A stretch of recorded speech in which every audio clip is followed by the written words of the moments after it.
Facespace SDK, and then you can use it as much as you want.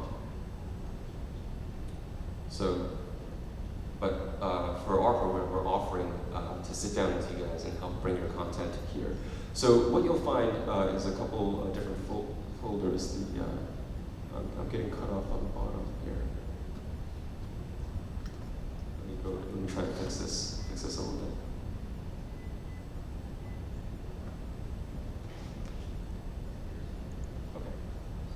Okay. You'll see a couple folders. Right now, the projects that we designed are split into three major categories. I'll go here to the TriQX folder now. If you guys aren't familiar, so Tracy is from Facespace. Mitch, who was on the panel yesterday, is from TriQX, and they're very closely partnered. Mitch is the person who developed this SDK. So a project here is split into three major parts. There's the bootstrap scene, where everything starts and looks for connections, and there's a server scene and a client scene. We have a game server running that communicates to the Facespace server that handles the tracking and pushes any kind of multiplayer information that you want in your game. And then we have the client scene. So I'll go ahead and open up Bootstrap real quick so you guys can see it. And the client scene is your mobile devices. The Samsung here is the player, is the person. So everybody starts off in the Bootstrap scene, and you'll see a couple things. Let's see. Here, in the Bootstrap asset, we tell here in the in the network Bootstrap component, we define which scene to go to next. So by default, if you're a mobile device, you're going to end up going to the client scene. And if you're whatever scene is listed here, our scene is just named client scene. But say if our game was Jurassic Island, you want the player to run Jurassic Island, you name that Jurassic Island. And then here, if you're a server, meaning you're not a mobile device, you go to the server scene. So let's explore each of these scenes. Let's go to the server scene first. So you'll notice that in the server scene, there is a server object, a Facespace object, and that's essentially it. And then a cube here. There's right now. I'm just going to talk. I'm not going to go into the multiplayer details because we haven't run our game into multiplayer. That's coming in a couple of weeks. So all we do with this is we just leave this alone, and we have the game server run the server scene by default. We don't have to make any changes to get it to work. And in the client scene, we have a similar Facespace object, and we have this client object. We just leave that there. We leave that there, and we define here where your head is, and we don't have to touch anything here. It just works once you import the Unity package. And this Facespace object here defines the physical space that you're in. So if you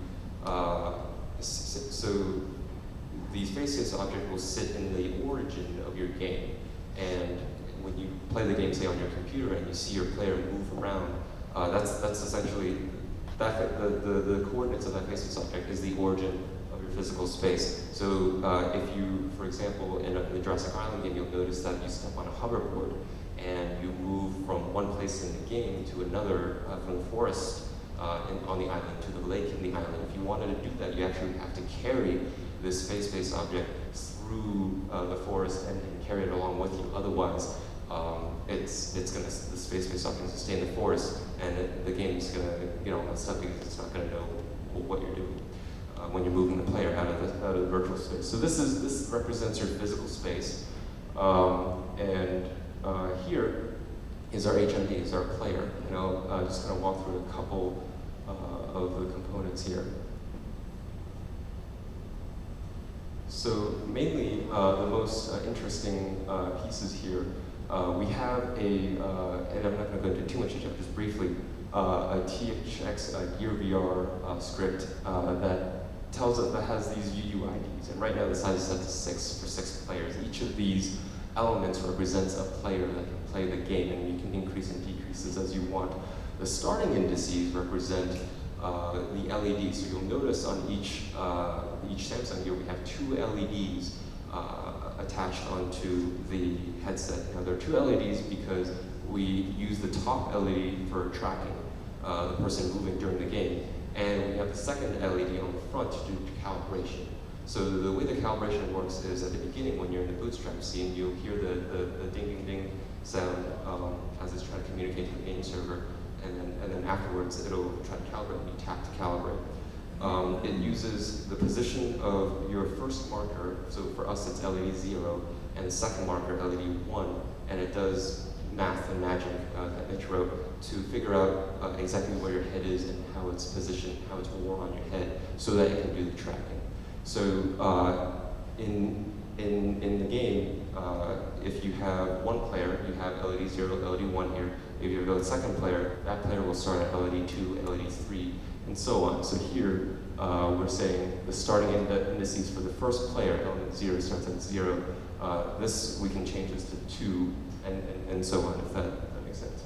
So I don't want to get into too many details here, but essentially this client scene is what the player sees. So after this tutorial, you guys can check out this cube sample here. It is essentially, I'll go ahead and maximize this. Once you put it on, you'll be inside this world. You'll see this plane here, and you get to walk around the cube. You walk through the cube, and you can try it out later. And this is all we have to do. So the moment you drag and drop this Unity package in, you get this entire scene, and you can deploy it straight out without doing anything else. You have to switch to Android and have all the Android SDKs and everything, but that's all you need. Now let's go ahead and do something a little more interesting in the last 10 minutes here. So let's actually take an existing project. Any questions so far while we switch? Imagine, 1 second. Can you test the face system? Yes, we can, but I'm not gonna do that right now. Yeah. I'll go ahead and open. So I pre-downloaded all the Unity assets from the Unity store. So this is a sample. It's free on Unity's website, and it's actually what we use to get started with Jurassic Island. It's a great tutorial. So we're gonna let it load. So while it loads, does anybody have any questions on the three pieces of the face-based development so far? The Bootstrap, the server, the client, the cube scene. Okay. So I'm gonna go ahead and drag.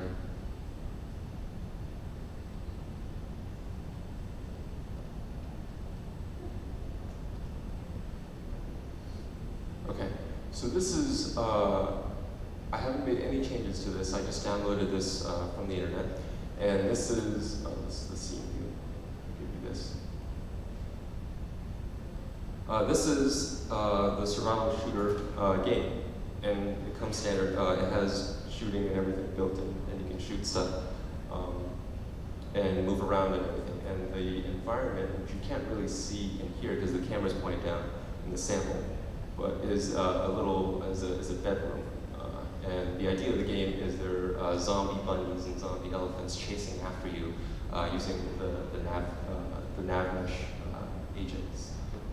So all I'm going to do, actually I'm going to ask Patrick to step here and help me. I'll talk through it, and then he'll help me drag and drop the pieces that are necessary. So let's go ahead and start with. So this is the game, the PC game, as it is right now, for download from the internet.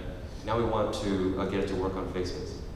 Let's go ahead and drag the FaceBase object in there. So we're going to be,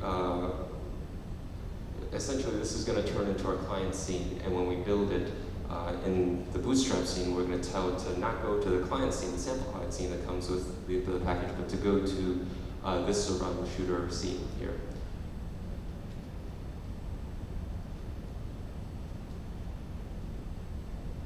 Anywhere is fine. Yeah. Okay. So, and if we double click the FaceBase object here, we can find out exactly where it's located. So it's located, it positioned it pretty well around close to the origin of the game. So that's fine for us. We'll just say the game starts around in the middle of the room. And this is all things that you can tweak. What's next? We can put in the player now. So by default, it's called HMD.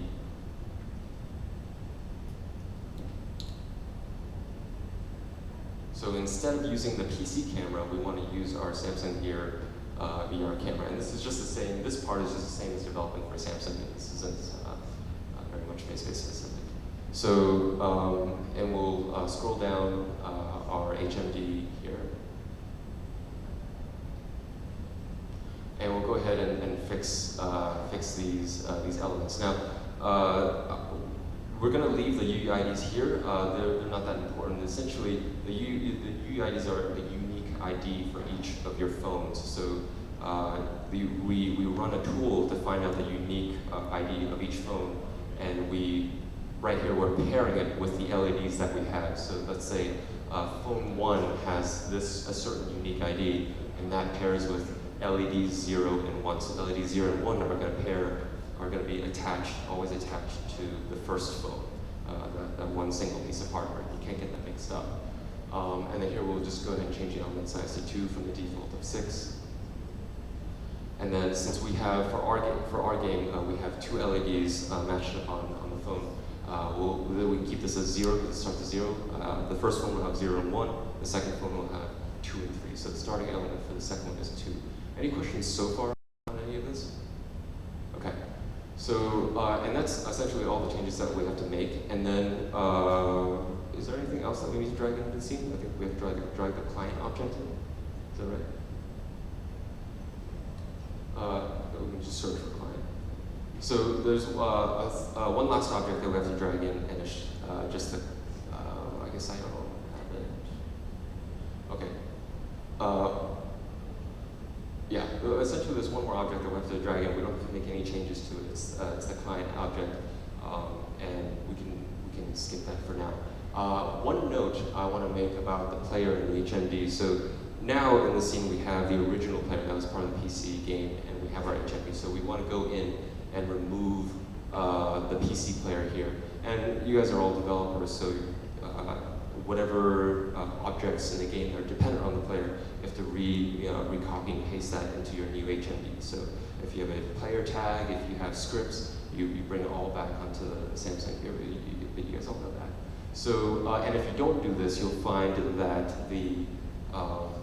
when you start the game, you're actually looking by default. It actually gives you the PC camera. So if you're looking at some weird angle and you're not moving, it's probably because you forgot to uncheck the original PC player.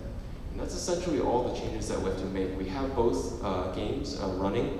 We have the sample cube running there, and also the survival shooter that we literally just opened and dragged those 3 objects in and made a couple of tweaks. How much time do I have? Yeah, so I got 3 minutes. I'll open the last 3 minutes up to questions, and you can try out. So, I don't know, what do you guys think?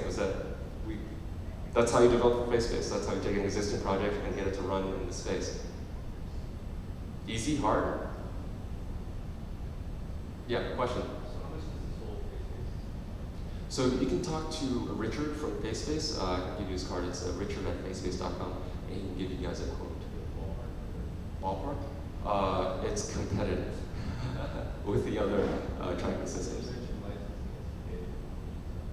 So you would have to talk to Mitch from Trifield, so he develops the SDK. If you want to license it for yourself, then you can go talk to him. If you want to build with us, then we can work together to bring your content onto the arcade. So for us, if you want to develop and sit down and say, like over the next week, sit down and develop for us, that's free. We don't charge anything. And essentially, our licensing program, how it works is bring your game, if you develop, bring your game to the arcade, we'll help you port it over, we'll help you design it and optimize it and get it to work well. And we will profit share for every customer that plays your game. Say they pay $5 to play the game, a percentage of that profit will return back to the developer, back to the studio. And we can work on exactly how we want to license it on an individually with every studio and developer. Any other questions? Yeah? So you said you were opening up the space then in the fall? We're opening up a permanent space in May, in San Jose. Yeah. Okay. And so the thought is that then we would provide content and that you would bring it out in this space, the same space? Yes. So the question was yes, the developers would provide the content, and then we would run your content at that arcade space that we opened up in San Jose. So is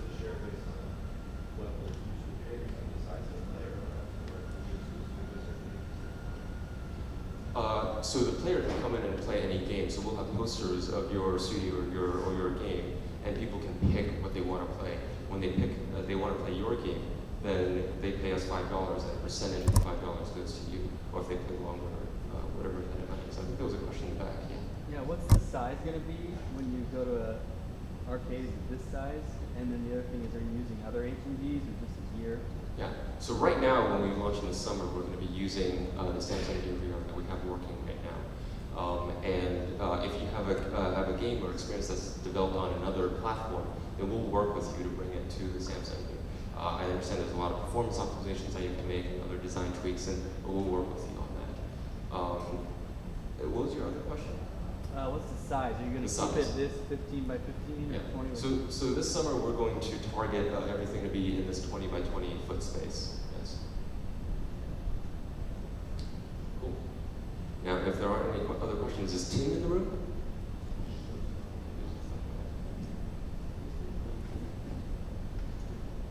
All right. Well, thank you very much. This was the virtual arcade tour. Thank you. I'd like to invite Tim Reeves from Zero Latency VR to the stage.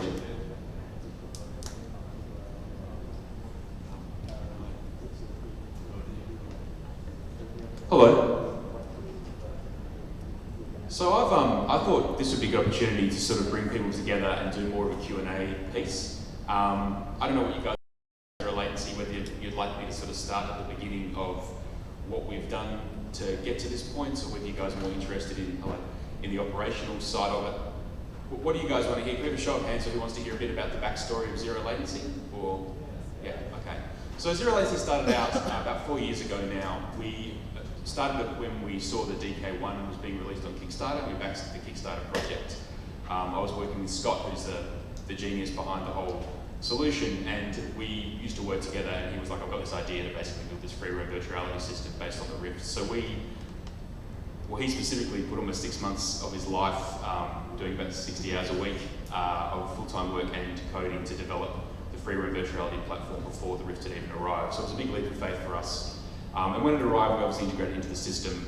We then did a public demonstration in Melbourne at this big sort of ideas festival, and that was really well received. And we rolled that interest into putting a team of people together to help us run a crowdfunding campaign. That was the hardest 30 grand I think I've ever earned. Anyone ever done any crowdfunding here? Yeah, it's painful. It's painful, but it was a good publicity exercise. It did validate the market. We sold about 400 tickets. We delivered it on time, so that closed in July of 2013.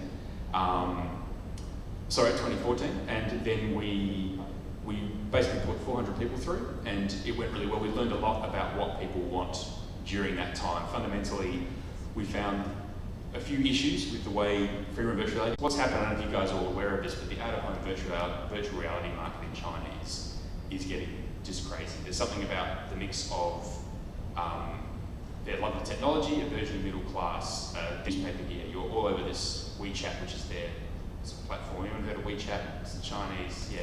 If you're in China, if you're not on WeChat, you don't exist. So, but it was really interesting to see this huge wave, but still there wasn't, I think people weren't taking it seriously. And interesting, at Silicon Valley VR this year, almost all the people with money there are focused on China.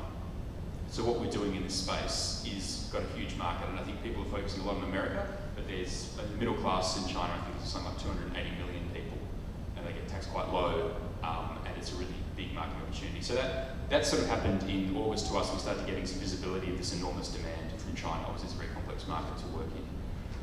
The other thing we learned from operating from August is that we've got the first, people are incredibly, we touched on this yesterday, but we'll go through it again. People are incredibly excited about virtual reality. They don't really know what it is, and you've got these interesting moments, much like when cinema was birthed. I like to use the analogy that one of the most popular and terrifying films, they put a camera on a train stop and a train arrived. And allegedly, though apparently it's part urban myth, people were so minds blown by seeing a train arrive, people were running out of the cinema in fear. Flash forward to sort of Captain America and Avengers, obviously things have changed a lot and the bar is higher. That was over sort of a 120-year window, but that's compressing a lot now. We find people who have never done virtual reality before, and there's a whole segment of gamers that we attract to. I'm 39, they're kind of around my age or a little bit younger, and the last time they played games was GoldenEye at college. And when they get into virtual reality, because they haven't played a modern video game, but if they get into the zero latency system, their mind's completely blown, they haven't seen anything, they haven't even seen a modern video game, they didn't buy a PlayStation 4. And their mind's completely blown by what we're delivering. Then you've got people who are regular gamers, they're probably the most critical because they want to see classic game design in their bath, they want to see, in their mind, they want to see a AAA game, plus the conventions they've learned from gaming, they want to see a head-up display, they want to see all the stuff you see in a standard AAA game, and it doesn't really work in virtual reality. If you stick the kind of an ammo counter and a head-up display and the health bar to their face, that doesn't work when you're building content in virtual reality. As you guys would know, like how you actually manage all that stuff is difficult.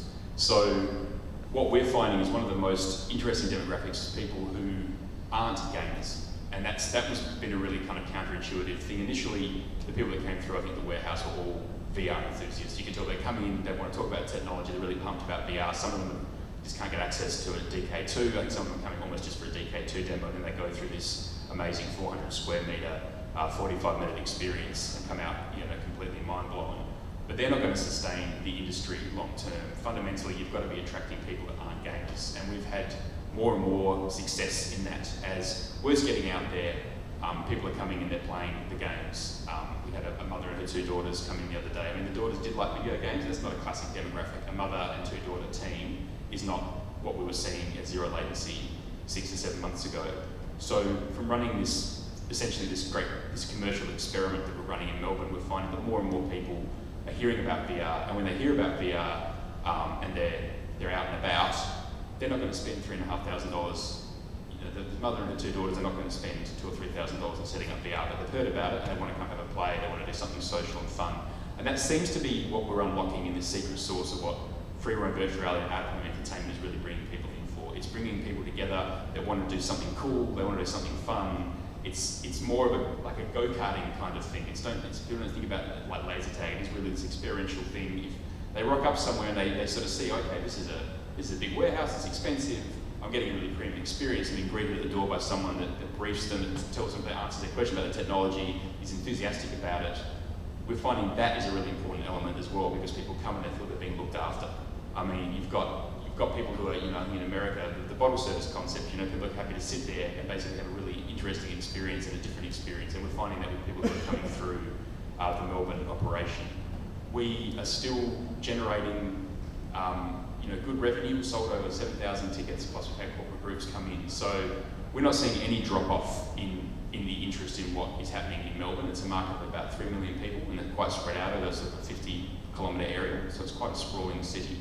And people are still coming in. We're still selling thousands of dollars of tickets a day, and the waiting list continues to be 4 to 6 weeks in advance. So that validates, I think, for everyone that if you can provide a compelling experience, people will come and they will pay and they are interested. How long that sustains for is going to be the real test of what we're all doing. I hope that there is an opportunity for people to work together and start to work out how we're going to share content around, like how are we going to actually monetize this platform. And that's something that we're monetizing it in our space, but obviously doing everything from building the platform to building the content to running an operation, that's an expensive thing. And until it's scaled out with a wide install base, you've still got a lot of overheads just to sort of keep that going. So where to in the future for zero latency? So our plan for the next 12 months is to rapidly roll out that install base. We're poised starting July 1, so our first international rollout is going in overseas in Asia in July 1, and we'll be rapidly rolling those out around the planet. It's really important, I think, at this stage to be establishing an ecosystem and a platform, to be putting something out there that's a standard that people can be building hardware for, that they can be building content for, and that's hopefully how this industry is going to really grow up. Whether it's a zero latency platform or another platform we've seen here, there needs to be established quite quickly something that we can all develop on. If everyone's developing content and hardware for separate platforms, like happened at the start of the PC industry, I mean, I don't know if you guys remember the start of the PC industry, read about it, there was literally hundreds of, there was tens of companies doing serious stuff. In Australia, you had a guy called Dick Smith who was selling computers, Acorn, Apple, all these different computers, and really out of that great knowing only a few brands really survived. And I think there's a risk of VR that could happen. The other big concern, I think, for out-of-home VR is that we're all kind of almost got this it's almost like a sort of sacred pact. If we are going out there and delivering shitty VR experiences to people, it's going to poison the well for everybody else in the room. And that is a big concern for me. I mean, I read the day that someone made a roller coaster demo for the Rift. Like, if you wanted to get a tick list of the worst things you can do instead of virtual reality, you put someone on a roller coaster, and it pretty much would tick all those boxes. So there is a really unique moment in history where there's a new medium being created, much like the birth of cinema. I really believe that it's completely new. When people come out of, as you play some videos after this, people come out of the system, you see, like they're literally, minds are blown, and it takes, like we had a journalist come through who didn't want to get in the car for 15 minutes afterwards. He felt so, like his fantasy reality felt it was so out of whack. You know, it's a sort of what is the Matrix kind of moment. It is a really profound and immersive experience if you do it properly. So the legs of the industry are really, really long, but there is going to be some challenges along the way of how do we maintain that relevancy, how do we make sure that everyone's providing exceptional content and exceptional experiences to make sure that they don't come to a zero latency in Melbourne where that was, oh geez, that was a bit rough, I'm not going to do VR again. Because appealing to the general population, not just VR enthusiasts, not just gamers, not just early adopters, is what's going to keep this going. And I really believe that we haven't found that Angry Birds of VR yet, that killer app that is a combination of social and it's repetitive, it's repeatable, goal acquisition, you know, it's classic game mechanics. It's a set of rules that you really need to learn. It's minutes to learn that and a lifetime to master is still a long way off. The other big decision I think around out-of-home VR, if people are paying a premium experience, and we've been toying with this and we've made the decision one way, is can you win and can you lose? Like do you want to have an insert coins model where it's hard to win? You know, you play for 15 minutes, maybe you don't get past the first level. Is that going to upset people? We put our experience on rails where you come in, you pay $88 and you can't not win. You can die and there's a competitive element to it. The better you are, the higher points you get. There's weapon unlocks along the way. If you played a couple of times, you know where they are and you can advance quicker than your friends and have a better game. But fundamentally, we've gone for the model where it is an experience. It's not a game. It's an experience you play with your friends, and at the end, you know, you count your scores.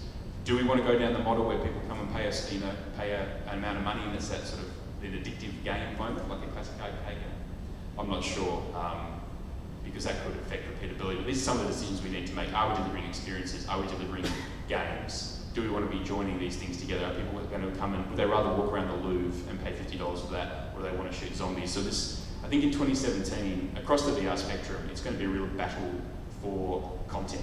Like, what content do people want to see? According to the guys I was speaking to at SVVR from Oculus, their 360 video on the Gear VR is by far their most popular thing. People aren't playing games as much, they're just sitting there watching 360 video.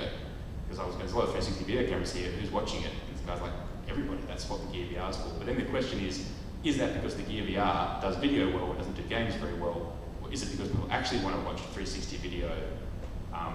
So these are the questions that we're going to have to ask. I think there's going to be quite a lot of risk taking in this industry because you make content, you've got to go all in, you've got to make content, you've got to make it good, you've got to commit months of your life to it. So my advice with that is you've got to be trying to iteratively test it with people, whether you can set up a space where you can beta test, bring people in, test it, be quite brutal with yourself. That's what we did initially. Like, we threw out whole chunks of games as we were building them. If people didn't like it, that's just the nature of the beast. So that's a little bit about what zero latency is doing and how we sort of got to this point. Like, I feel at the moment we are leading this space in terms of free-run commercial virtual reality, but it's a very early stage. So we'll see how it goes. It's going to be more of a marathon than a sprint, I think, this game.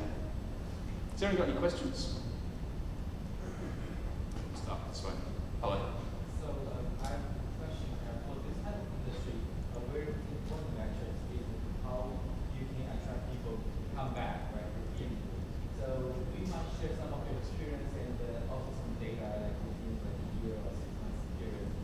What you need to use in literature, how many times you repeat. So I haven't got the repeat visitation data with me. We do get repeat business. What we're finding is that you'll get people bringing in entire other groups. So we don't often get the same group coming back, but you'll have a group of 5, 6 guys and girls, and then a few months later when they can actually get another booking. Because that's one big problem, is there's a lag at the moment between if you loved it Saturday night and you want to tell your friends, you've got to come 4 to 6 weeks in advance, which is a big window of time.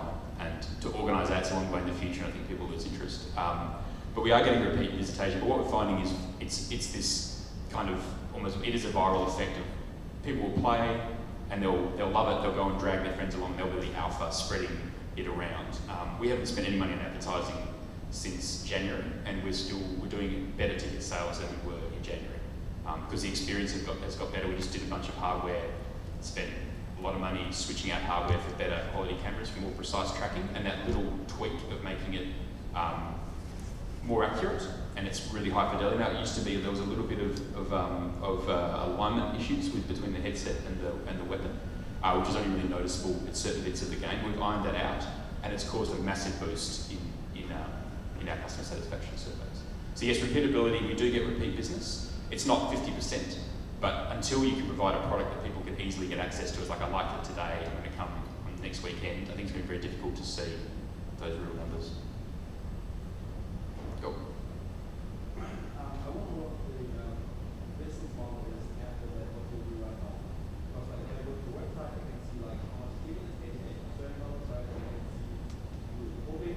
Yep. So I can, when I found this out, I guess, I think it was like $60,000, $70,000 or $30 a month, and then maybe not that for a year. It's quite nice to begin with, but it's not like full plan to No, the business model is to roll them out to operators that can operate them for us. We had a decision point, it's like, do we want to operate them ourselves? But when you the reality of operating globally is that's a tens of millions, $100 million problem to roll them out yourself and have that capability. So our model is to leverage all the platform that we built, which is great, everything from the booking engine through to the game, the loyalty rewards engine, that once you play you get your stats and you know how much you played, and you can be doing media and marketing to you.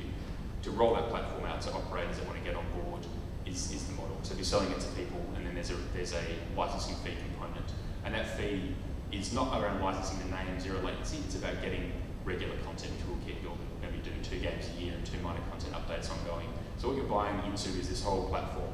So everything from the booking engine, that's all done for you. Fundamentally, you get a business in a box. So you can set it up, and then we're taking an ongoing share of the fee to creating content and also support a remote. There's a lot of what zero latency is an IT problem. The stuff that can go wrong is stuff that's been the IT industry is on top of in terms of remote access and that kind of thing. So the model is to build it once and then replicate it many times globally.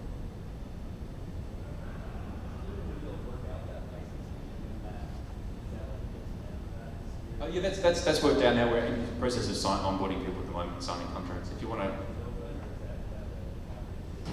No, it's not an NDA. You just there's basically a process where you get a commercial pack that outlines everything, and an EOI to talk a bit about your company and what your experience is in that field.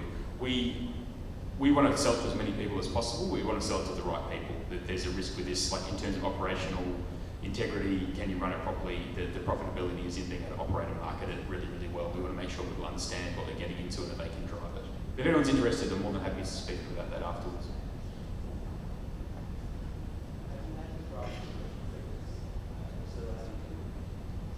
We get very little motion sickness. At the start, we had more in August. We had some as we were sort of nugging out the tracking, that last little piece.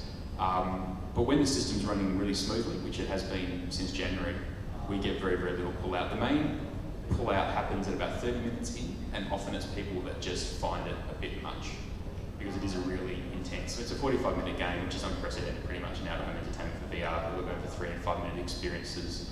I personally don't think that's the right model. I think you're better to go for deeper, longer, more immersive experiences, because it really is a transformative experience rather than something that's kind of want to get at home. I think our pull-out rate, at its worst, we had about 1 in 38 people wanting to stop at about the 30-minute mark.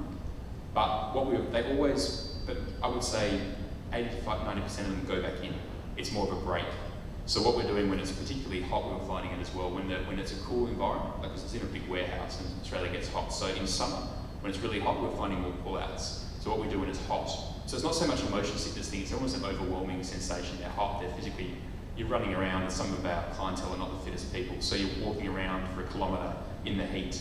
We've actually been stopping the game at about 25 minutes, about halfway through, lifting the visor, giving them a drink of water, and having a pit stop. And that model is working really well to reduce pull-outs when it's hot. If you get serious vertigo, I think VR can be a problem. But the interesting thing is, even with people who get serious vertigo and have motion sickness, they can play for at least 20 to 30 minutes. So we are now targeting 15-minute games over a 30-minute session, which I think will eliminate almost all of the motion sickness that we have seen, or the overfeeling of being overwhelmed. It'll actually let people pay really hungover. I've had some nasty experiences of people coming in with bad hangovers.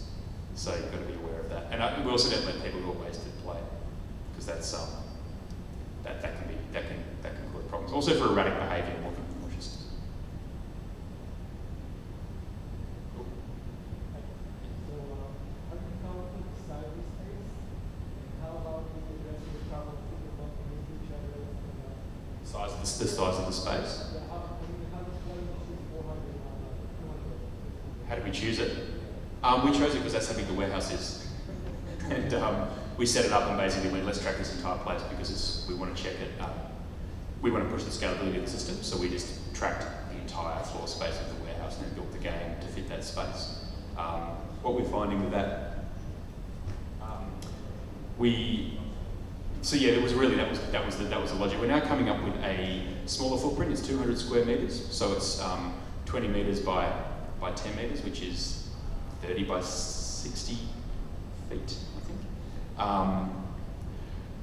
And that is a more, because what we found we thought, let's make a massive experience, it'll be really awesome, and it was, but the reality with operators is they want high throughput, small footprint model, and we've got to sort of meet them in the middle somewhere, because I don't think that model works particularly well, but we're condensing the footprint down from our experience based on that. What was your second question? Where can people bump each other? How do you, No, people don't bump into each other. Let me rephrase that. They do. There's basically 3 levels of safety. There's a series of proximity warnings if you're approaching a dangerous object, i.e. a human or a wall.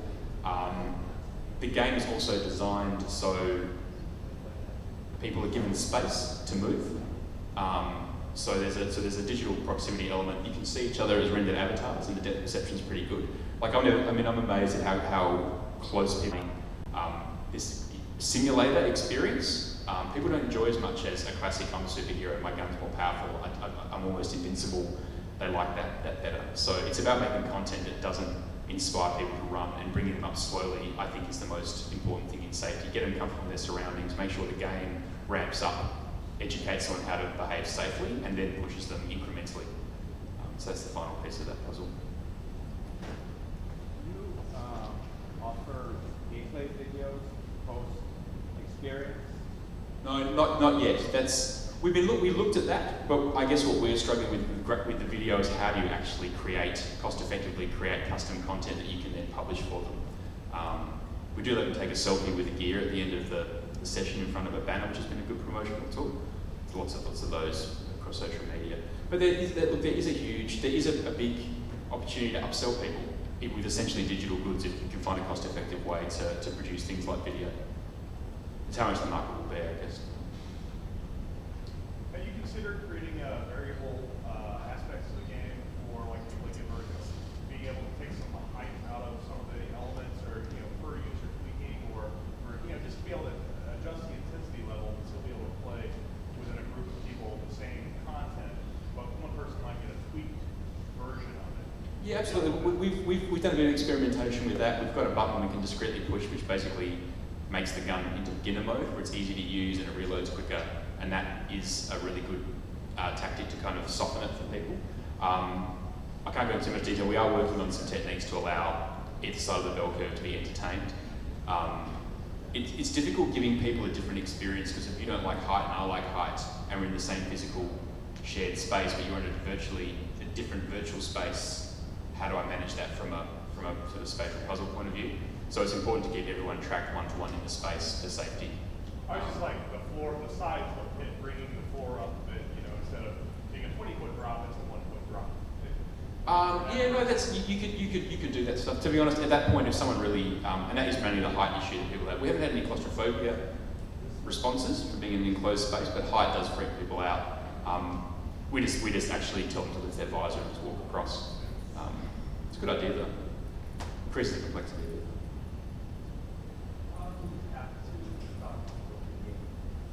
So we have a game master chaperoning the game the entire time. So we've experimented with a few different models, and I don't think either one is better. Like the person meets them, briefs them, greets them, brings them in, then is the game master. And the other option where there's a meter and greeter who briefs them and then suits them up, and then the game master takes over as an authority figure.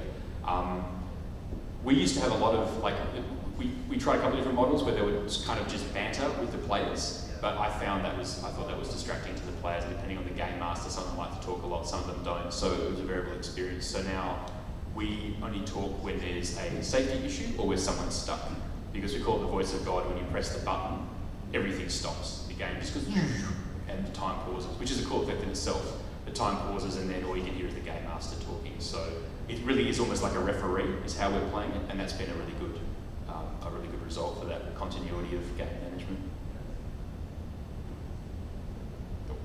When you're running at full capacity, how many employees does it take to stay afloat? About 1.5, but they don't make half people, sadly. There's one person sitting around doing bugger all for probably 20 minutes an hour, 30 minutes an hour, but we have 2 people, so you need someone to meet them, greet them, and kind of.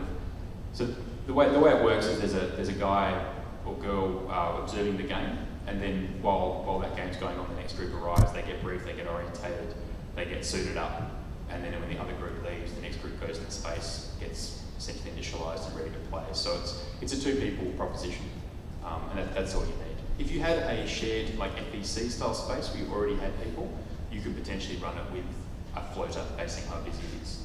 But if it's really busy, you do need 2 people at its disposal. One person's managing stuff, just like charging batteries, getting the gear ready, cleaning it down is one responsibility, because we focus a game master's attention is completely on the game.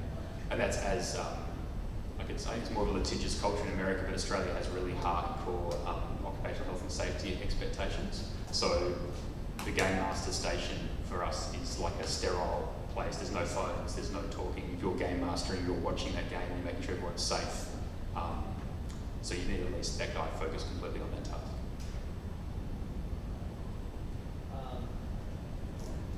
You had said that you brought some money to the crowdfunding. Yeah. So 2-part question. Would you do that again, going back in time? No? Yeah, so I see. Keep going. Well, and the second part was, can you talk about, so you only had 2 developers, can you talk a little bit more about your team and their roles that brought this to market? So the first team was just five of us that got it to market in August. But we've since onboarded a lot of people, and from August to now, we've done multiple improvements to the game, performance, optimization, even some gameplay elements have been tweaked. So the whole thing was turned around in about 10 weeks, 8 to 10 weeks for full-time work.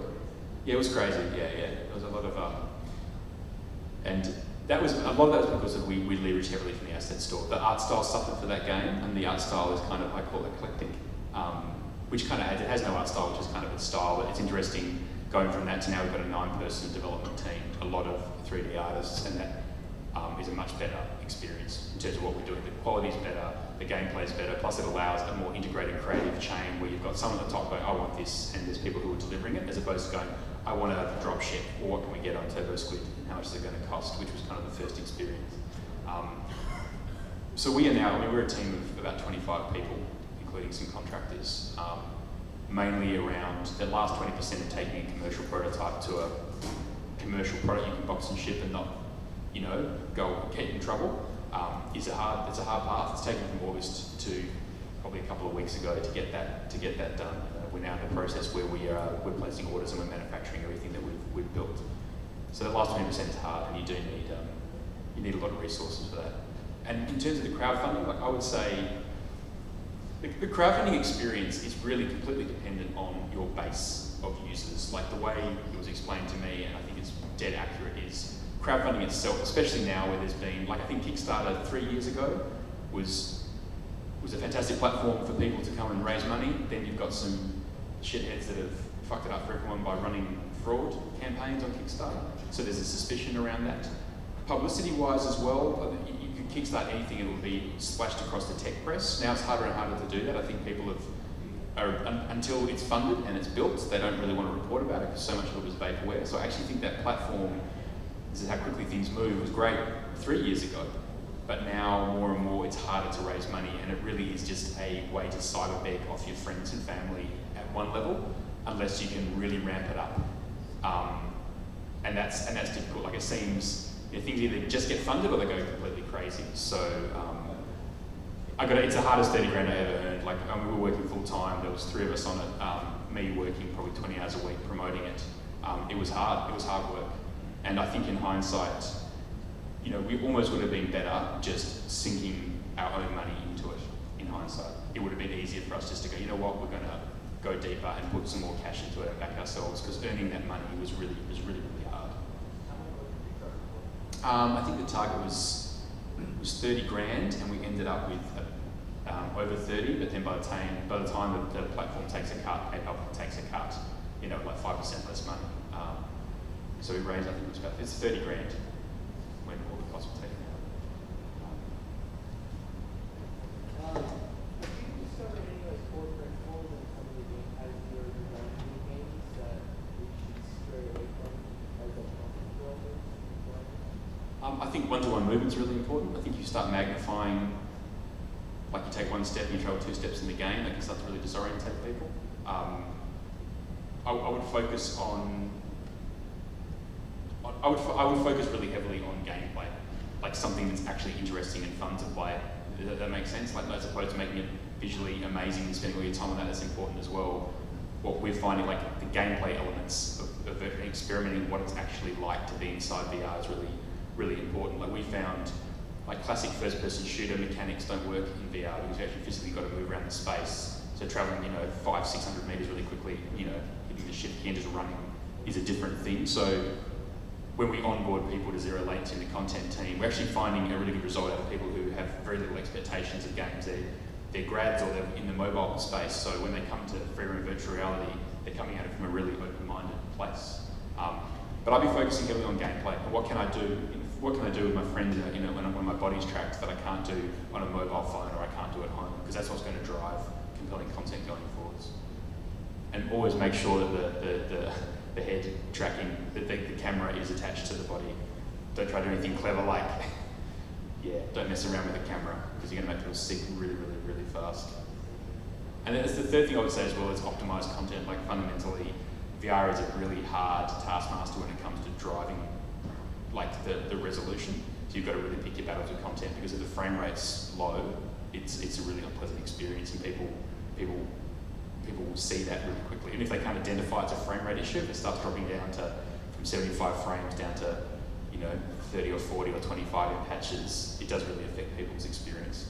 Is there like a standard, is there a standard for that kind of stuff or like commercial tolerance that's acceptable? We aim for 75 frames a second, and that's it's a sweet spot. And when it's that and greater, it is a much better experience. It's a lot smoother. I mean, you can have peaks, when there's explosions going off and lots of zombies, that it will taper off, but you want to be hitting that 75 plus a lot. But Oculus has got a really good set of rules they've released about how to kind of stop people from being sick. And there's obviously more tools than that, but they're a good place to start. So in terms of VR, these are services or the parts in that area. What are the problems, the biggest problem you guys did 6 months ago? What's the biggest problem you're tackling now? What do you think is the biggest problem 6 months ago? What are your strategies to solve it? I'd say 6 months ago, we're just getting the platform robust and ready and making sure that it works properly. Also access to unified technology you can use, like the DK2 is not meant to be used commercially. So it was more issues around reliability and supply chain. I'd say at the moment now, it's really just around educating people around the business model. People saying, we want a 3-minute experience is not great for free roam VR. You've got to suit people up, that takes time, you've got to orientate them. It's a premium experience, which the 15 minutes is the minimum you want someone to be in, and they've got to pay for it, and they're happy to pay for it. That's the reality, shifting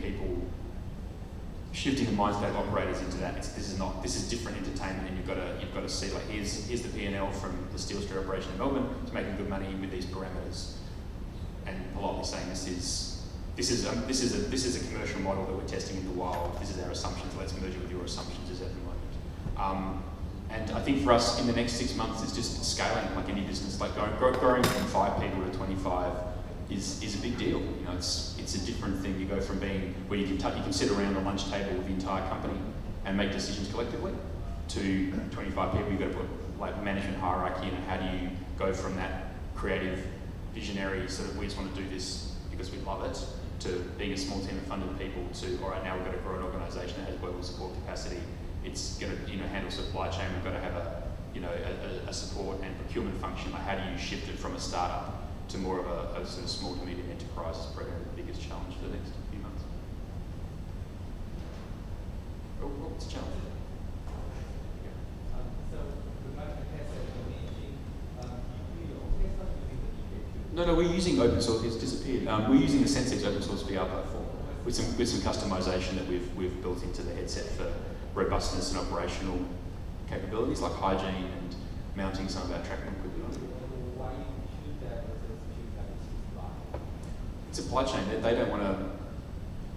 If you put all your, they're not available for commercial use, and their supply chain isn't guaranteed. So the most important thing as you're scaling up a business is to make sure you've got a guaranteed supply chain of your core components, and that's not achievable at the moment with those platforms. We've kept it specifically hardware agnostic, so we can plug in other headsets as we go. Like we integrated with the DK2, integrated with OSPR, we've experimented with the Vive. So our thesis is to make sure that we are building the hardware that needs to be built that doesn't exist and leveraging as much as we can from the ecosystem. Because we're not hardware manufacturers fundamentally, that's an expensive proposition, and there's people who do that better than us. Obviously, it was 6 layers at a time. Yeah. How many sets will it take to So we run at the moment, I think it's 16 to 18 backpacks that we have, and that's plenty of redundancy. We have, our changeover is a bit sloppy at the moment. From our crowdfunding rewards, we learned the hard way. We did back-to-back half-hour sessions with a 5-minute changeover, and we ran brutally over time every day because 5 minutes evaporates when you're dealing with multiple people, and that was in 2 players. We're better at onboarding people. The technology is a lot more solid, so we're condensing that window. We're saying to operators 24 sets of gear. So you've got Group A and B, you've got 1 set, you've got Group A in the space playing the game, which is basically the high value space you want to utilise. They're playing the game, and you've got Group B being briefed with the backpacks on. Group A leaves through a separate door, Group B goes into the space, and you're working that asset as hard as you can. That's how you make money. That's that last bit of throughput. When we put in a spreadsheet, it's the difference between 2 games an hour and 1 game an hour, or 1 game taking 45 minutes and then a 15-minute break, to being able to run 2 half-hour sessions back-to-back in an hour of actual gameplay. Makes a big difference. and batteries are being charged? Yeah, you got it. Yeah, exactly. And the guns run for like 12, 15 hours at a time, so you're charging the batteries in the backpacks. The sound of the battery alarm is just in my dreams. I've heard that thing go off. It's the sound of money though, it's a happy sound. So we talked about the Phil experience. For the developers here, what did you guys have making the world experience? The bridge. Oh, The bridge. Walking across the bridge. Yeah. Okay, gameplay design, they enjoy the communal aspect, but when you say what was your favourite bit of the game, it's the bridge. It's a sensation of being high up, and at this moment that happens where your fantasy reality filter is really blurry and you haven't realised it. I think I said this yesterday, I can repeat myself. It's like being asleep and not realising you're asleep till you're woken up.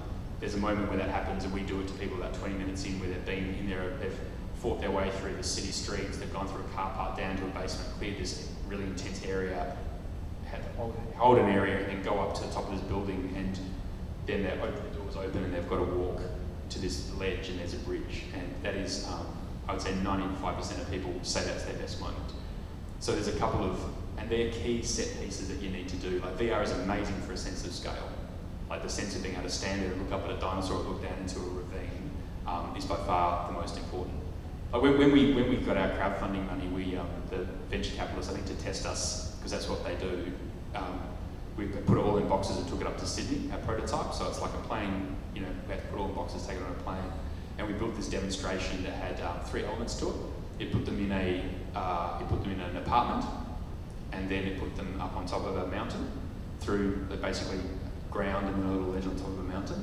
And then the third one was a zombie shooter. And the middle one is what got them over the line, because they have a bit of time to walk around the apartment and get comfortable in the system. And then you take these people who are intelligent, rational men and women, and you put them on top of a virtual mountain and tell them to step off, and they won't do it. And that's when they see that's the power of the illusion that you're creating. And that was a pivotal piece to get them over the line. So I can't talk about the new games we're building, but having those moments in VR of things that are either really dangerous and scary in real life or physically impossible to do in real life is how you drive experiences. And you don't need the entire game to be, I just make a joke, we could just make a game, it's just a series of bridges, and I think it'll probably be more successful than what we're doing at the moment. But you just want to you need to have these keystone pieces that are really like, that's what VR does. Like, look at, I'm in space, or look at me walking off this cliff, or there's a giant dinosaur, is what really drives people.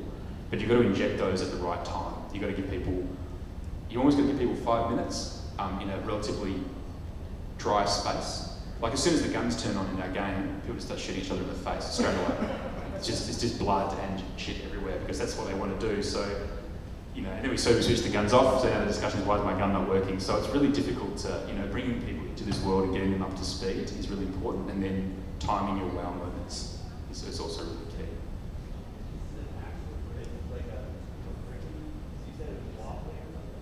You know, that's the optical. It's just a virtual bridge. It's like 15 meters of like an old crane that's been like had stuff welded to it, and they've got to walk across it. And it's like, you know, it's very fun to watch.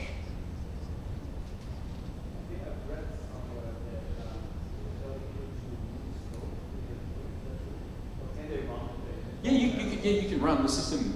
We've started doing things when to break his wrist because I need him for coding. Scott, the inventor's rollerbladed in the system and Keel's ridden his bike around it, so it works. The only problem is if you're running and there's a system failure, like a tracking glitch for a few frames, you will go straight into a wall. That's a problem. Yeah, that's a problem. Don't be that guy. We said don't be that guy. Is there any up and downs there or anything? Is it all flat? It's flat, but you don't need.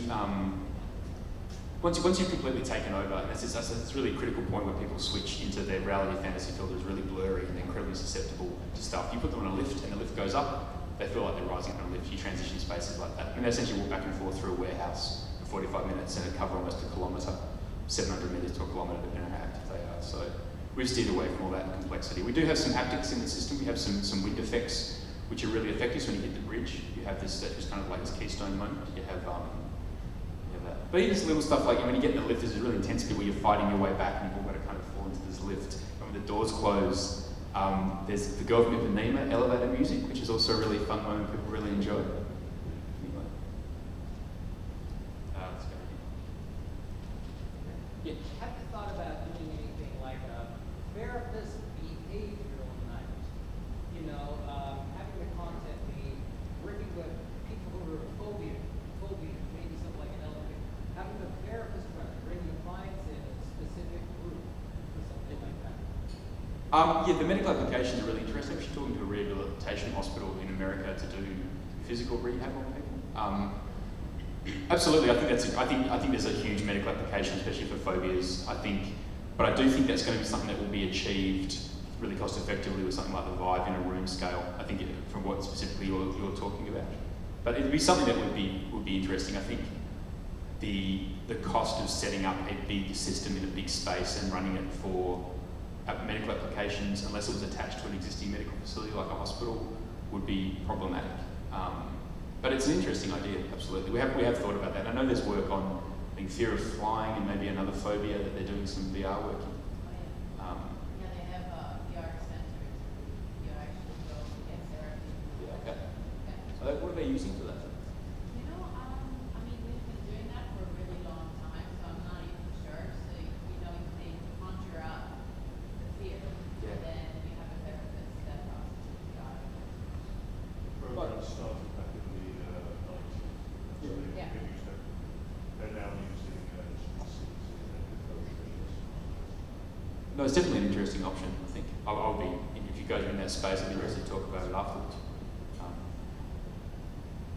If you do endeavor that path, there's all these other things that you have to do with instrumentation on the person for like pulse and respiration because you take it past the threshold and you're not being therapeutic anymore, you're having to break it down. Right.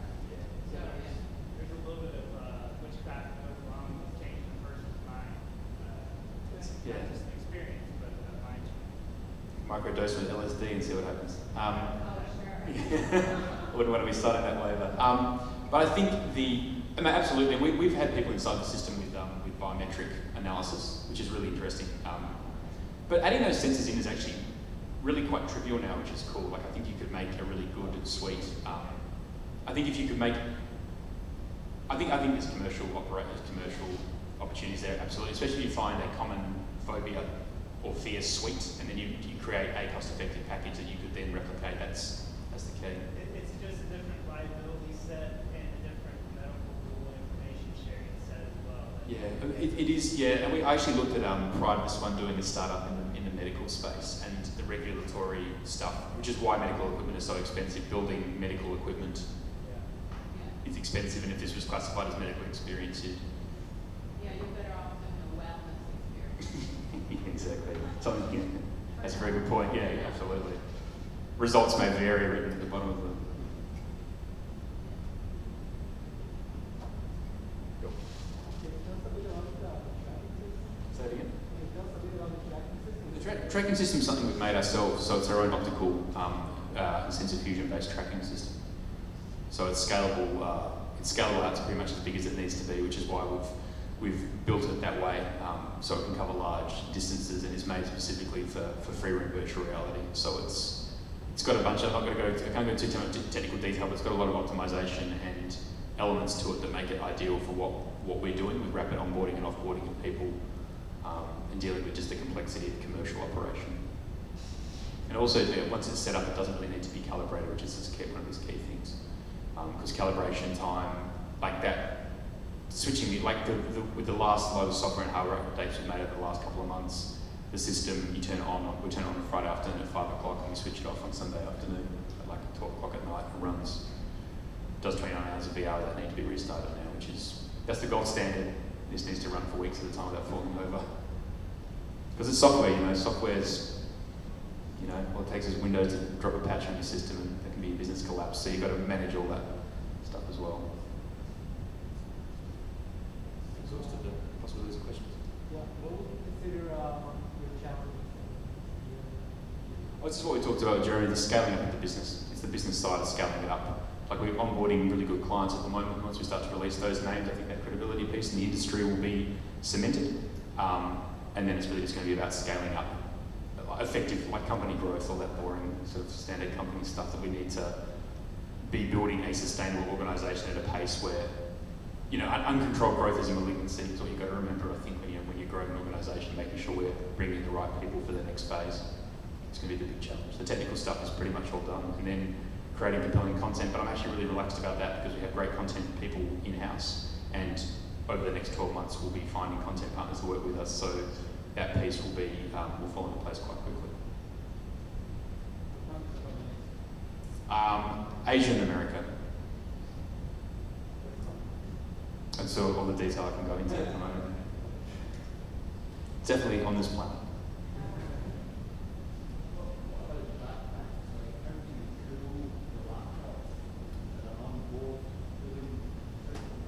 No, they're just passively, they're actively called by fans. They're the only moving parts in the backpacks.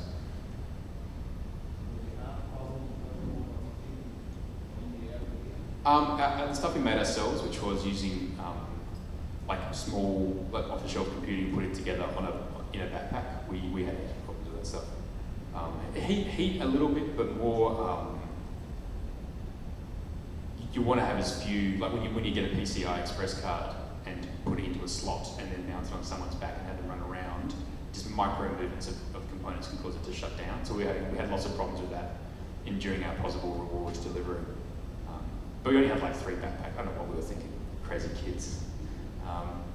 Lots of late nights nesting components back on again.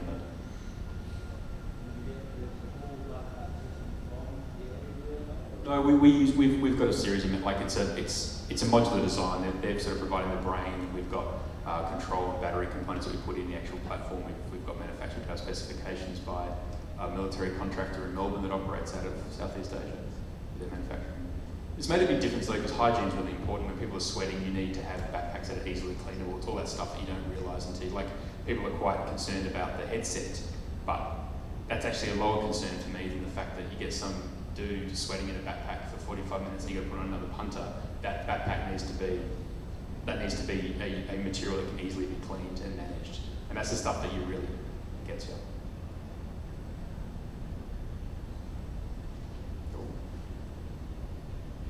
Yeah, you want? Yeah. So just in terms of a strategy, you guys are right now focused on games and services.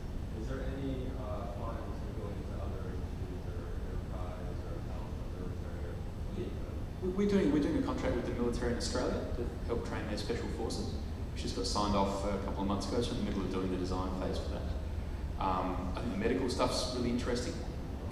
So there's four key verticals in what we do. There's the entertainment space, which I've always known was going to be the winner, but our investors wanted us to explore other options, so we explored them all. Real estate and visualization of stuff that doesn't exist yet could be big business, as these guys are experimenting and having these multi-function spaces with a good content pipeline to get architect's drawings into a cost-effective space is going to be good, I think. But I've found that's a slower burn in Australia. Australia's real estate market's quite conservative.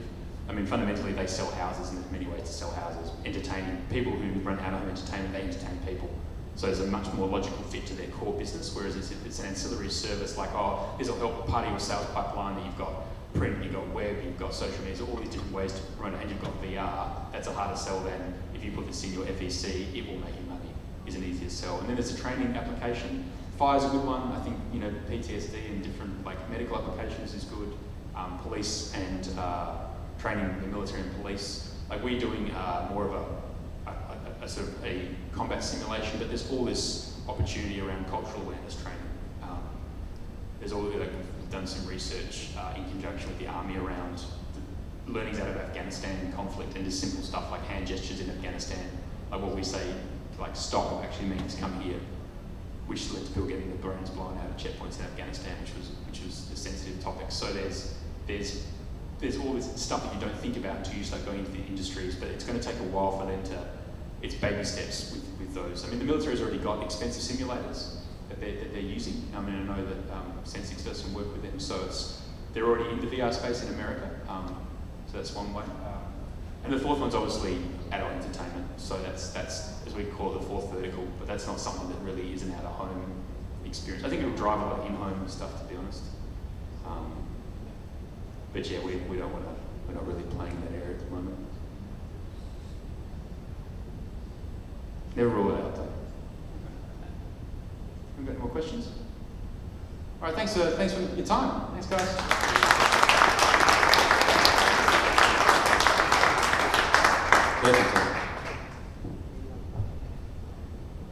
Thank you, everybody. We're going to take a quick 5-minute breakout. Feel free to get some water, get some coffee.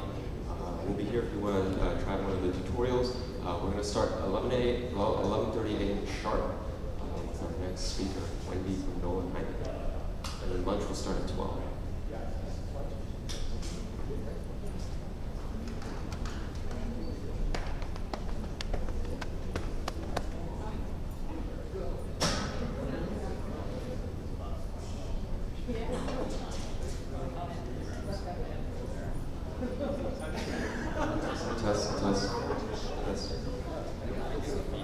Test.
Okay.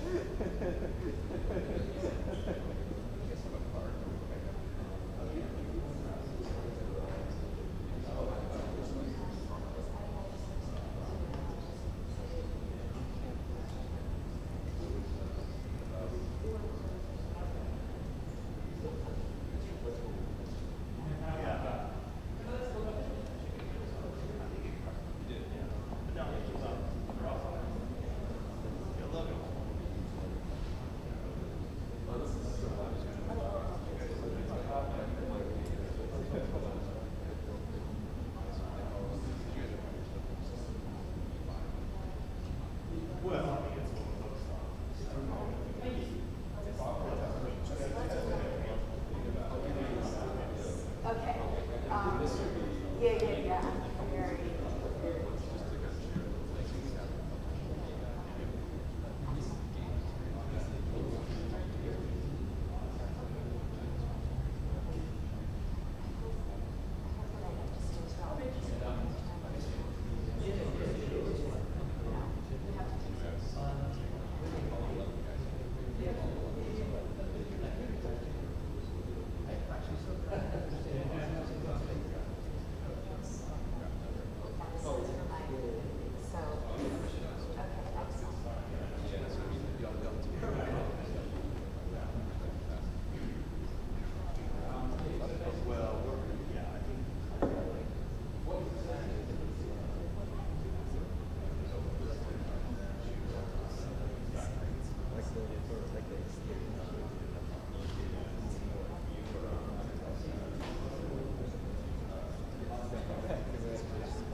Rowan, we're going to go ahead and get started with our next presentation from Nolan Hyman.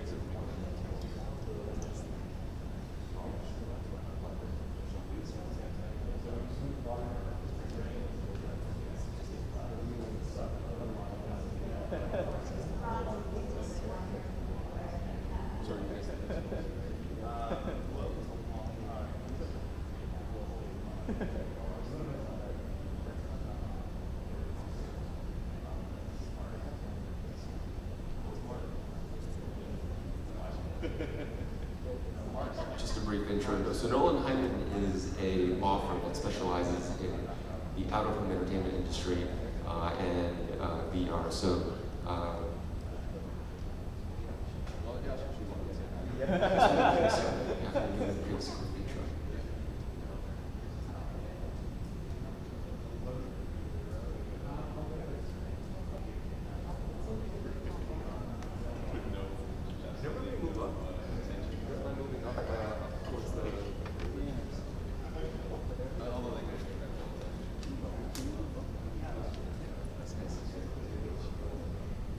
I'm going to make everyone feel self-conscious and ask you guys to move up. We'll create a more intimate group.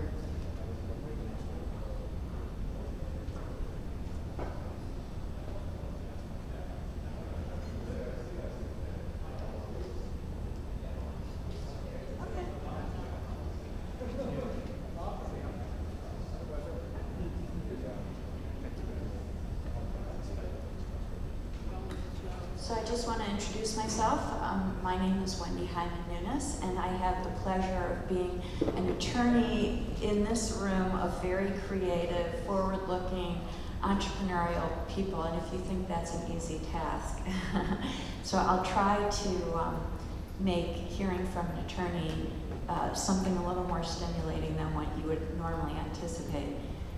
So if you want to go to the next slide, thank you, Jeremy, I appreciate it. So, once upon a time, there was a little girl born in a little place called Skokie, Illinois, who was bitten by a bug at a place called Kittyland, and these pictures might date me. And that bug was called location-based entertainment. And location-based entertainment, for those of you who haven't heard this word, is any form of entertainment that has a site associated with it. And what fascinated me about location-based entertainment was that it was entertainment that fully immersed you in the experience. You could taste it, touch it, feel it, and it was something that you could participate in communally, together with everyone. And that was it for me. As a little girl, I knew I wanted to dedicate my career and my life to location-based and immersive entertainment. So that's what I did. And fast forward many years, I went in-house at Universal Studios, and I headed up business and legal affairs for Universal Creative, which is the division of Universal that creates, conceives, and builds all of its attractions and resorts internationally. And it was there that the Minority Report, the movie, came out, if you guys remember Minority Report, and that's when I really saw the writing on the wall. Between what I was seeing going on in the theme park industry and what I saw Spielberg's futurists really seeing in the next several decades was a full integration of entertainment and technology. And I got so excited at that point because I realized that the more accessible and affordable and available technology was within entertainment, the more immersive the quality of experiences that we were going to be able to create for people in out-of-home entertainment. And so for me, the writing was on the wall that the direction of entertainment in general, entertainment in general, was that going to be that the people that participated in immersive entertainment were going to be the ones that really ruled the day in the next several decades. So I'm happy to say that I went from being the redheaded stepchild of the entertainment industry where everyone thought we were a bunch of carnies to actually being in an industry now that everyone is talking about. And you guys are part of that. You are riding that wave of immersive entertainment. So it's a very encouraging time. In addition to being an attorney, we have a company that develops out-of-home entertainment. We're currently working on building a esports arena VR arcade combination full with food and beverage and merchandise and whatnot that we're going to be rolling out on an international basis. And we also provide consulting services as well for other companies interested in growing their location-based and immersive entertainment. So next slide. Patrick, thank you. So my dad was an entrepreneur, never finished high school. And he used to say to me, if I listened to my lawyer, I'd never get out of bed in the morning. And so I think about that a lot in the practice of law, working with entrepreneurs and creatives. And my dad sits on my shoulder all the time about, don't scare the crap out of your clients. However, next slide. I happen to be very rebellious, and sometimes I think scaring the crap out of people is the best way to have them actually listen to what you're saying. And the nice thing is, when I scare the crap out of people, I don't mean to stop you from doing what it is that you want to do, but rather I want to not just tell you that the dragons exist, but actually equip you and empower you and make you realize that you can kill all those dragons. So with that said, next slide, I'm going to tell you some cautionary tales. So location-based entertainment. Let me tell you something. For those of you who are just entering into site-based entertainment, you're not in Kansas anymore.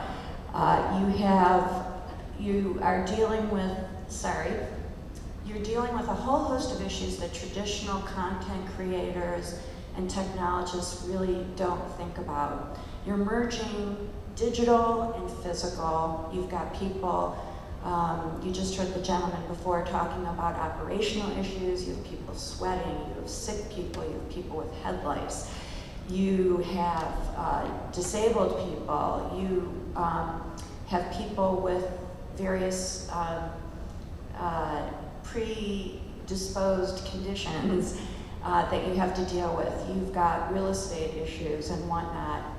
You have technical issues, safety issues, and all these things.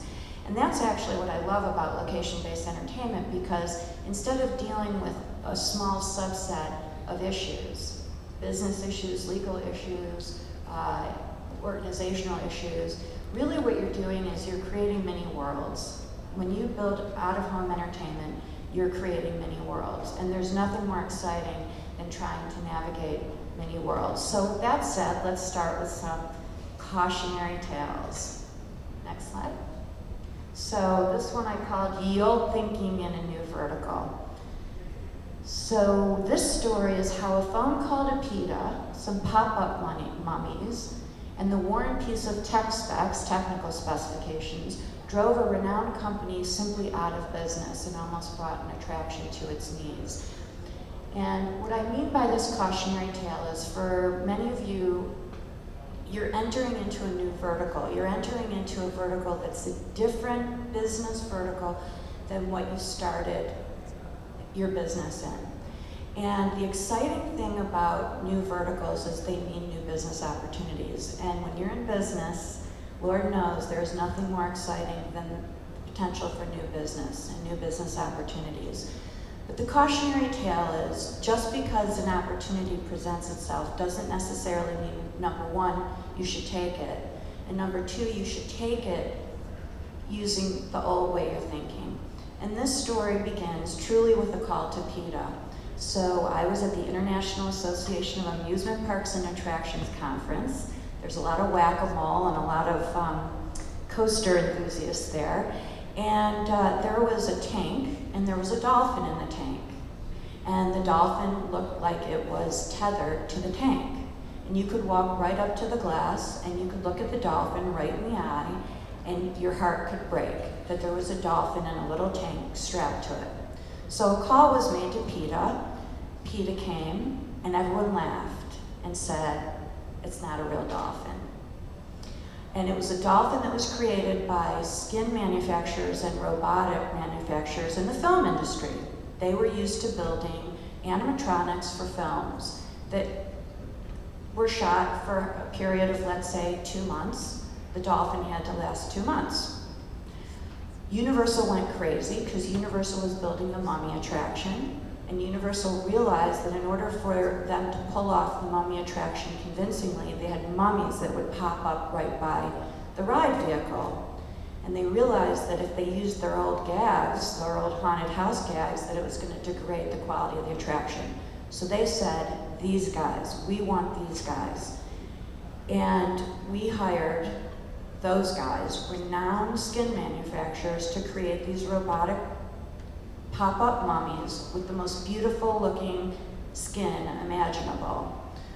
Well, what happened is the company that we hired and that came into the business didn't realize the technical requirements, the length of useful life, the crazy hoops that a company like Universal was going to put them through. And literally halfway through the job, they went bankrupt because they didn't price properly, they didn't schedule properly, they hadn't considered that working for a theme park would be different than working for a film. And they literally went out of business. And Universal had to find another manufacturer, and it was a real nightmare. And the thing that I always tell my clients is, I never say don't take a business opportunity. I always say yes. The answer should always be yes. But figure out the new vertical that you're entering into when we negotiate the business deal, and make sure that you get someone on your team that knows the new vertical, so that when you're negotiating your deals and you're dealing with your pricing and your margins and things like that, you know exactly what it is that you're getting into. Because a business model in one vertical does not necessarily work for another vertical. So that's cautionary tale number one. Next, the Knights of the slightly different shaped tables. So another thing that we see happening all the time is when a fairy tale relationship at the beginning turns into a nightmare relationship, because people haven't really thought about ways a relationship could go south at the beginning. So the example I give for this one is, I can't mention names right now because it's too current, but I did a license deal with a very large location-based entertainment project with a very large studio, and at the height of their relationship, they were very excited to be in bed together. And we negotiated the contract, but despite my trying to find out more about what was going on in the studio in terms of their ability to actually service the license, we really didn't get too much information. My client entered into the agreement, and then when we got into the development and the creative process, what we found out was that my client's business interests were not aligned with the licensor's business interests. The licensor only cared about the quality of the experience and the use of their intellectual property, which makes total sense. And they shut everything down. Every image my client sent to them was rejected. And it pushed the schedule, and it really cratered the budget. It really pushed the budget up high. And it got to the point where it really seemed as if the licensor was acting in bad faith. And so my client at that point felt the only thing that we could do was literally sue them, which that's never the answer. You never ever want to get to a point where you have to call a lawyer, trust me. So what we wound up having to do is really go dial it back, kind of like marriage counseling. Why did you enter the relationship in the first place? What did you love about each other at the beginning? And let's really realign our business interests and rework the deal so that we're aligned. So I'd really caution everyone here, chances are you're all in a situation right now where you're collaborating, and you're collaborating with one another in a very exciting way. And just like a new relationship, when there's a lot of love and passion, you can tend to overlook things like that person's not that great at handling money, or they don't like the same music I like. Things that at the beginning of the relationship seem silly, but then later are the things that drive you crazy. So I would really encourage everyone here to really think hard when you're in a collaboration. Talk about what are your ultimate objectives? What are the things that are going to bother you as we're in this development period? Who's going to own what? Who's going to control what? All these things. Don't be afraid to ask those questions before you commit to the relationship, because it will make it infinitely easier for you to collaborate problem-free as you move forward. So this story I called the Big Bad Licensor. In other words, the case of strange leverage. So this is a little bit less of a cautionary, scary tale and more of an encouraging tale. I represent a lot of people who are not in Los Angeles, not in Hollywood, and they're doing deals with major intellectual properties. And they always start the relationship and the dialogue feeling afraid and feeling like they are at the mercy of the big bad studio, or they're at the mercy of the big bad, whoever's holding the IP. Especially big IPs, very, IPs with high Q scores and visibility. And I always tell my licensee client, in this vertical, out-of-home entertainment, you are in the driver's seat. And right now in entertainment, there is a complete shift in business models. The studios don't know what to do with themselves. They're not making money on film, they're not making money on television, they're trying to figure out how the heck they're supposed to derive revenues. And people doing things like out-of-home entertainment, immersive entertainment, finding new revenue models, new sources of revenue for these IP holders, you're where it's at, they know it, and there are not a lot of people doing this. So unlike what you'd normally think of when you approach an IP holder, you should really feel like you're in the driver's seat. And if you're working with someone that doesn't advocate you that way, don't work with them. You're in the driver's seat. It's amazing what you can get from these guys. They won't make you feel that way. That's the huffing and puffing. They're gonna huff and puff the whole time. But the fact of the matter is, a lot of the people that work inside those studios have to justify their existence. And they have to show their shareholders that they're actually making money. So they have to license. And they have to license to people that they really think are going to pull these things off and get revenue streams into them. So do not sell yourself short, and know that the big bad wolf is really just huffing and puffing. You've got a lot more power than you realize. And then my last cautionary tale is the tale of the poorly sliced apple. And this has to do with monetizing what you do and what you have. And the more clever you are, and the more refined you slice your assets, the more money you will make, and the less you will leave on the table. And I'll give you an example of that. I call this the story of how an itty-bitty regional deal stalled a major opportunity and left a ton of money on the table. So I got a call from a large gaming company asking me to look at a deal that they had with a really small regional theme park. And it related to an attraction that this little small regional theme park was developing. It was a motion-based attraction. And the way this large company's contract was drafted, it basically carved out motion-based attraction exclusively for this small regional park. And they called me because they had a deal on the table to do in-theater seats, which is now a really big thing. Theater owners are trying to figure out, how do we distinguish ourselves, how do we upcharge, and all these things. In-theater seats all across the world, and they had a motion base to them. And they said to me, this company said to me, are we precluded because of this little rinky-dink deal where we gave them exclusive rights to build a motion-based attraction?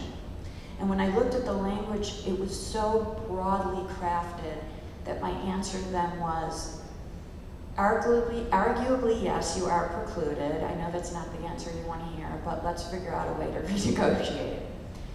And so what I find is, because most people are not familiar with terms like family entertainment center, water park. When does a water park become a water park as opposed to a family entertainment center or a theme park? When does a motion-based ride versus a motion-based attraction? When is something that has virtual reality considered an attraction versus a ride? There's so many weird definitional distinctions that it's really important that you, as the property holder, carve your deals out as finely as possible, because the more opportunities you have to grant to other people, the more money you're going to make. So be really surgical about the way you do your deals. And that's also true with respect to geography. You know, just because someone wants you to give them rights to a certain region doesn't mean they need those rights to that whole region. Maybe their business model only needs the rights to a certain geographical circumference, and you can limit the scope to that, because then that frees you up to making money elsewhere. And the whole point is, as you guys are developing things, you want to maximize your revenue opportunities. You want to maximize your freedom, and the way to do that is to make sure that you don't confine yourself to deals where you're not really fully seeing the value of what it is that you're bringing to the table. So next slide. So I guess at the end of the day, now we've slayed some dragons and we can live happily ever after. And really, honestly, from my vantage point, being in the side of the business that I'm in, is everyone needs to be entertained out of the house. Kids need a way to game socially. They need a way to experience their digital technology socially. The trends are all there. And so I think we live in a very exciting time. And I wish you guys all the best in your endeavors. So I think there's one more slide at the end. That's the end of the cautionary story. So I guess we have time for questions. Anyone? Did I scare anyone away? Yes? So if you're talking about surgically delving into phrasing using the contract, so if you really look at water theme park, water theme attraction, would those really be two different things? Yes. On legal standpoint? Yes. So definitions are critical. Let me give you an example, not in this industry, but in another deal that I worked on. So I was doing a deal with a venue for pouring rights, and it was Coca-Cola was who we were negotiating against, and it was not for water, it was for soda. The venue wanted a different deal for water.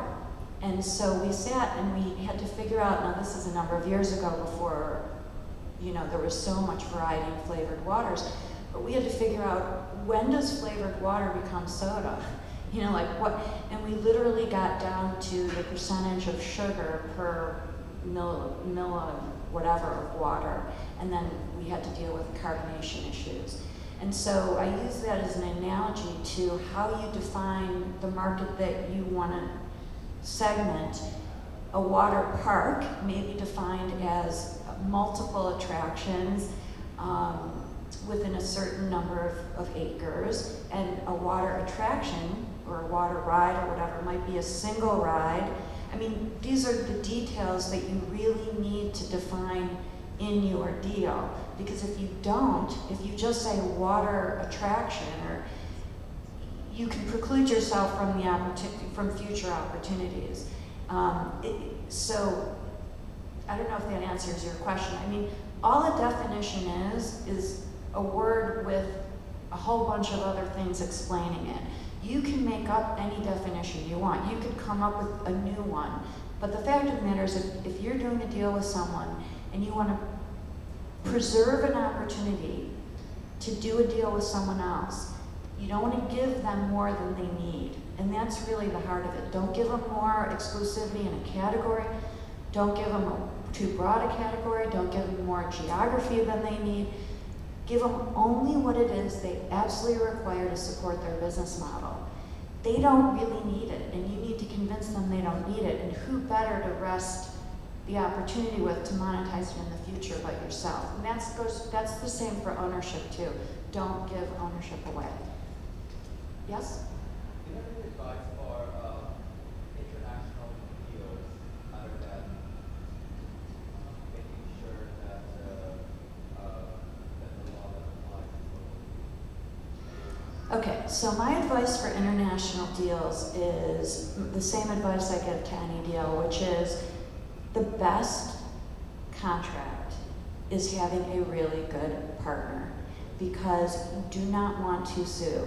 You never want to pull that contract out, ever. Once you've got it in the drawer, it's a losing proposition to try to enforce your rights anywhere.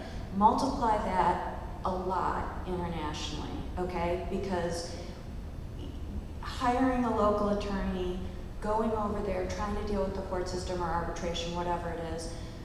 So when you do deals internationally, the best thing you can do is a lot of due diligence.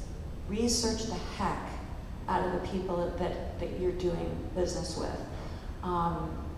Because again, a good lawyer does not want to get the call. It's a losing proposition to get that call. Short of that, if you are finding yourself doing business with a company that, you know, you have done due diligence, you believe that they're reputable, it's not just local law that you need. It's not just that you want the contract to be governed by your law, but you need jurisdiction, you need venue in your state as well. The other thing is, you have to be mindful of the fact of whether or not they have assets in your jurisdiction, because you can sue them, but if you get a judgment, but they don't have assets here, trying to get assets overseas is difficult. So you can think of things like escrows, some type of security, something like that. But at the end of the day, like I said, it's not an orthodox thing for an attorney to say, but the best deal you can have, the best contract you can have is just having a really good partner on the other side. So, yeah. Curious with VR, you know, when you're talking about parsing rights, and obviously deals that were done years ago, let's say on licensing and license, between a licensing and licensor, if there's not a blanket statement covering kind of all rights, we would imagine perpetuity, I mean, is it fair to say that there's probably a lot of rights that are available specifically to VR just because they've not been licensed anyone in the past? I'm making that's unclear, I'm not sure if I'm just saying, have you written a lot of contracts where you took into account 10 years ago that VR was going to be a right that was getting transferred? No, and I mean, in dealing with interpreting agreements that have been executed previously, I think people take the position that if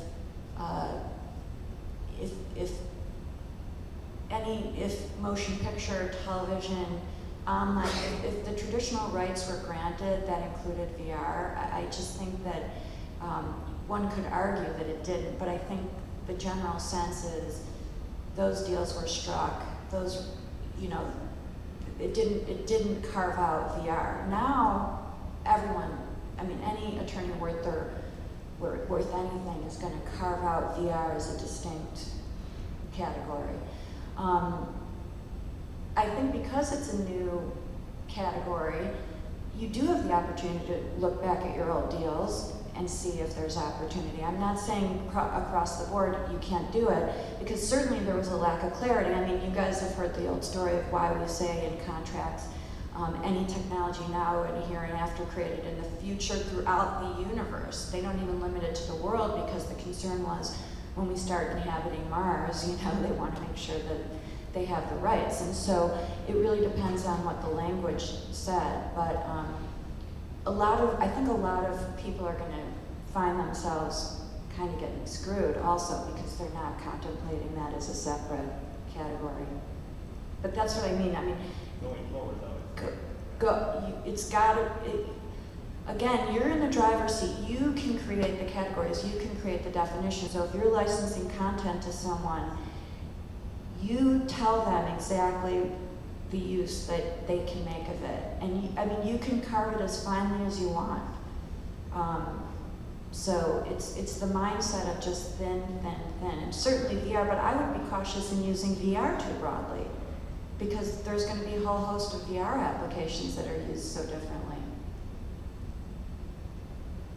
It's going to be treacherous. I mean, you know, when does a 3D movie start to, you know, shade into VR, and there's going to be a lot of argument regarding that as well. So, but where there's argument, there's opportunity. So, yeah. We were talking about getting people through an attraction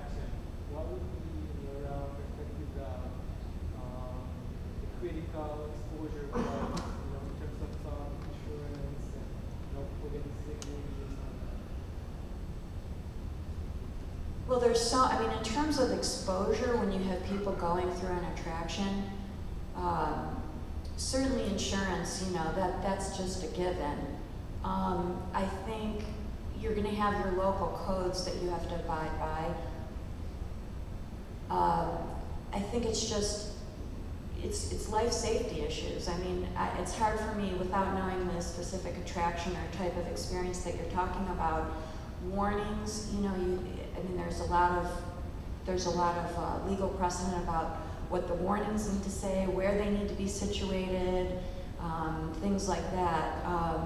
At the end of the day, again, I don't want to sound like I'm competing against myself as a lawyer, but it's the illegal approach to safety and operational issues is really not the way to go. I would encourage anyone, if they want to avoid legal issues, to just to really think operationally what needs to occur. Sometimes things, unfortunately, we learn from mistakes, and a lot of times we see improvement in location-based entertainment operations just because, unfortunately, something's happened, and it makes us realize, we try to idiot-proof everything, and that's a horrible way of saying it, but it's true. You have such a wide spectrum of abilities and of physicalities and things like that, and you really, the envelope you're working within, you really have to insure against people who don't read, who don't pay attention, things like that. There are experts that are out there that I would say you have to hire, when you start bringing people through an attraction. So, sorry, it's not a very legal answer, but yes. So around here we have three companies who've been in education for a while, medium to small startups. The initial, and there's a lot of value to the lawyer by that foresight that small. For the smaller companies, the image of bringing lawyers is expensive. What kind of options, or actually small companies that are just trying to get started in that level of actually see this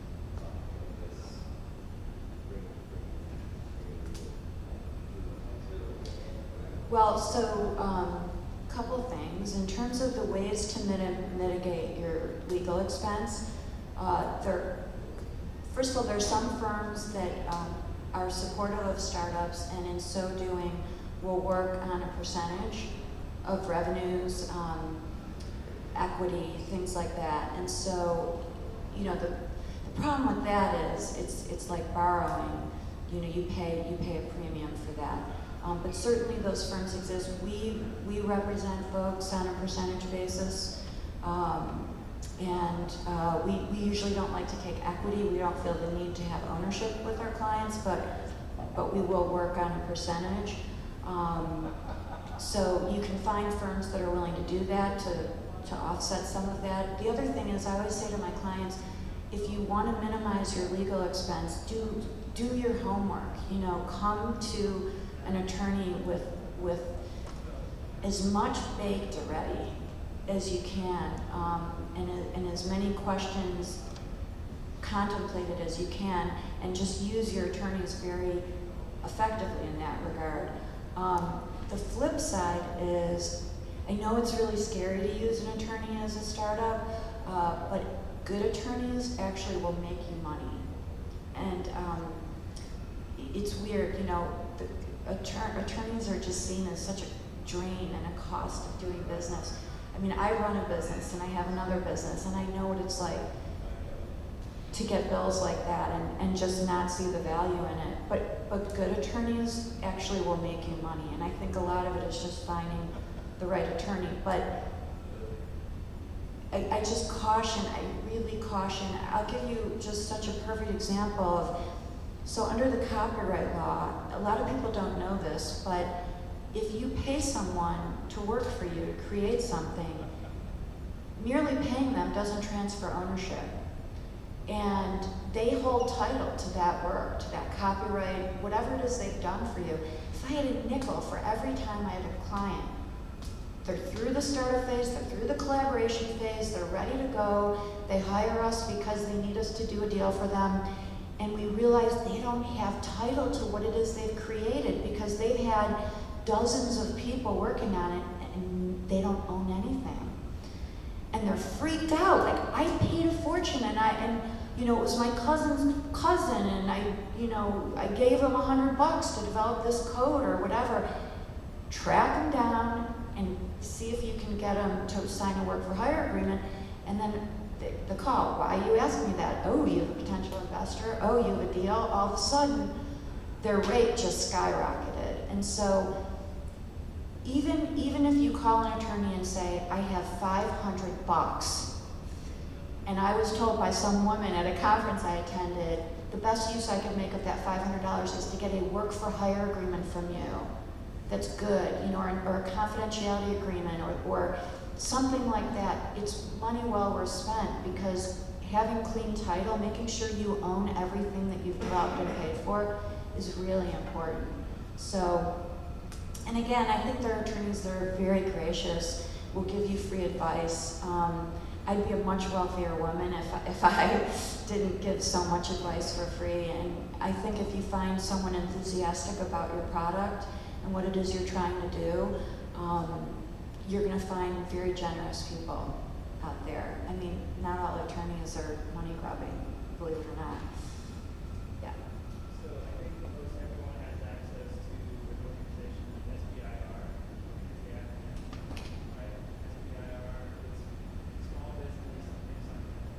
But they have traditionally been able to work with groups of attorneys who provide leverage and like a financial lever to either help fund some of those endeavors or reduce some of the costs.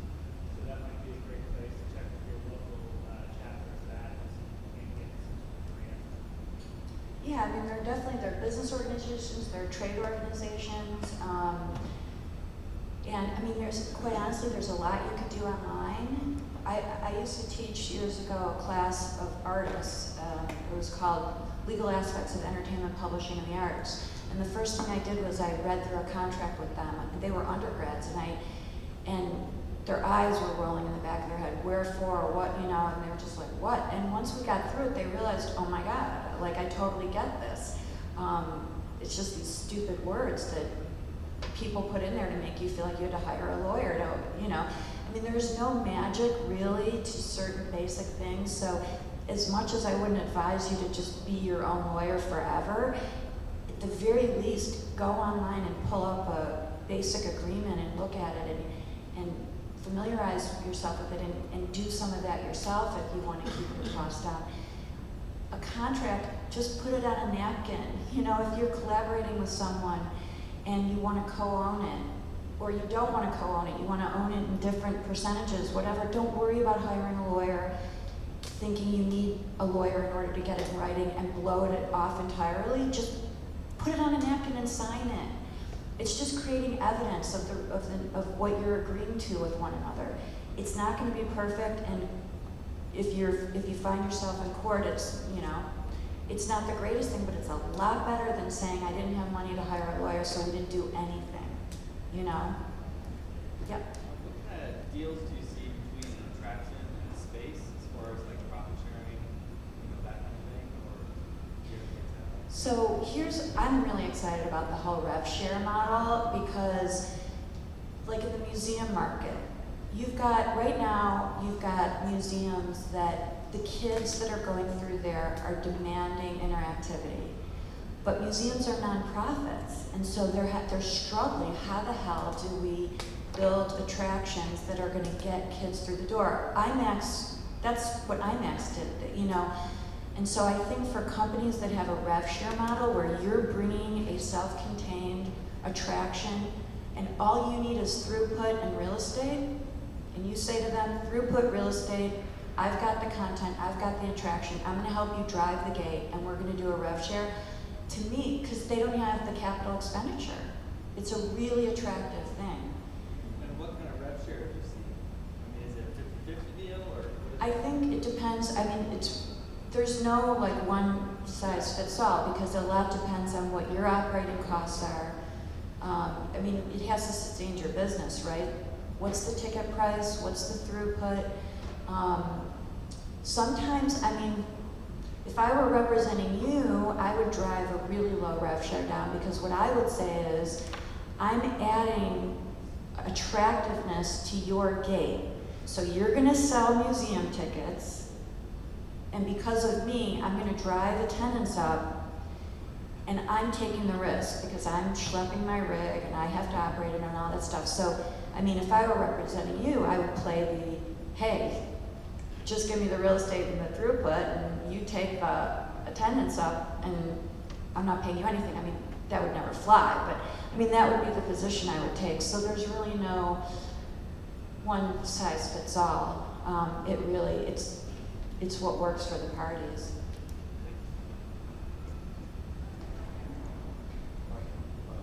Thank you, Wendy. I think Wendy, will you stick around for a few more questions? Maybe if anybody has any questions. But we're going to go and open up the doors for lunch. Please give Wendy a round of applause. All right, it's lunchtime. Thanks, everyone. At 1 o'clock, we will start with our visuality presentation, visuality studio.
There goes the profit. There goes the profit. See? Which is worse.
I want to be sure I'm going to do this.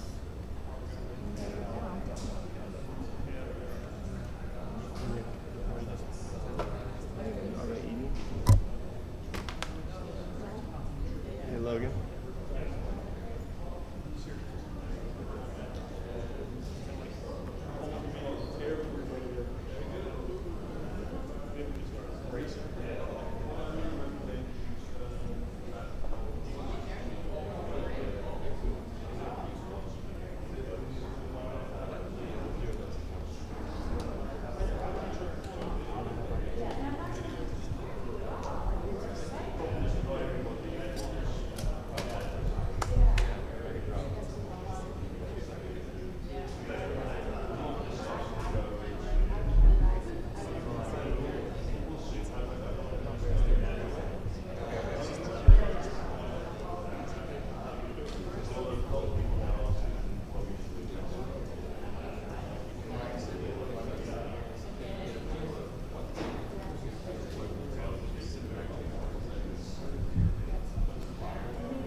Oh, this is so fancy. Go ahead and install this. Can't I just copy it?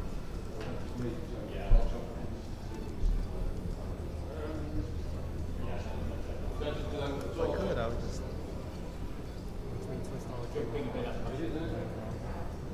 Should be okay.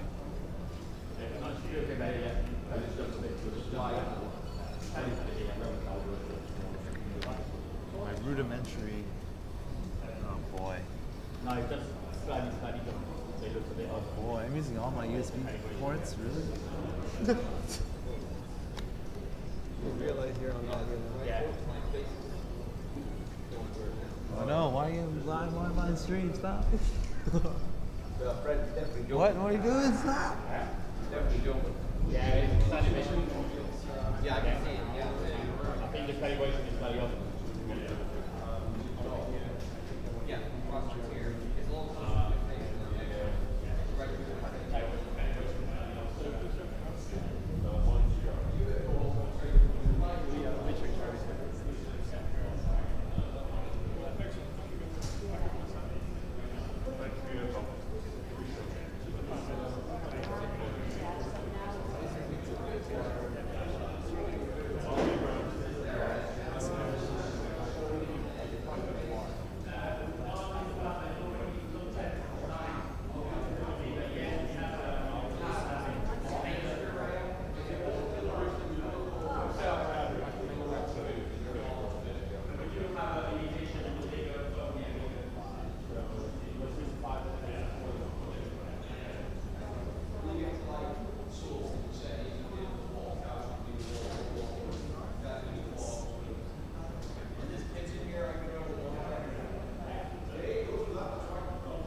For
This time, is it?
Everyone, welcome back from lunch. In just a few minutes, we're going to start with our Visuality Studio presentation.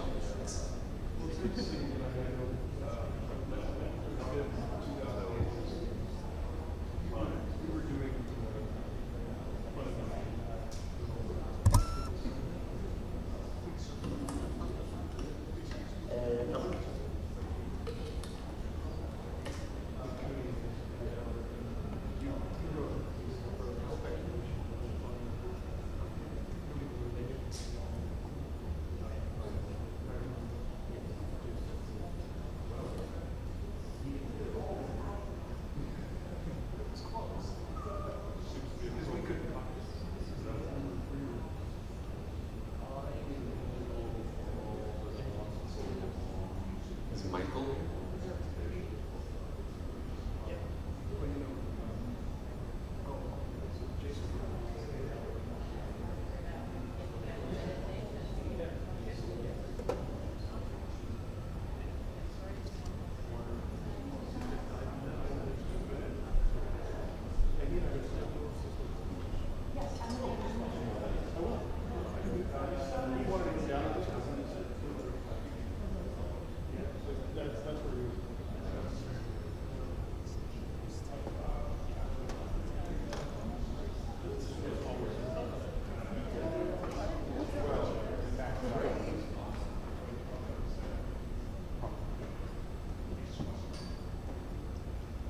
Thank you, Edwin.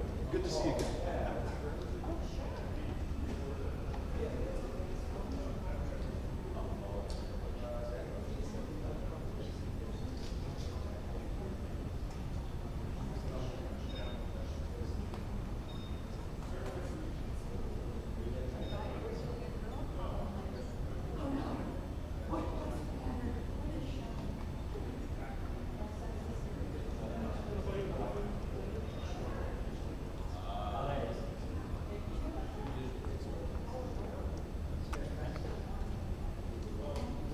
So I'm going to warm up the stage for Fred from Visuality here. So just a little bit more information about today and tomorrow. So our talks end at 5 p.m. today. After Visuality Studio, we have OSVR coming up on stage, and following that we have Sun6, and after that we have VirZoom, and then Pravidi, and then Interspace. 5 p.m. to 6 p.m. will be a free breakout time for you guys to get to meet, talk to each other, try some demos. And then tomorrow we'll have a few talks in the morning from 9 to 10, and then we'll go ahead and start with the hackathon. So the goal of the hackathon is, after seeing the tutorials in these companies, you can take some sample content content to each of these different hardware or software platforms with the on-site developer support of the developers who build the platform. And for the hackathon, OSVR will be providing dev kits to all of the different hackathon attendees, so you can try out actually using OSVR yourselves. With OSVR, they're supporting it. And VeerZoom is giving away a free VeerZoom bike to the hackathon winner, the person who, to the team that develops the best experience design for VeerZoom. And you'll be able to see their bikes there, and they'll be coming up and talking later today too. All right. And while everyone's getting back from lunch, thank you all. Hope you guys enjoyed the lunch. We'll go ahead and get started with our next presentation from Fred from Visuale Studio. Good afternoon.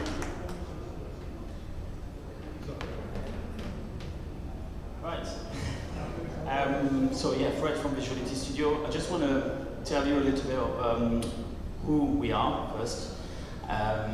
The research we've done over the last couple of years that could be beneficial to anybody doing VR in general. Also, what we're doing in terms of VR development and basically where we're going more specifically on the arcade side. We started, myself and my colleague Phil, a couple of years ago with the DK1, DK2, like most people. We've been in the IT industry, myself on the software side development for about 20 years. My colleague Phil and co-founder of Visuality in more electronic engineering side. And basically we just got together and really wanted to see how we can make VR much more immersive and much more interactive than effectively a static experience at the time using a DK2 or DK1, DK2. What we've done to get there, it's a large amount of research with thousands of people from various universities, schools in the UK, and also the general public. So we've done a lot of demos. Most of the time essentially using a DK2, and then a bit further on using our own development. The three main research we've done was natural walking in VR compared to using a joystick or controllers. And what's interesting, what we've done is we've designed a content which essentially is a small bridge about 3 feet wide and about 12 story high that goes across 2 buildings and is about 20-25 feet long. And then we ask people to sit down, use an Oculus Rift, and use their controller to go across, which, well, most people first look at the scenery, the people walking down the street and cars going along, they find it really cool. And then they walk across the bridge. Most of them don't really have any issues to do it. Turn around at the end and then come back. Obviously, all are using the standard Xbox controller. Then what we did, it's the same, exactly the same content. We're also using an Oculus Rift at the time, but with this time with tracking devices like we do over there, and using effectively a motion capture studio. And now we ask people to stand on one side of that studio, get rid of the controller, and just walk across that bridge. And it's very interesting that most people can't do it. Or if they do it, they seriously struggle. And now really clearly demonstrated with hundreds and hundreds of people doing it, that natural walking would take a lot of credence by what we see, of course. But then if I'm sitting down on a chair doing a VR experience, somewhere in the brain we know that we're sitting down, so we're pretty confident. However, if now I've got to put one step in front of the other to actually cross that bridge, there's an alarm going on in there that says, whoa, this is getting really seriously dangerous. It's not, but we have to really convince ourselves. So we get people lifting up the headset halfway, or just trying to balance themselves, or just checking out with their feet, make sure there's actually no hole there. I mean, it's quite amazing. Plus, we get people that need, well, don't go across at all. So that was interesting to really, for us, demonstrate how important natural motion in VR is to really, really immerse the user, to make that difference, to go that step further. The other research we've done is on object sensory. What I mean by that is we've gave the users different objects in a virtual object, a flashlight for example, and then we gave them a few physical objects, very similar shape, like someone was obviously clearly a real flashlight, the other one was maybe just a wooden tube, similar shape, another one was a plastic bottle, similar shape again, and so on and so on, and we did that for a number of objects. And we asked the user to pick the right physical object to what they were seeing virtually. And every single time people pick the right one, which for us simply what we wanted to say is we know what we hold in our hands physically. And if I'm looking at a flashlight in my virtual world and I'm picking up a wooden stick, for example, there's the same shape and size, of course, I just know it's not right. I just know it's not a flashlight. So the idea behind this, again, it was for us to establish how much importance having a physical object, if obviously I need a physical object in the VR world, was important compared to having a controller. So if I'm going to use a laser gun or anything else, then it's nice to have something that's very closely matched, replicate the shape, the size, and the weight as well of that object. And the third research we've done with those people was redirected walking. A lot of people talk about it.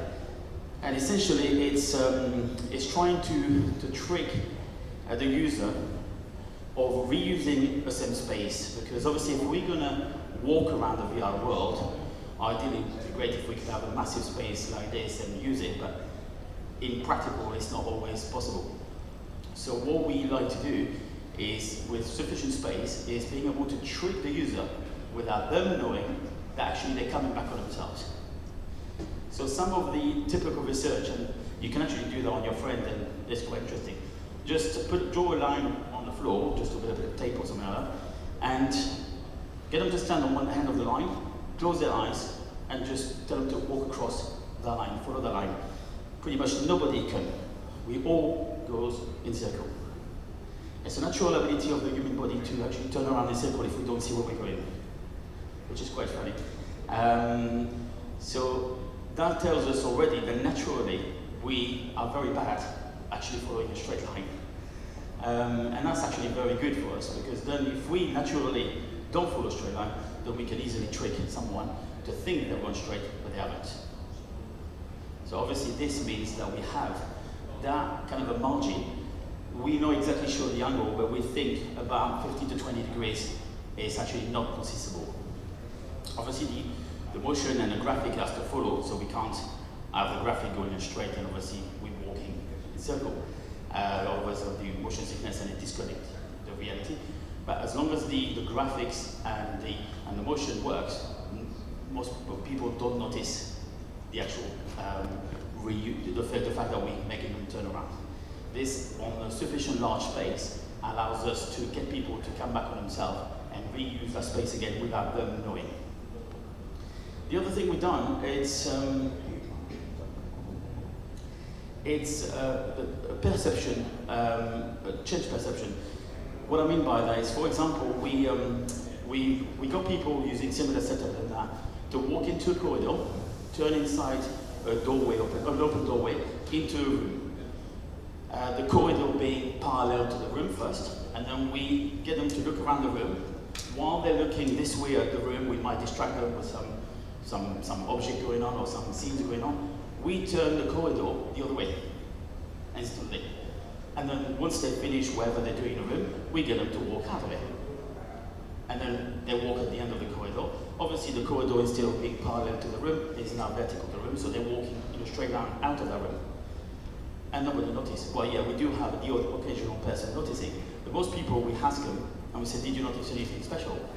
And they don't. It's quite interesting to see that we don't realize that things have changed. We take it for granted. A few people have noticed, so it's not something we avoid using unless really necessary in the content we want to do. But it's an interesting thing how people get tricked and don't query or anything like that, and people don't, even when we ask them, don't really notice it. So it's the kind of things we can use in VR, which is quite interesting, especially obviously room scale VR or bigger, to really reuse the space and maximize the space.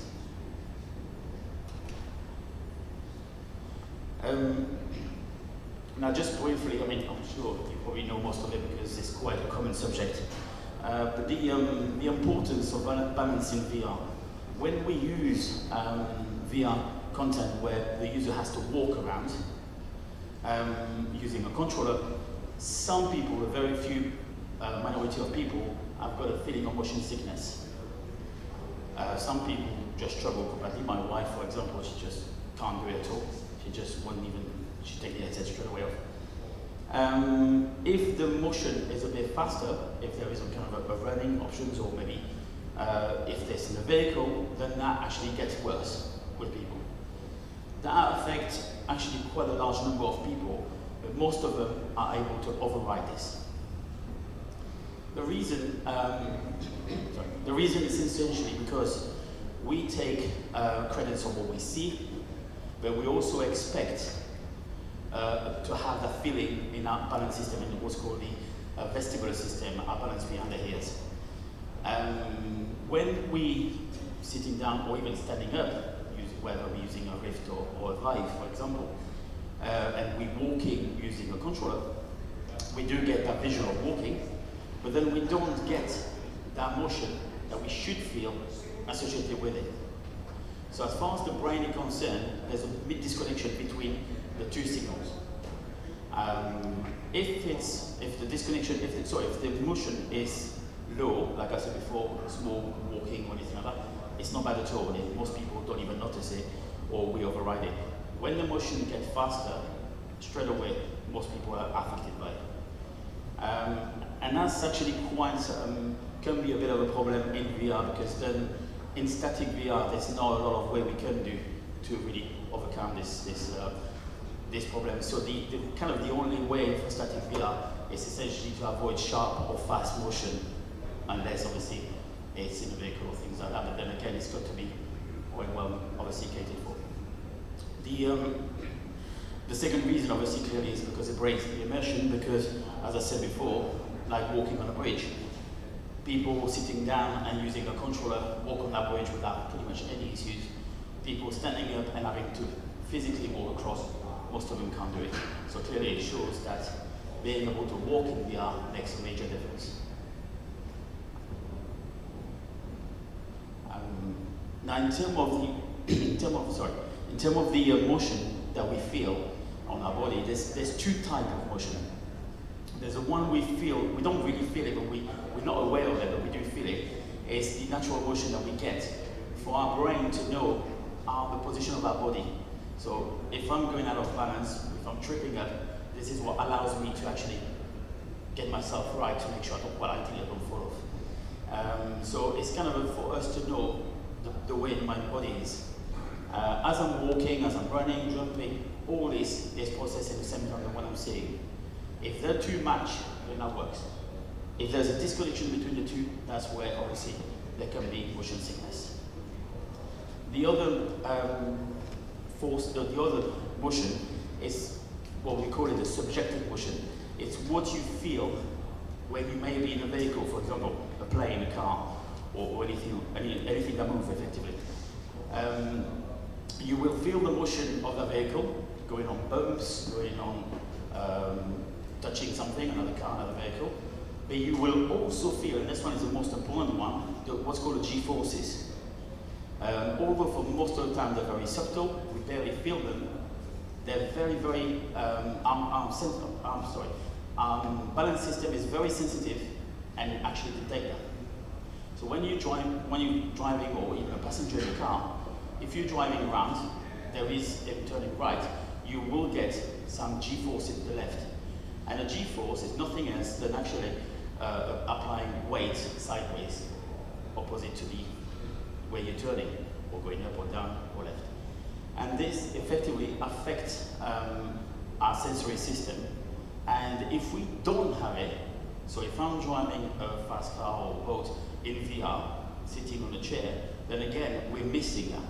And although for most of the time we don't notice it, we don't take it for granted, we're just driving a car because that's what it is. This is missing if it's not there. Most people are being happy to override it, without even questioning. But some people make them sick, a bit like being on a boat, but actually the other way around, because on a boat we feel the motion, we don't see it, where on this one we see the motion, but we don't feel it. So it's all about really for us, that research we've done, and what we've effectively been developing afterwards based on this.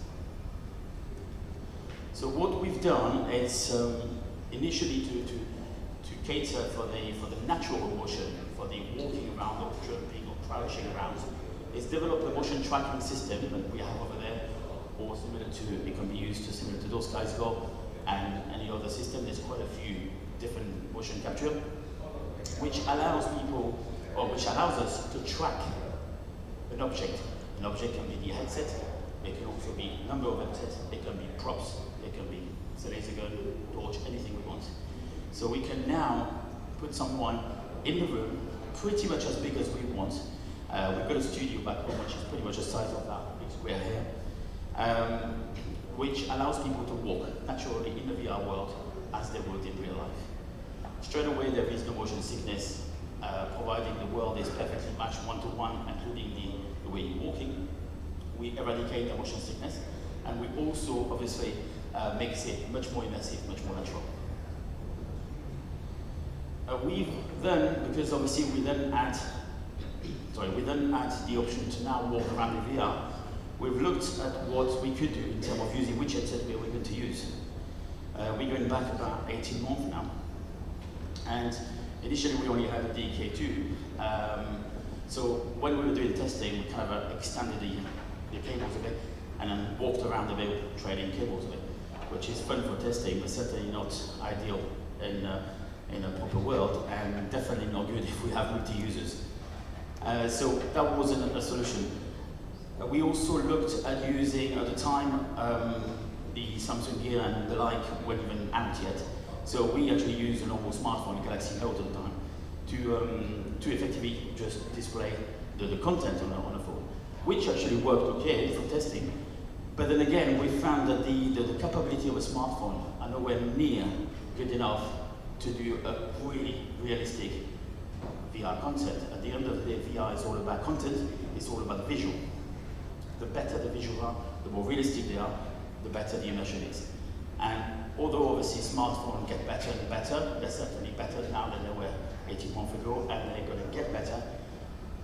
We can't really compare a smartphone to a Titan X graphic card, for example, which is already just a graphic card itself is about 4 times the size of a smartphone.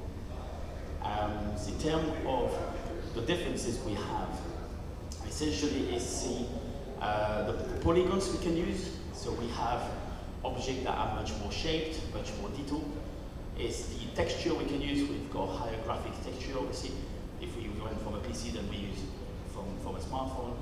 And it's also the little, but certainly very important options that a graphic card has, such as anisotropic filters and anti-aliasing, which obviously provide lots of smoothing into the game and details. This means that obviously we were happy with testing with a device like a smartphone, but it just wasn't going the right solution for us.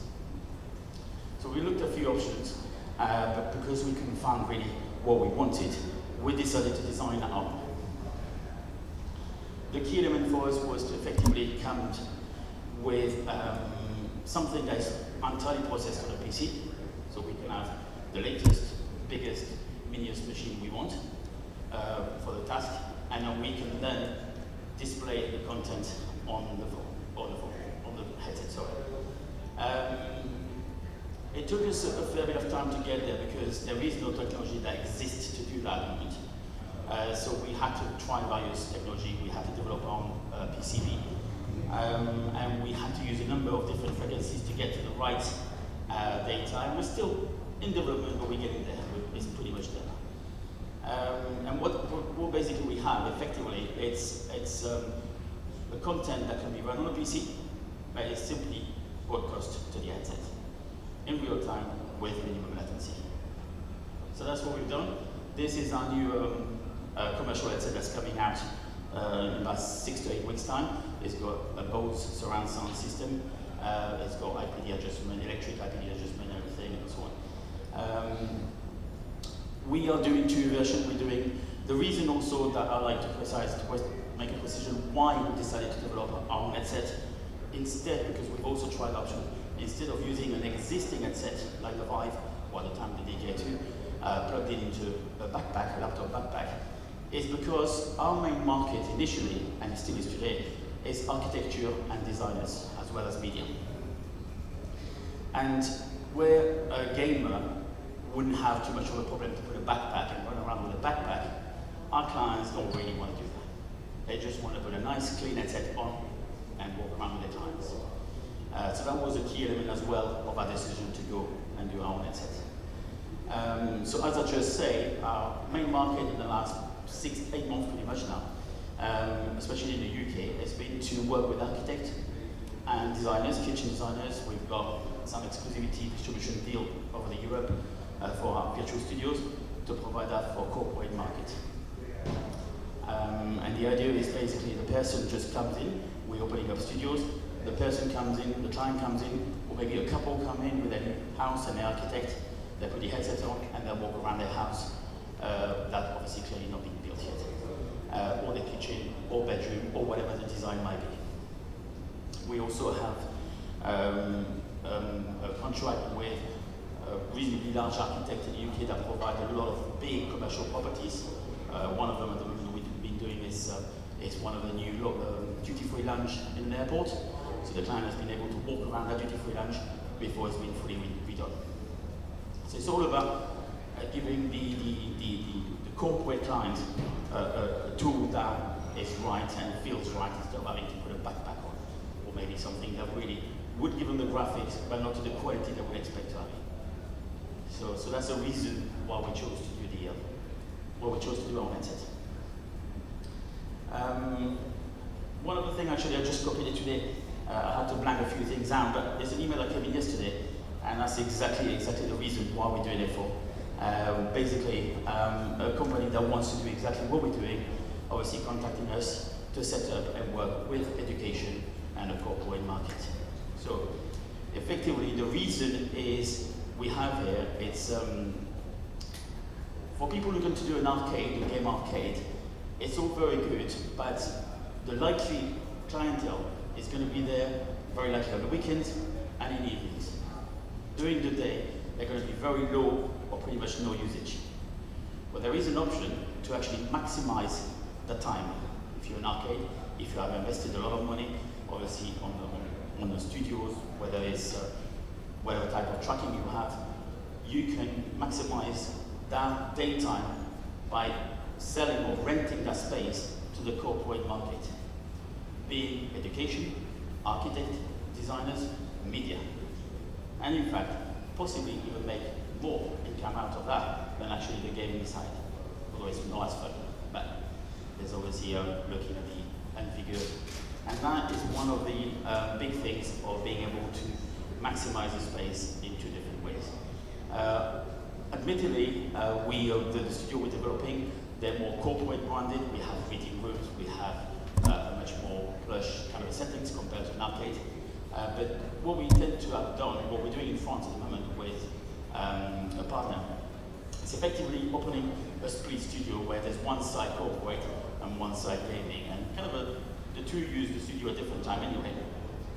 But then there is kind of a more surrounding for the type of people that come to use it, instead of having something that could be a bit damaged or whatever if it's used by players at night or whatever, and then obviously during the day might be used by corporate clients.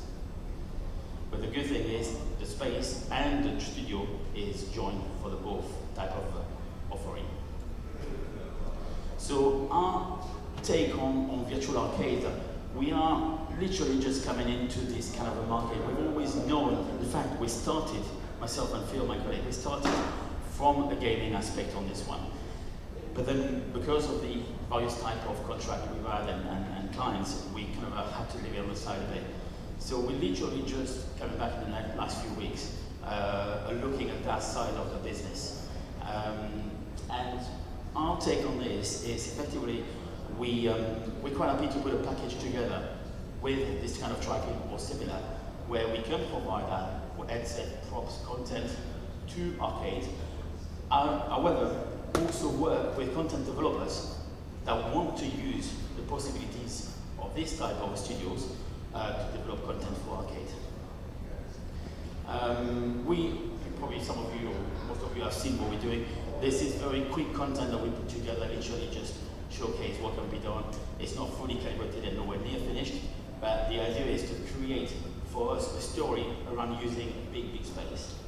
So it's to give the user something that they don't just step in the studio and shoot up a few aliens like we have.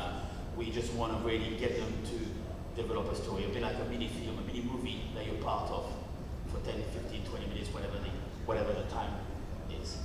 And having the space to do that, having the ability to have up to 10 users together, whether they work together or not, and having pretty much any props we want, like touchscreen, like real physical props, allows us to really create a story that blends the real object or the real physical world with the virtual world for a maximum immersion. We're also developing additional props such as fan, heaters, coolers, and sense trigger that all controlled by the computers to really enhance that world if required. So if they just happen to be popping their head out of the window, it's windy, then they get a bit of wind coming out, simply by a fan being triggered at the right place, right time. It's all little subtle technology that makes a huge difference to the experience.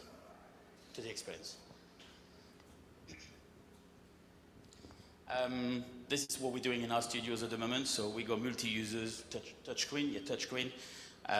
So we're testing, we're doing various things.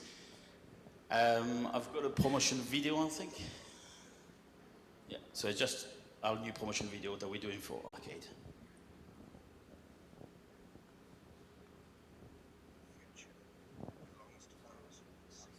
There should be sound, don't worry about it, we'll see.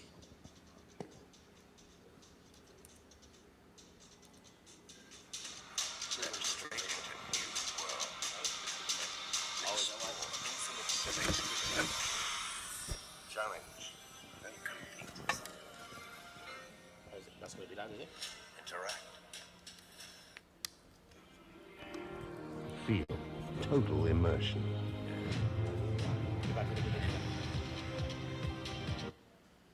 Sorry.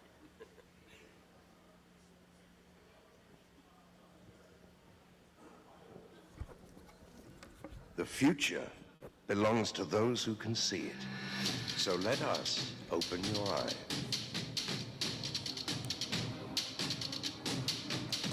Step straight into new worlds. Explore infinite spaces. Challenge and compete. Interact. Feel total immersion.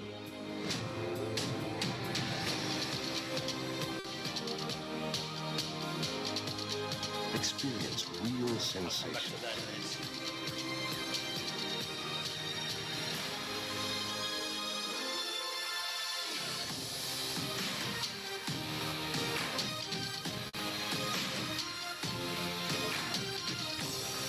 And free your mind. Because seeing is believing.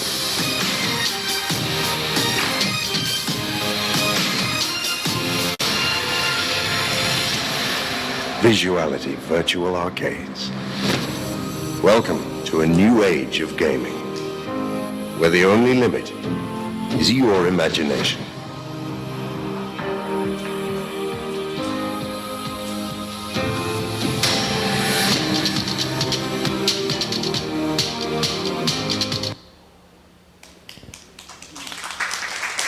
Yes, thank you.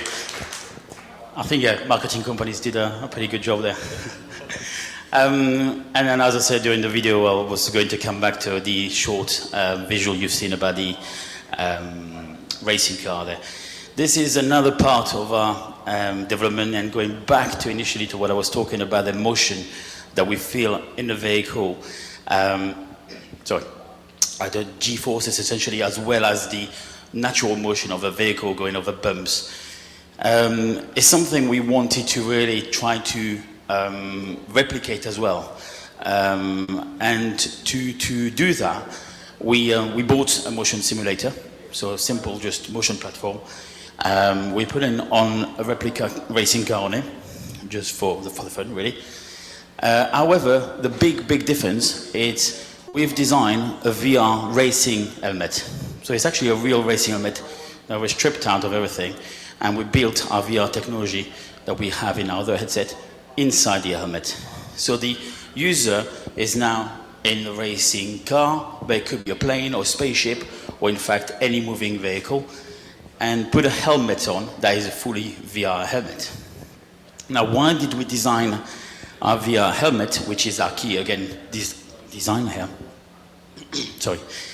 Essentially, is because if we use an existing helmet, Oculus Rift, Vive, to name a few, and many others, first off, the IMU on board, the initial unit on board of those headsets, will pick up the motion of the platform and will make the graphic goes completely mad. Especially with the motion platform we use that's got 24 degrees up and 24 degrees down, 24 degrees right and 24 degrees left. It's quite extreme motion. The other thing is because, in fact, I think most of all of them, the headset have got elastic straps. Due to the motion, they'll just come off. They just won't stay on the head. So we developed our racing helmet. Also, the third reason is clearly why is because it's cool, and because if you go into do, whether it's a race or whether you're flying a spaceship or whatever, it'd be quite cool to put a flying helmet or a racing helmet. So we've designed the helmet with a custom tracking solution that allows us to separate the motion of the head or the movement of the head with the motion of the platform. So the user can now watch, well, basically just do his race, look around if they need to, and we can now use the motion platform to send those natural motion that we talked about before, the G-forces, to the user to trick the brain in the same way than we do when we walk around our studio. I'll show you shortly in a brief intro video as well of what it looks like. But effectively what we had to do, it's taking an existing motion simulator. We had to, when we still are, rewriting the algorithm to move the platform. So if you're using a motion simulator looking at screens, you're going to get some motion, you're going to get some feeling, but they're not going to give you the realistic feeling. Because if they did, you'll probably jump off of it. Simply because it does require quite a lot of angles and quite a lot of motion to replicate natural feeling. Especially if obviously we're not talking here of a normal car going around the road, we're talking of a racing car, we're talking of maybe a fighter jet or maybe even a spaceship. We want to really give the user the acceleration feeling, the braking feeling, or the angle when we bank. In the car, for example, a racing car or racing boat, if we accelerate fast, we're going to be pinned back to the seat by the acceleration, by the G-forces. If we brake hard, accordingly, we're going to just drop forward onto the harness. And the interesting part, if we turn a very fast bend to the right, 120 miles an hour, we're going to be thrown to the left. So imagine being on a platform, looking at screens in front of you, you turning right, and your whole platform goes left. You are aware of what's going on around you because you're looking at screens. It's just not going to look right. With a VR helmet, you have no idea what's going on the platform. It can tilt you up completely upward, not that it counts, but it could do, you wouldn't know. All you know is the feeling that platform gives you. So if you accelerate down the straight very fast, we simply tip the platform up to 24 degrees, gravity takes over, you fall back on your seat. But what you know is you're pressing the accelerator, you're going fast in a straight, and you're feeling your body on the back of the seat like you would in real life. And it worked quite well, actually. And it's the same thing, if we're turning right, very fast to right bend, we just bank the platform to the left with a bit of what's called yaw, and I give you that feeling of your body falling to the left, and you're pulling on your arm to stay straight, as you would if you were taking a very, very fast bend to the right. And based on this, we can literally replicate with the right algorithm and a bit of work, pretty much any vehicle. and obviously giving the user not only the VR experience, but the motion that goes with it. And obviously the vehicle that goes with it, whether it's a racing car, whatever, it's all for the experience. It starts before the user gets in that car, before the user put the helmet. They walk to the vehicle, it looks cool, they sit in that car, or spaceship, or boat, or whatever you want it to be. Before they even put the helmet on, it looks cool. And then they put the helmet and they get the experience. Very short video, this is what it looks like.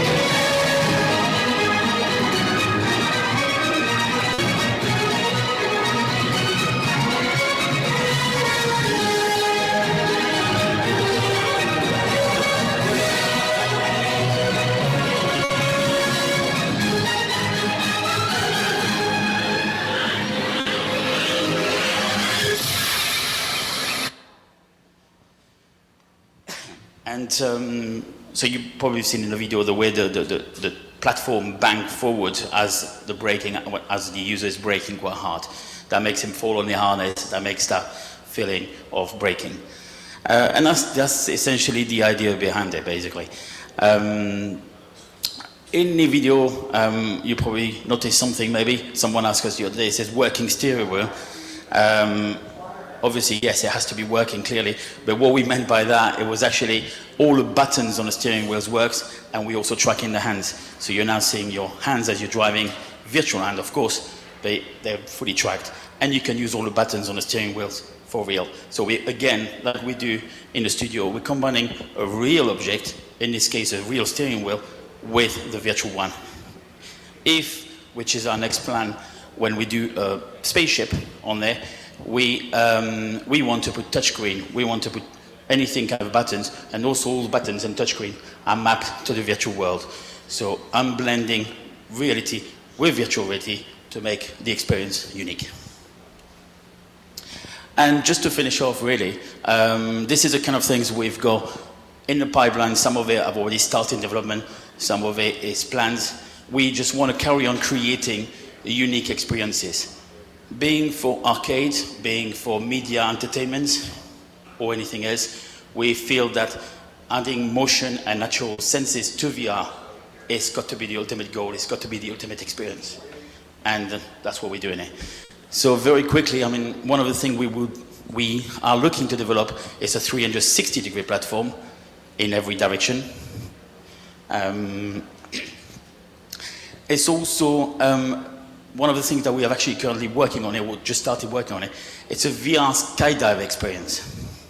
Now what we mean by VR skydive experience, it's, there's plenty of them already on the existing headset, where you can do a skydive. Some of them are good, some of them are not. They're all good, but what is the best part of a skydive experience? What will be the scariest part? It's actually the jump. And although obviously in VR you're still looking down or whatever before you jump, you still have to press that button on the controller or the keyboard to actually jump or to make that move. Well, what we want to give the user is that physical ability to actually believe that they've just put a parachute on, in VR of course, while they're putting obviously a harness, get onto that plane, obviously take off and get to altitude, and then they will have to jump. They will have to physically jump off a platform. For them, obviously, it's going to be a skydive jump. It's going to be or a base jumping, or maybe a jump on the moon. Whatever the VR world we want to give them, that's irrelevant. But it's all about providing that unique feeling of blending, yet again, reality with virtual reality to make truly an experience truly unique. So that's one of the things we're looking to do. And there's a few other things that we are working on, developing haptic touch feelings to enhance the possibility. I was actually only 2 weeks ago, down at the lab who's developing this with us. And it's very interesting the progress they've done very quickly. It's basically a device that eventually we'll put in gloves, but at the moment it's a little bit bulkier. And it provides sensory in terms of pressure, vibration, cold and hot onto all fingers, including the palm. And it's very interesting, like for example, if you select on the screen a can of Coke, as you squeeze, it just stops you squeezing. It just gives you the pressure to give you the feeling that actually you're holding something. And then you feel the cold of the can of Coke. And it's very impressive to look at your hand being empty and still feeling you're holding something. It's quite so if and this is where obviously from the background we're doing, picturing now I've got a VR headset, and in my VR headset I've got my can of Coke, then yeah, I think I will really truly believe that I'm holding a can of Coke, and yet I've got nothing in my hand. And this is what we really want to go down to. It's quite interesting to yet again see how we can really trick the brain, combining visual and physical feedback, to believe that really actually it's happening for real, and it's not. And I think that's it. So if you have any questions, thank you. Sure. So you mentioned you have a 1440p wireless headset. So I was wondering what frequency wireless you guys transmit over? Is it 2 screens or just 1? Okay, thank you. The question was, we've got a 1440p screens, which frequency we're transmitting on, and whether we're using 1 screen or 2. Yeah. Okay, so the frequency, it's a high frequency, but I can't give you the channels because, well, we kind of want to keep it secret, obviously. There's not that many available channels anyway, but it's a high frequency channels. For two reasons we're using the high frequency channels. First off, because it's not often used by traditional network, so we don't have any, we don't normally have any problems, although at the SVVR last week, we couldn't connect at all. And the second reason is because it's got a much more higher bandwidth to transfer data. As for the question, 1 screen or 2 screen, at the moment only 1 screen.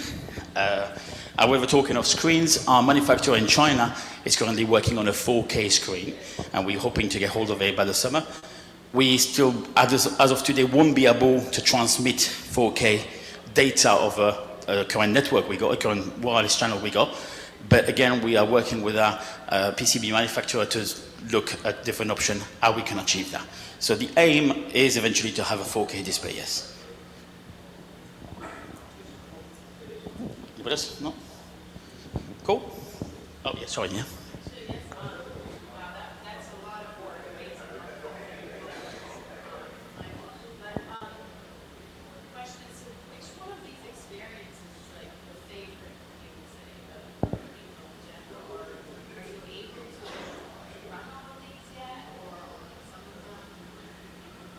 Okay, just going to repeat the question for everybody.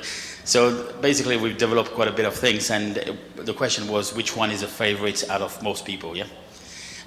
Well, admittedly, the racing has only been tested by a limited number of people at the moment because it's still in development. Personally, it's my favorite. I actually really enjoy it because it's very immersive. In terms of the only public experience we have at the moment is those ones we're showing today. In terms of game, I would say, which are in development, they're nowhere near finished. They're pretty good already, I think, but it's clearly only very basic. And essentially it's because we've been concentrating on architecture and design as well. But if between the two we have at the moment something really, the Alien Shootout, which is in a kind of a moon-based settings and shooting aliens and walking around, people seem to like that. Yes, so. When and where are your venues going to be opening up to the public? Okay, just repeat the question. So when the venue is going to be open and where? At the moment, we're opening 3 in the UK. So we've got a city called Liverpool in the north, which is going to be opening in July. It's currently being fitted in. We've got another very huge, big warehouse down the south of the UK, which is called in Portsmouth. That is something that is about 150 feet long.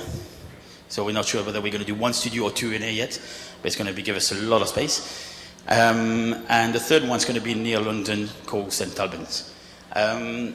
We've also got our obviously main studio that you've seen in some of the videos there, that is currently obviously unused.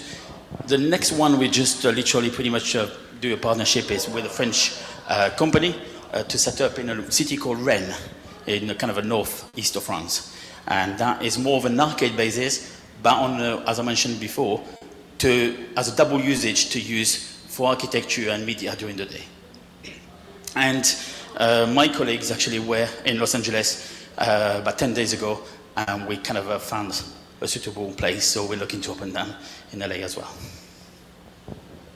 Also, in your experiences, you have obviously the driver and the main player.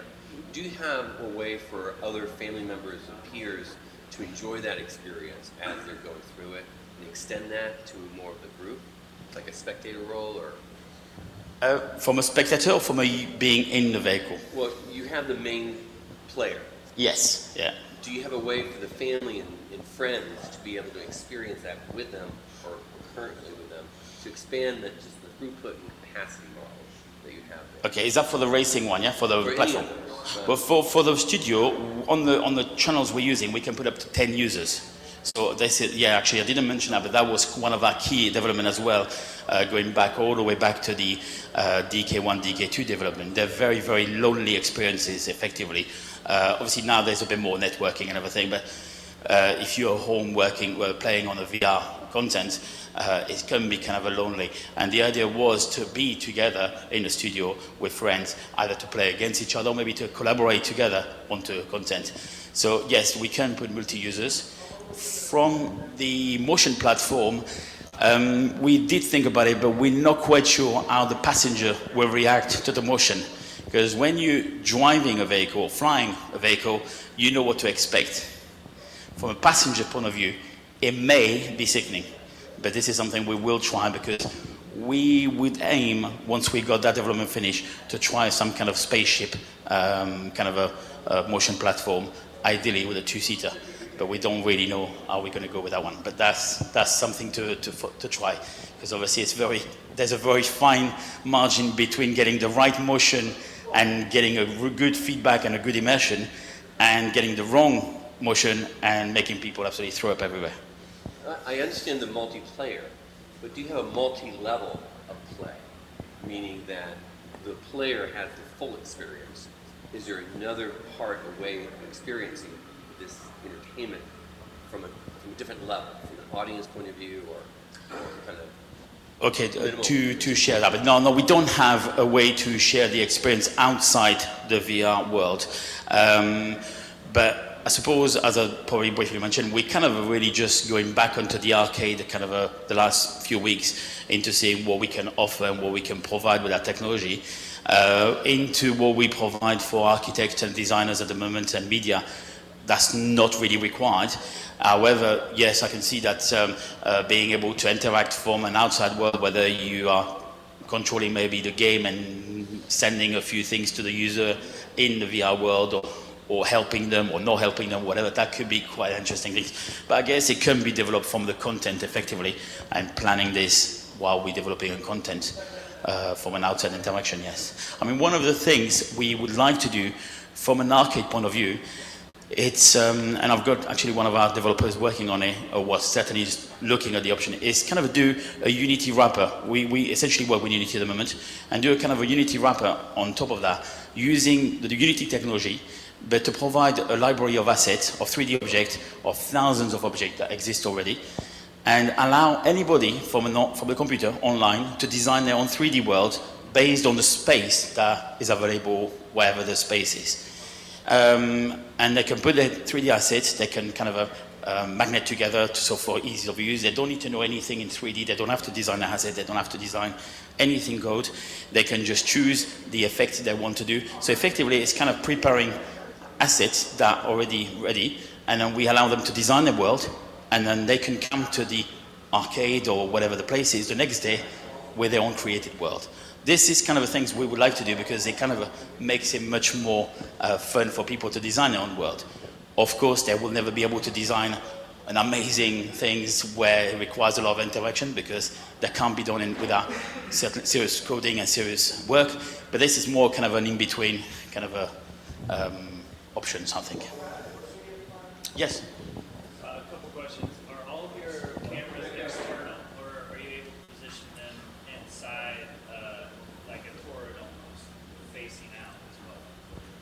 do they all need to be perimeter? Okay, so the question was, are all the cameras on the outside or can we put them on the inside as well of the perimeter, yeah? We can put them pretty much anywhere we need, and that's essentially on the space that we have. This kind of space over there, we've got cameras on the outside and a couple of the legs to take the lower kind of object. If we had, like the studio, we have a space about that whole size here, we would need to put cameras in the middle as well. So we would have to have a structure or a frame or a bar that supports some cameras, because the cameras on one side will not be powerful enough to see on the other side. How do you account for rafter shape if you put those on in a ceiling configuration? Are you able to cancel out the vibration from the various ventilation units and such? Right. In terms of vibration, no, those cameras don't like vibration or don't like moving at all. They're very, very temperamental when it comes to motion, so they have to be mounted. This is why we have a very strong structure of an overkill structure, in fact, for what we do, because that's designed to support very heavy lighting, and yet we're putting cameras that are not even half a pound. But the reason is because the structure doesn't move. If you have walls you can mount the camera on, it's much, much better. However, if the calibration, if one of the camera moves for whatever reason, then there's a recalibration needed, which generally takes between 10 and 15 minutes.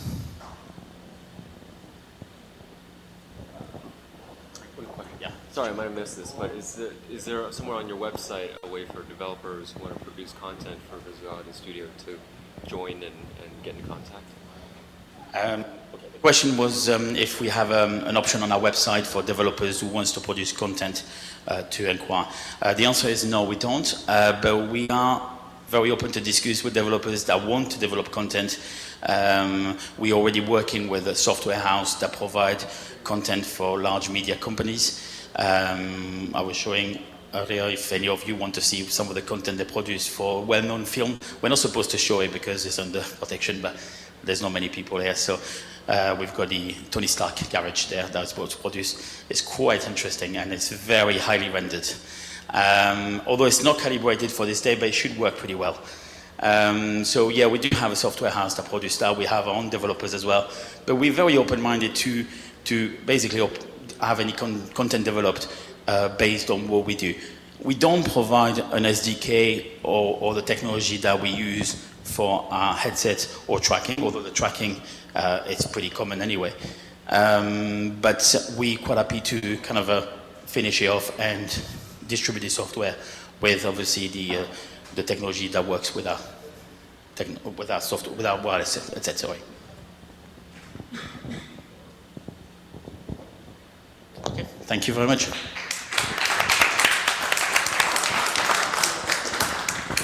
Thank you, Fred.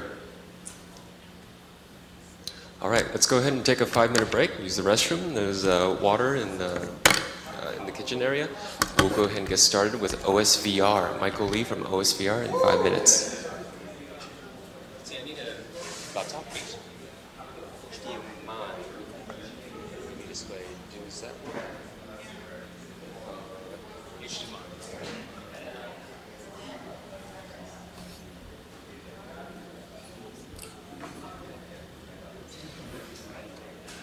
The projector doesn't have HDMI.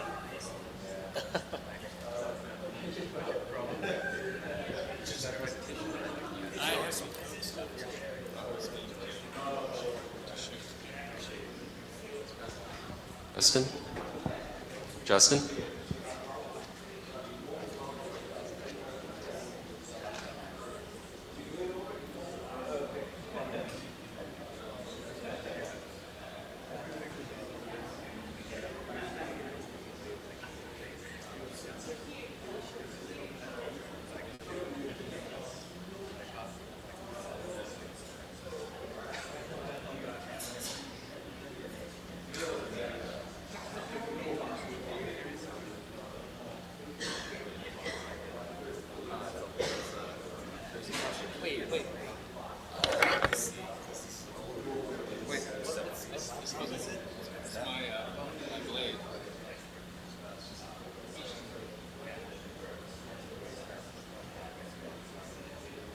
Oh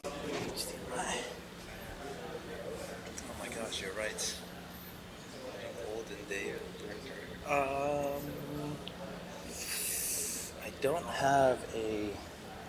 Yeah, I don't. Is your presentation?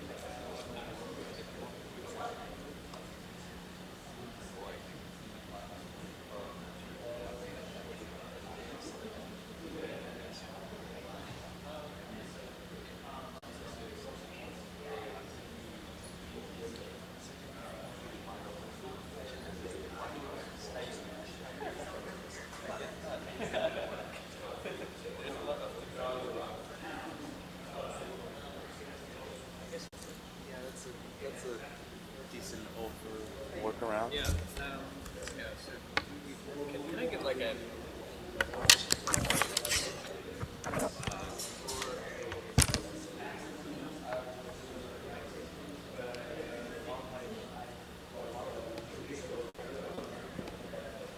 Stop on Skype here. And do you have Skype on the computer? Or? I have Skype. Okay.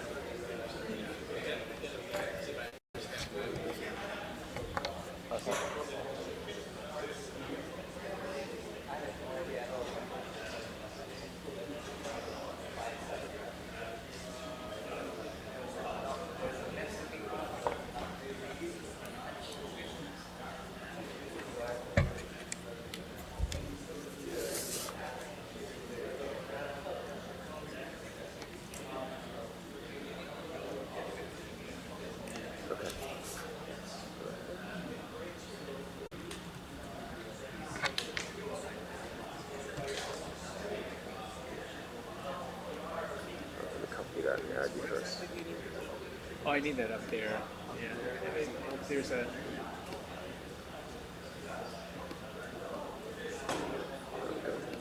It's not very long, is it?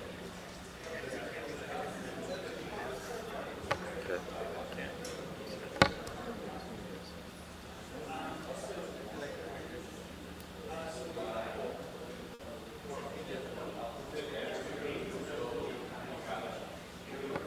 Set the request. Okay. Yeah, it's probably gonna be okay.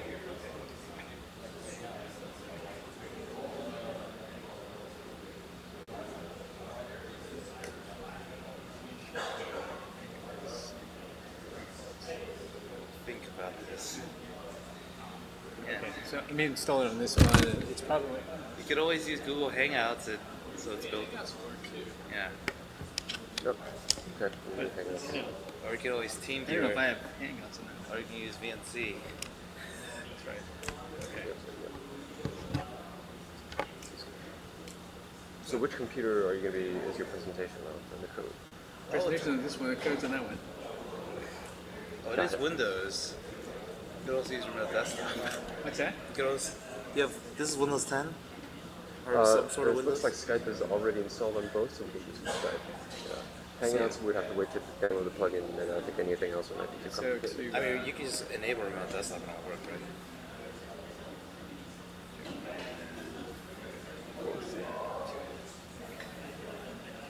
Great. Right. Okay. Now I can. But I presume there will be graphical demos. Okay. So now.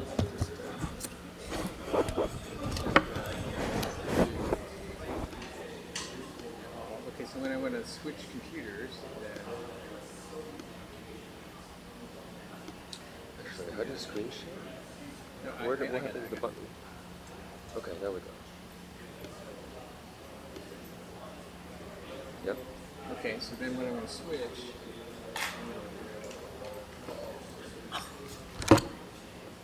Oh, two computers. Yeah. What's that? Oh, I was just, you were Do you have just any plugging plugin? into the wall. no.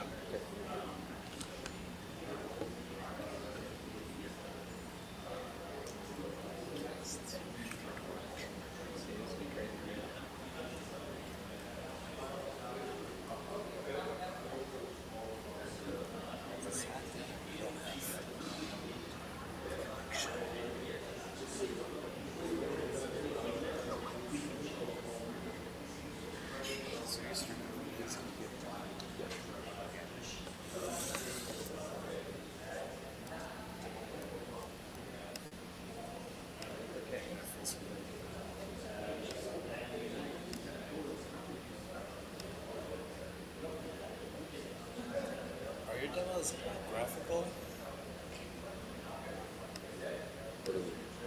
Are they rendering and stuff?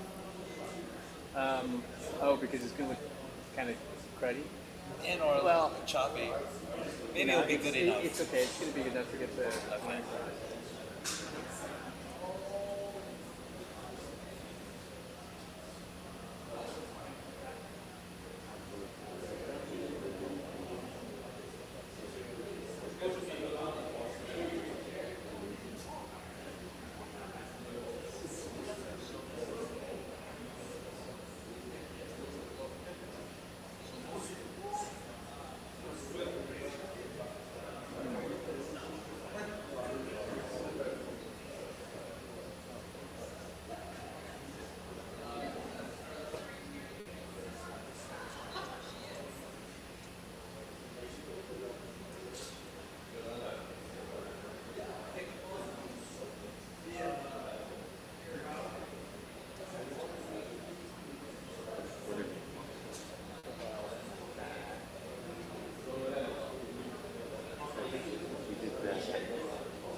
It'll take a moment.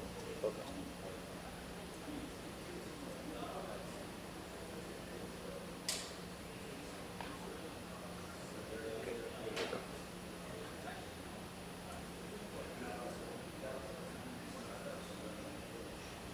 Okay. So when we need to switch, then I guess I just call it. So when I switch, then we have to drop. We can drop this call. Yeah. And then accept this one. Yeah, I'll do that. And then do something out of it. That's good. We'll see how it goes. All right. Okay, so hang on, let me just get a few things set up too.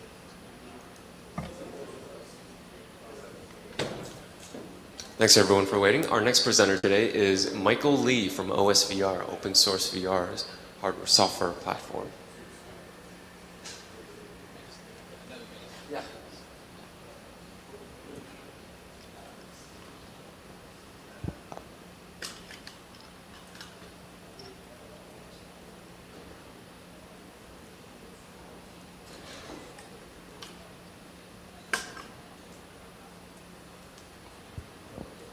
So talk a little bit about the future of the VR Arcade Conference while we're waiting here. So this conference is designed to solve a problem for the VR companies here that attend, the VR studios, the VR hardware software platform companies, and the VR arcades. This year the problem is around making VR arcades exist. VR arcades don't really exist yet. And how do we and there's a lot of problems that we all face. The arcades don't have content. So, well, hey, let's bring the studios in and let's bring the hardware and software companies in so to leverage the amazing hardware that the platform companies has created and bring the arcades companies together. Next year, as alluded by some of the problems that Tim from early this morning mentioned, is going to be around finding the killer experience. The killer experience that brings people out of their homes and into the the VR arcades. And the other problem is scalability. So next year's conference is going to be designed to solve those two problems, finding the killer experience, identifying, breaking down what that means, what are the magic moments through, after this year of opening the arcades and developing these titles, learning from pushing customers through and figuring out what are the magic moments, what defines a good VR arcade experience, and bringing that back next year at the conference, and bringing more studios in that have those killer experiences, and bringing in more theme park and entertainment center and arcade owners who are looking to bring these types of experiences, your games, your hardware, your arcade, into their companies. So that's the vision and the goal for next year's 2017 conference.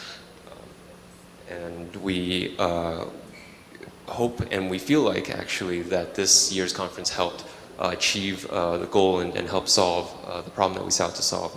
we hope to do the same thing with next year's problems. So far, let me get a pulse from the audience. How do you guys feel about the conference so far? You good? Okay, thank you. I'm glad. And hopefully it's been useful for your companies, and it's been useful to help you guys find network and find good contacts and partners. Yeah.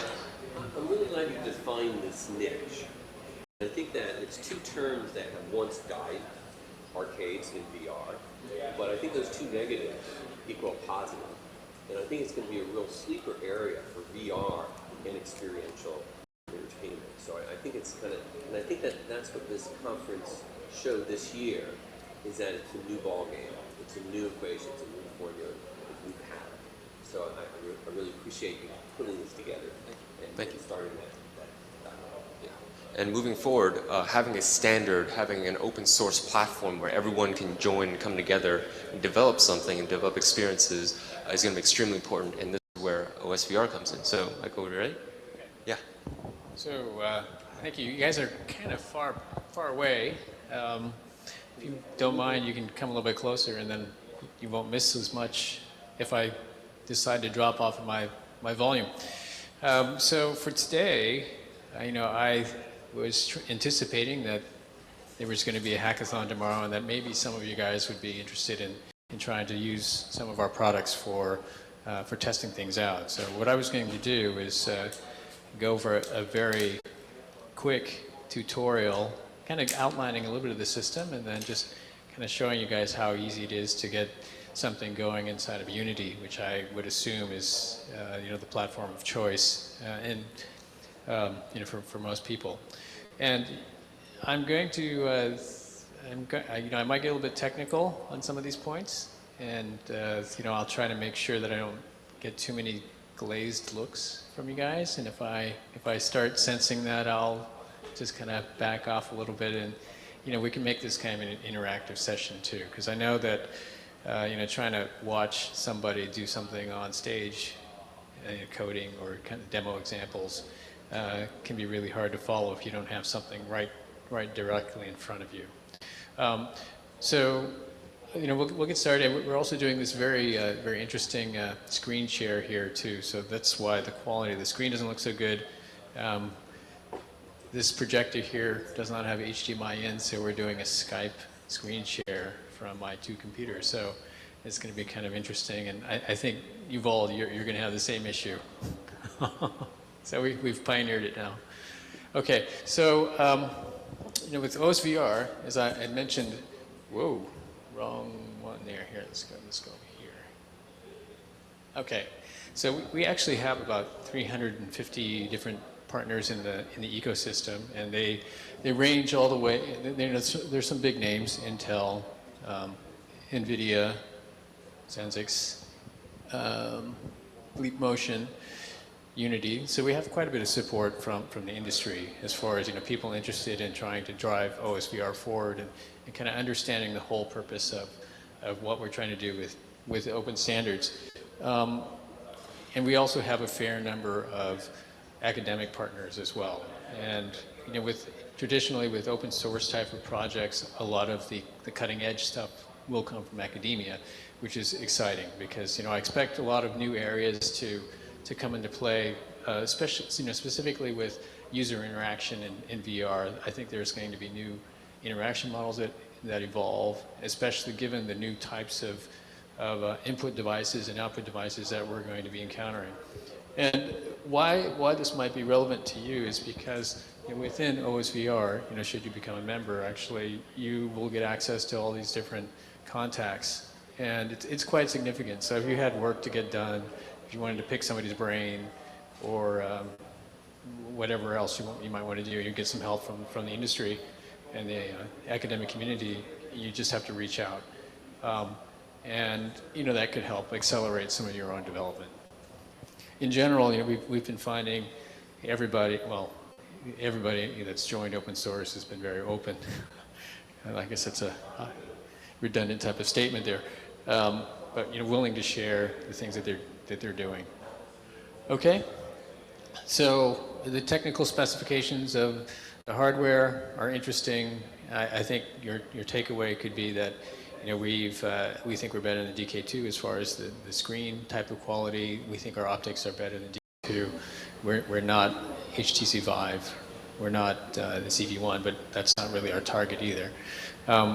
So I can talk more about the hardware when I come around and see you guys tomorrow if you're working on the projects, or you can find the stuff online. And knowing more about the hardware is not going to help you get started, so I'm going to focus most of the rest of this discussion on kind of getting started with the software and the rest of the pieces. So I think after I get through with the basic connection, there are a number of wires here.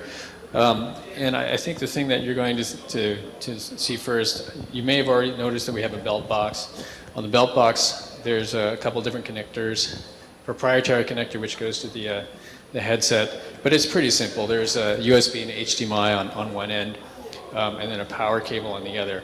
Where it might get a little bit confusing for you is we also have a positional tracking camera that's included in the set, and we actually have a synchronization cable that wires into the power cable. We have diagrams for this. If you're going to be using the positional tracking tomorrow, I can help you out with it. And I know people get kind of confused with that. But at a minimum level, it's pretty easy, just HDMI power into the belt box, and then connecting on the top. The top of the belt box also has an audio device on there too, so for analog. There's also a USB port if you wanted to have a pair of USB headphones on it. So that kind of covers like the basic setup. The other thing that you'll notice is that when the device first gets plugged in, you'll see two screens. The headset will show up as a screen, and the tricky things that you'll just have to remember is that you have to kind of set the screen for landscape flipped and extended. And this is the reason for this is because NVIDIA and AMD up to about now just kind of recognize displays as displays. They don't have a distinction between a headset and, let's say, a desktop display. And it's caused all kinds of problems to date, and everybody's trying to address this in different ways. But just know that what's happening here is your desktop will get extended into the headset initially, and that will actually just help you prove that you're getting HDMI signal into the headset. And there are a number of things that you just kind of have to step through just to make sure you're getting the right stuff going. Okay, so that's just the basic hardware setup, and you just want to make sure that there's signal coming into the headset and everything's kind of powered. The next thing that I recommend doing is we have to now deal with getting the software set up. Let's see here. Come on. Okay, so first thing to know about the system is it's a client-server architecture. So there's a server executable called OSVR server.exe, and basically its purpose is to handle all the devices in the system. So when you start up the system, it'll go out and try to detect all the VR devices, initialize them, and then start trying to assemble all the data pathways which will go eventually to your application. Your application will run as a client of the OSVR service. So one thing that you'll have to have working in order for your client to work is make sure the OSVR server is running. The server also handles all of the plugins for the devices and any other type of analytics type of plugins as well. So as I said before, it handles all the initialization of the devices and the detection. So in the case of the tourists, there's just going to be some simple, okay, is it out there? Reset your device, and then as the server runs, it's just going to pull your device or get interrupts from your device. On the client side, to hook everything up, there are a number of ways that you can implement your application. The most popular way is on top of Unity, as I expect, and we have client libraries inside of Unity, and those are packaged in the form of a prefab. We also have plugins for Unreal, and then you can also do a very simple C++ straight type of implementation as well. And basically, from the client side, yeah, there's also a configuration file which will help you with kind of discovering which devices to instantiate. I'll go into a little bit more of that in a bit. Some other useful utilities, we have something called the Tracker Viewer. It's just another utility application that I use as a sanity check to make sure I'm getting the tracking information from the headset. So we talked earlier about just having the display coming through the headset. The next most important thing is to make sure that the tracker is working. Okay? And then there's a couple of useful utilities that I've kind of put here on the slide. So let's see now. Let's just go. So getting it, just putting it all together. I always like to do a sanity check first. Once I've got everything kind of wired together, I find the server that I've installed. I just launch it. Then I launch this thing called the Tracker Viewer, and we just get the tracking information. So at that point, you can run a demo and make sure the headset is properly displaying in a split view. So now we're going to try to do a really quick switch because I intended us to have the right type of thing. And I'll just hang this one up.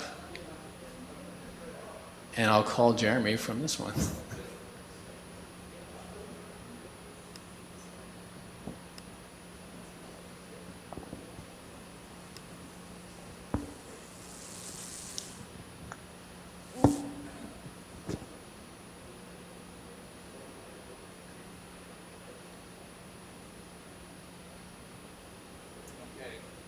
So, unfortunately, it's a little dark.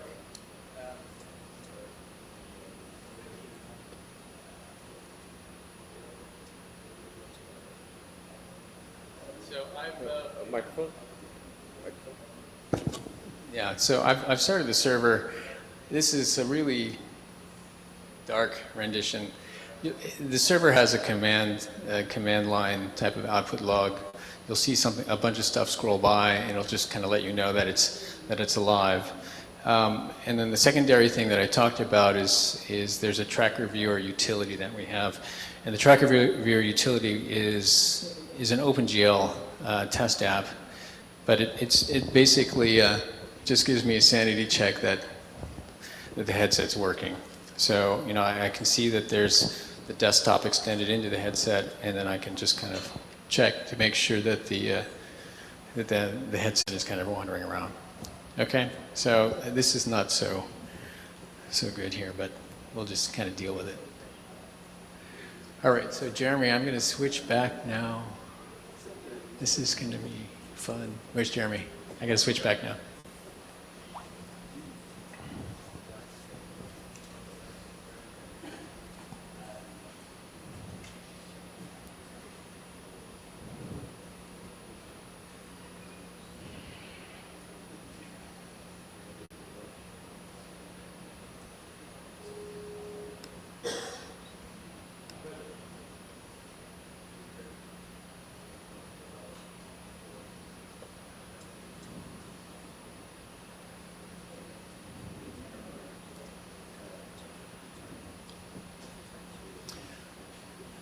Okay, so we've tried our best to make sure that everything was going to be packaged up appropriately.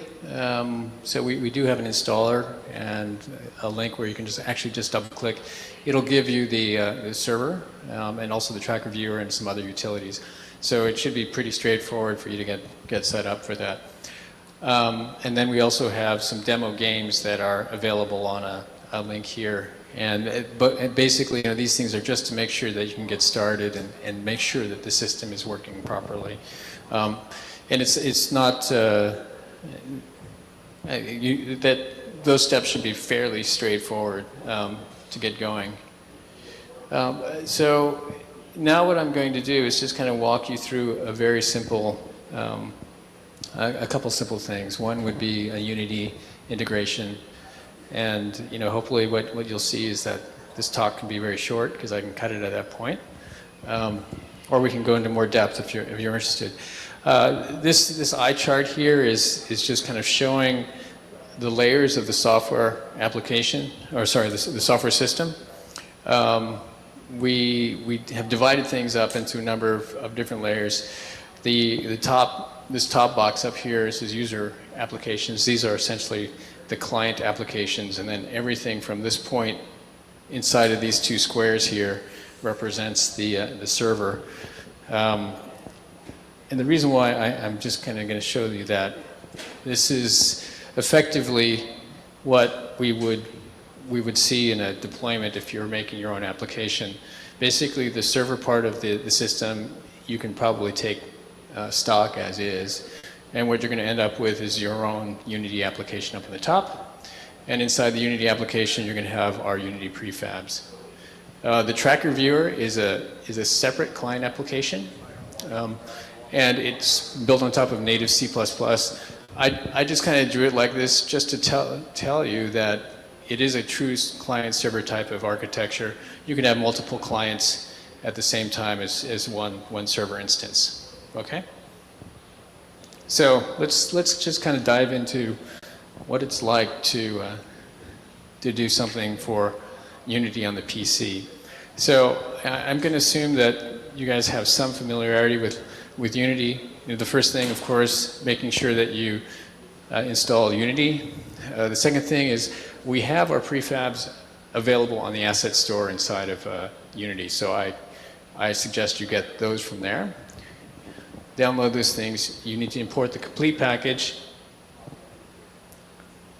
Inside of the Unity assets, we have a number of test scenes and example plugins that should help you just kind of browse around and take a peek at what's already there. So at this point, I'll switch again.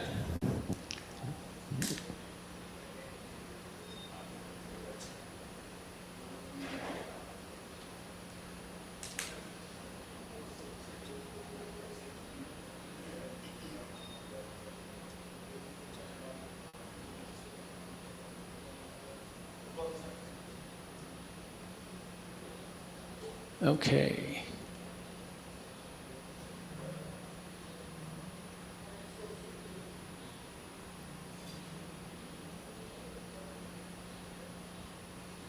So here I have a very simple Unity application. Let me see if we can make this zoom or something. The text is almost completely unreadable. This is not so interesting here. Well, let's see now. So if you're familiar with Unity, you'll recognize these icons over here as being scenes. There are a number of test scenes. We have a prefab tree directory here. This is really not enough resolution. And they're basically two different prefabs that are the key prefabs. And I'm sorry that you'll have to remember this as I say it. There's the most important one is something called the client kit.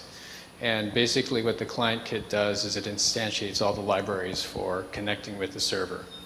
And inside of the client kit itself, there really isn't much for you to do except for making an identifier for your own application. So just like you would have to have a bundle identifier for your Android application, which might be com.osvr. You'll just have to do the same thing inside of Unity. So that's just one step. Drag your client kit into your project, and then fill out the data for that. I can actually show you what it looks like first. This is just a very simple particle system here.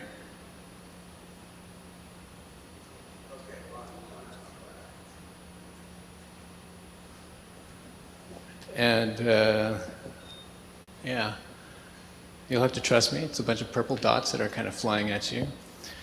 So it's single view, and there's no tracking information that's being sent into this application at this point.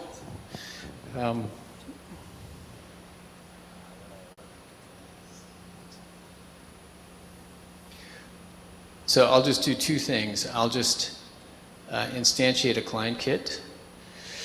And then there's another prefab, which the simplest one to work with is something called VR tracked data display, sorry, VR display tracked. And what that does is it brings in the tracking information from the headset. And it's pretty easy. You just drop it in. And once you do that, my server is running in the background already.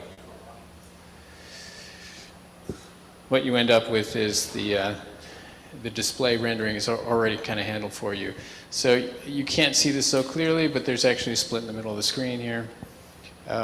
It's representing, what should be seen by the left eye and the right eye. So that camera rig is already kind of done for you. All the optics for handling this distortion for this headset is already handled for you.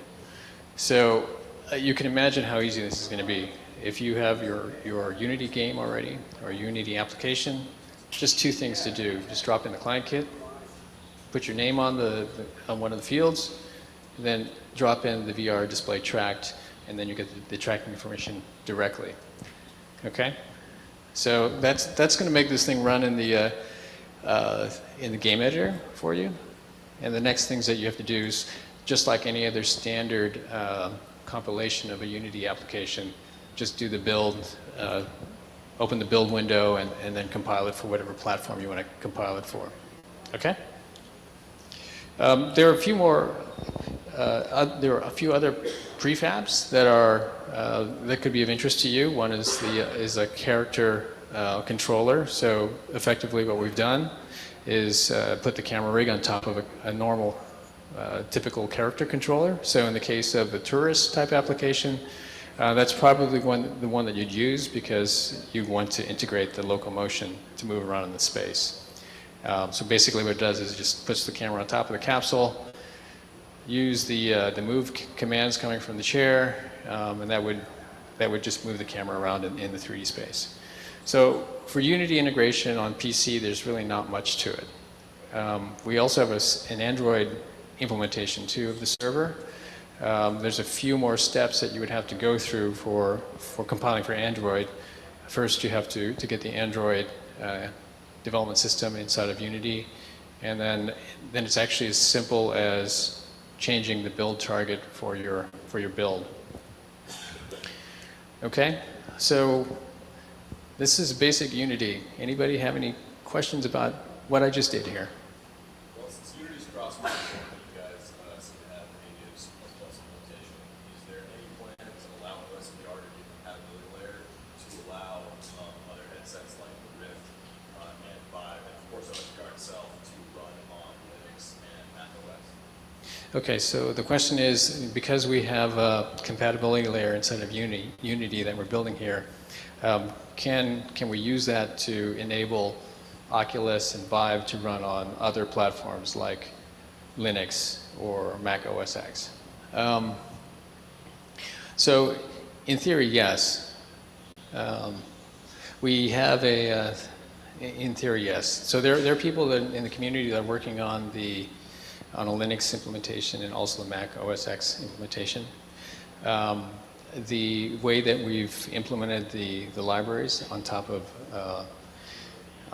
the Unity requires that we have some compiled. Some of our C++ code is compiled as libraries, but because we have the projects that can compile on all the different platforms, our managed, our C# layer inside of Unity will be able to load those libraries appropriately.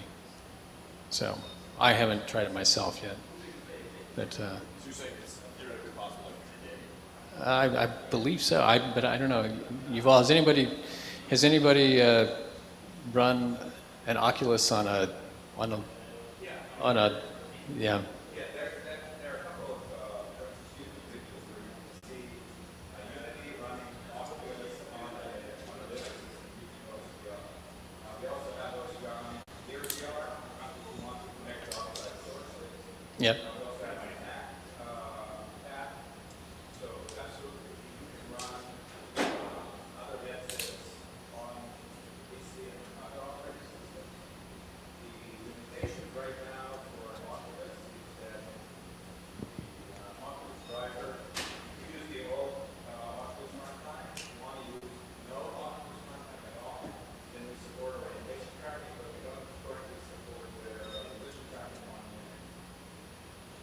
Yeah. So, yeah, theoretically. And some people have done it. I just couldn't tell you that I've done it myself.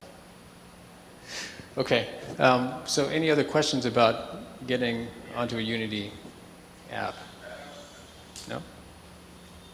Okay, so how many of you guys intend to be around tomorrow for the hackathon? Okay, so just a few of you guys. And are you guys on Unity? No? What are you on? We used to be on Unity, but we switched over to Unreal actually. Unreal. Okay, so we do have an Unreal native solution, and tomorrow I can walk you through that. It's a little bit more involved at the moment. Okay. Okay, any other Unity questions? Yeah.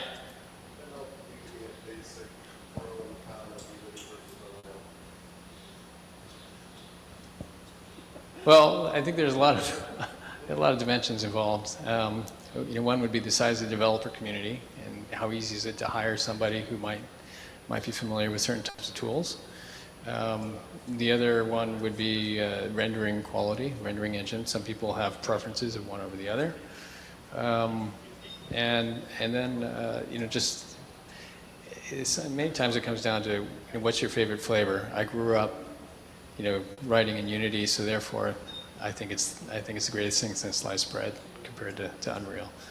And so I think it's a bit subjective at some level. But if you're trying to hire people, you just might want to look at the available talent pool that's out there and see. I mean, that's my own opinion on that. Anybody else want to say anything?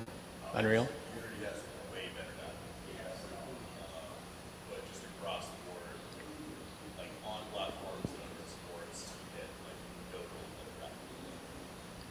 But a lot of times it doesn't matter because like you can't figure out how to do something versus like when you're used to it. Yeah, the support community as well.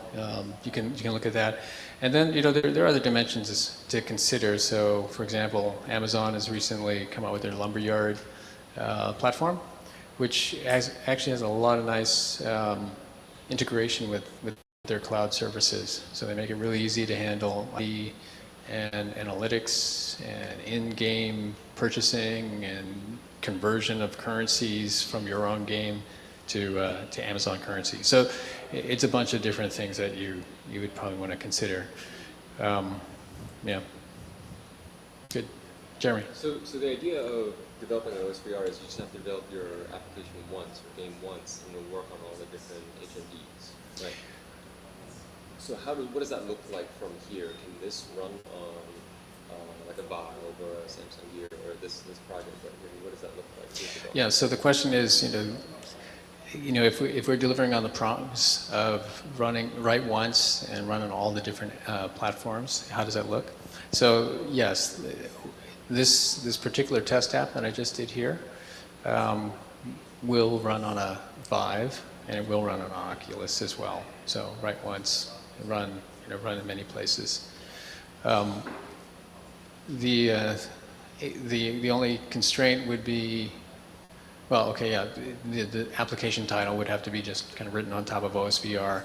You'd have to have the right type of device plugins with your server to manage the other devices as well. So, for example, we do have a implementation where we can play back OSVR titles on top of the Vive, and we can use the Lighthouse controllers inside of OSVR applications. And the way that we've done that is we built a Steam bridge. Can that work the other way around? Yes, so with Vive, we actually work in both directions. So the other day, for example, I managed to get Lucky's Tale working on my OSVR headset using a pair of Razer Hydras. And I used the Revive kind of patch, and I used that to use that inside of Steam, and from our Steam interface, got it to OSVR. So a couple extra hops. It's prototype stuff, so as far as like performance of the system, that's not something I tried to look at for the time being. I just wanted to make sure I can get a data path from one spot to the other. Yeah, Aaron. So you brought it up, I did. So let's talk about the Razer Hydra. When's that coming back? The Razer Hydra. It's like number one question I get at every show. No, it's just it's going to be the cult question. You know it's going to come, but I know that was a way early product that now has green relevance. It's nice to. Yeah. Great product. It'd be great to have it back someday. Just saying. Just have it back. Yeah. I think that we do hear a lot of demand for that product, and there are a number of reasons why we can't offer that tomorrow in the store. I understand. Yeah, but I think the message is loud and clear. Yeah. Okay, so that's Unity. Now, I did prepare some material to talk about device plugins, but I'm detecting a very gloss-eyed look from you guys, which means that I probably should stop here. But I think the thing that you might want to, I can give you a glimpse of. Let me do this for you.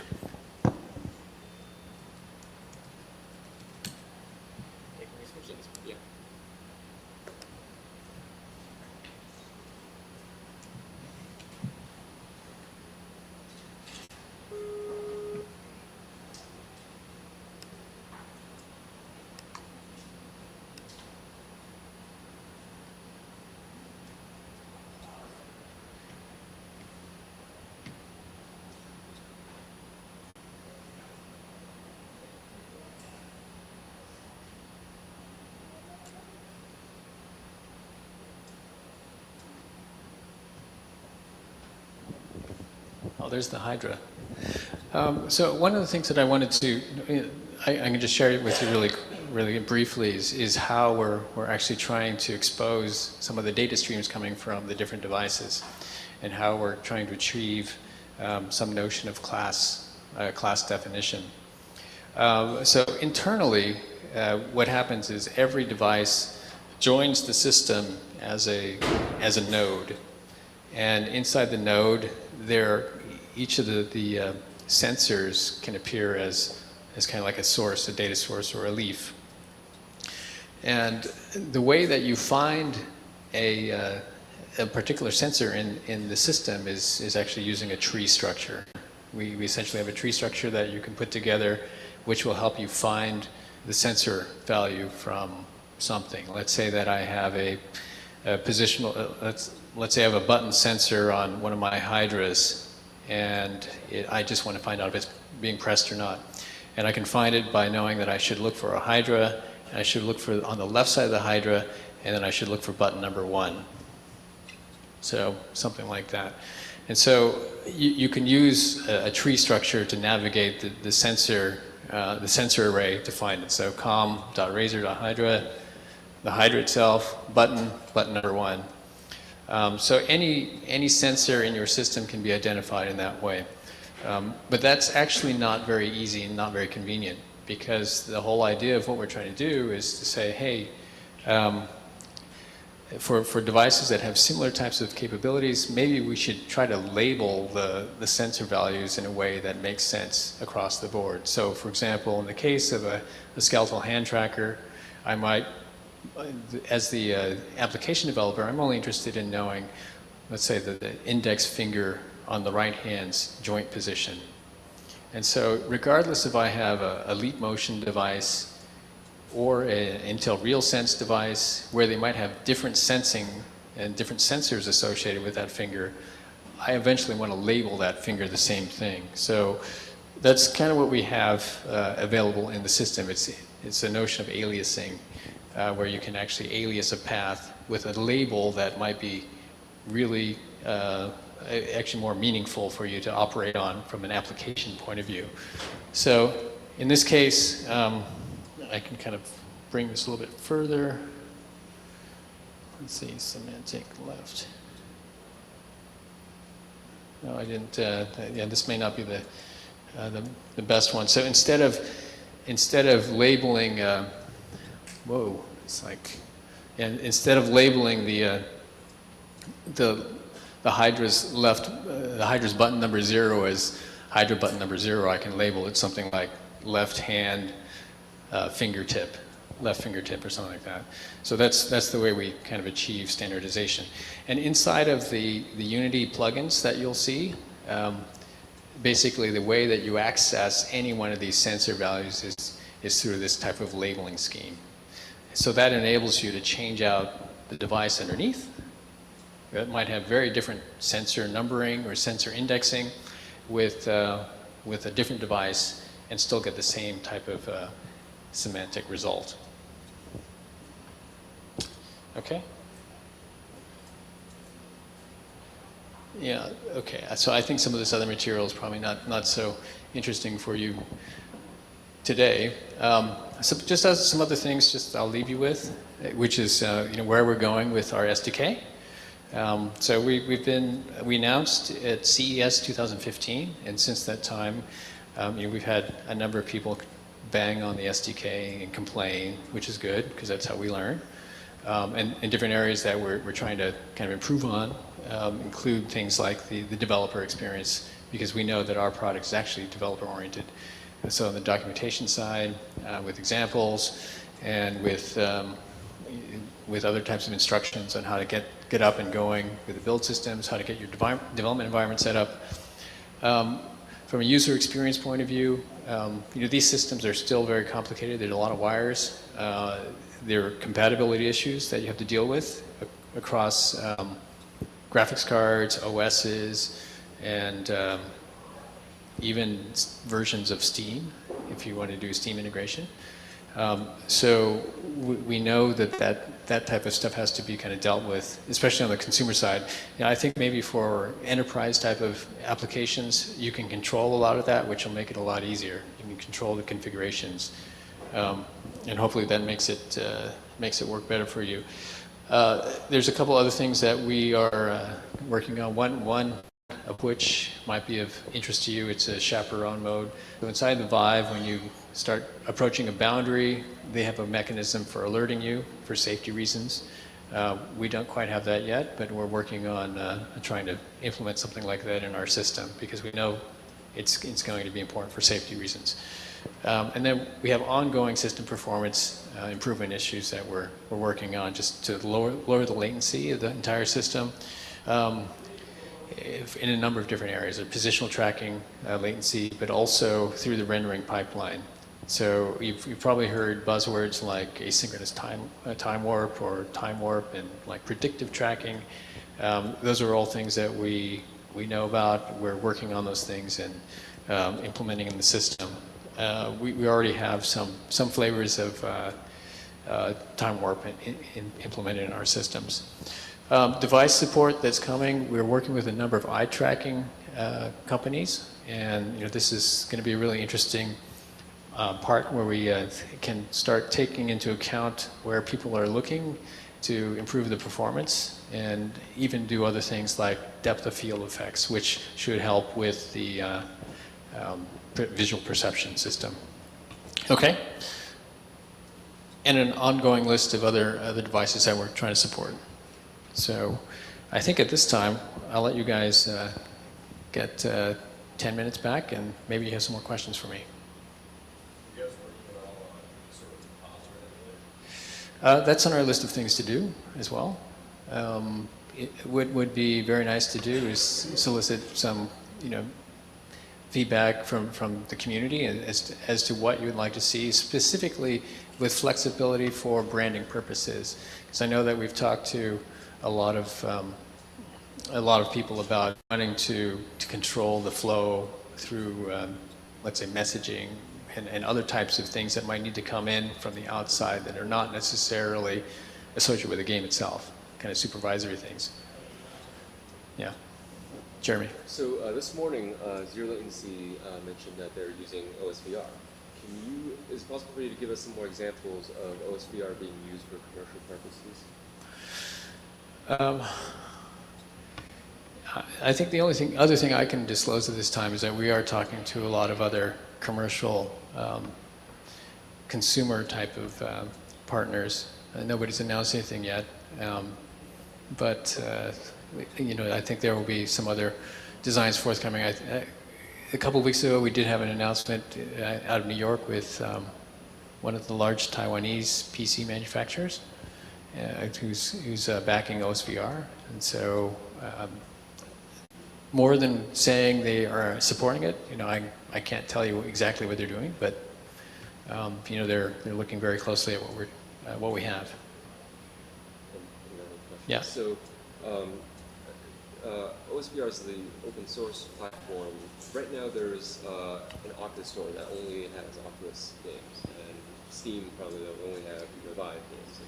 Is there any strategy or any plan to have a unified standard platform or store that anybody with any kind of on any platform, any headset, any kind of experience go and sell? Okay, so Jeremy's question was, will there be a store that emerges that offers the whole catalog of OSVR type of titles, and maybe even encompassing other systems as well? I imagine that's coming. Our current organization is not handling that ourselves, but I can imagine that something like the Android Play Store and all the different variations of the Android Play Store for Android distribution of titles will emerge.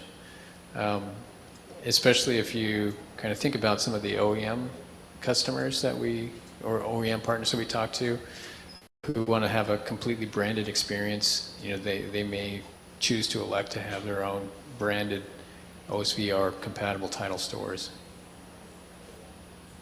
Yeah.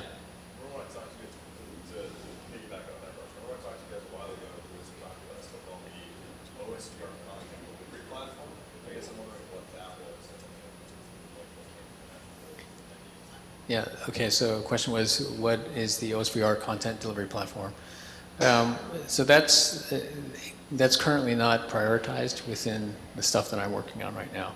So something like that needs to appear. I agree. Any other questions? Okay, so Unity integration, pretty straightforward. Once if you guys can stick around tomorrow, it'll take you about 10 minutes to get all the software installed. 10-15 minutes. We can run through the headset setups, and then it's really 1 or 2 minutes to get something going on Unity with the head tracking. So it's pretty simple. Okay. Oh.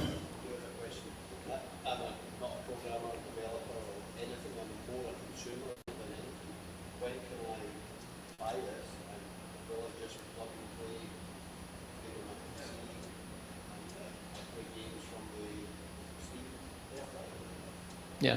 Okay, so it's available today, and with the right configurations, you can play Steam titles from your desktop. The caveat is, I just said, with some special type of setup instructions.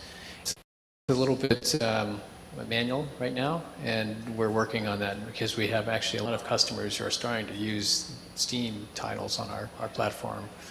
And we're going to make that really easy. How many can you buy? How much money you got? You got enough? I got enough. You got 3 zeros or 4 zeros behind the quantity? Yeah.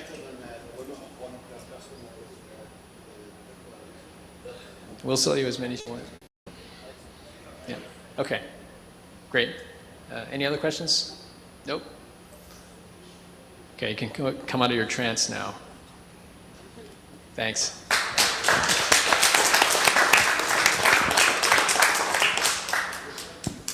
Thank you, Michael. We'll go ahead and invite Yuval from Sensix to the stage now. And Michael, will you be around if anybody has any questions to pull you aside? Yeah.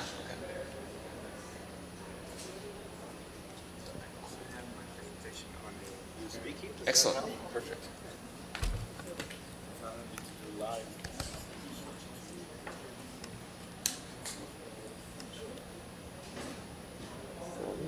USB.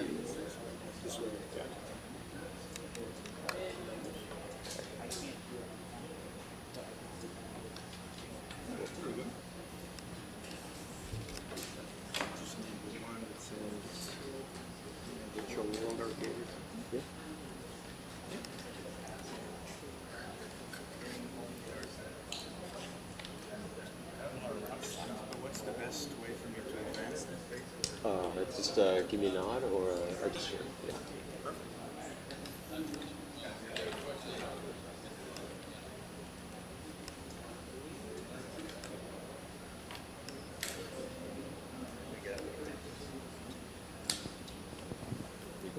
Thank you.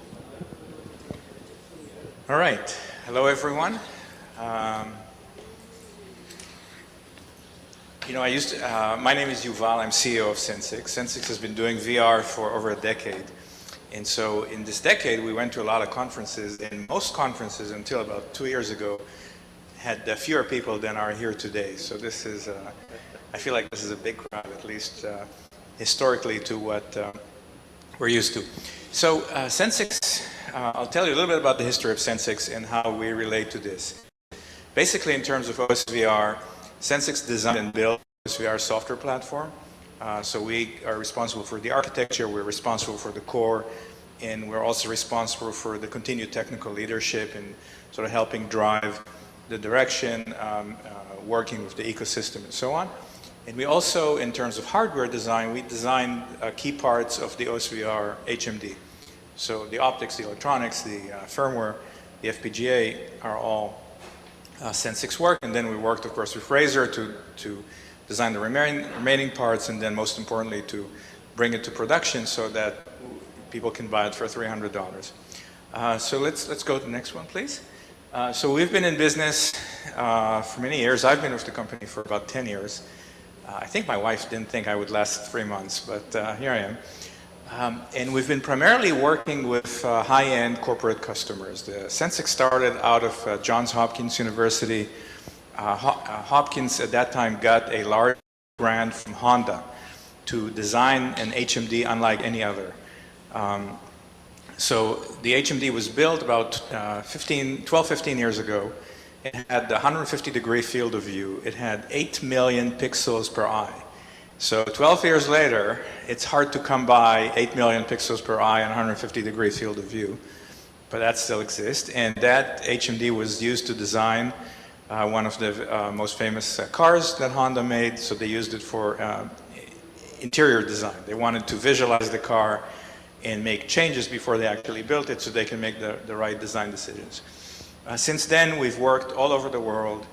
We have academic customers, we have defense customers. I think 9 out of 10 largest defense contractors in the US, you know, Boeing, SAIC, Lockheed, are customers. They use us for training and simulation. So people don't fight with our gear, at least not in a war sense. Maybe they sometimes fight to get it working, but they don't fight with our gear, but they train to fight. So as we speak right now, there are hundreds of soldiers around the country that train with Sensix head-mounted displays and many others around the world. We've also worked with car companies, with oil and gas, with healthcare, and so on and so on. And so doing this for 10 years all across the globe with many different verticals gave us a unique perspective on high-end VR. You know, what are the requirements? What are the systems that are out there? What's important? What's not important? And that allowed us, together with Razer, to put that knowledge in the context of OSVR and say, our very first HMD was sold for $200,000, one unit. And now we say, well, now we want it for $300. That's quite a change. And you know, what do we put there? What do we not put? So let's move on, please, Jeremy.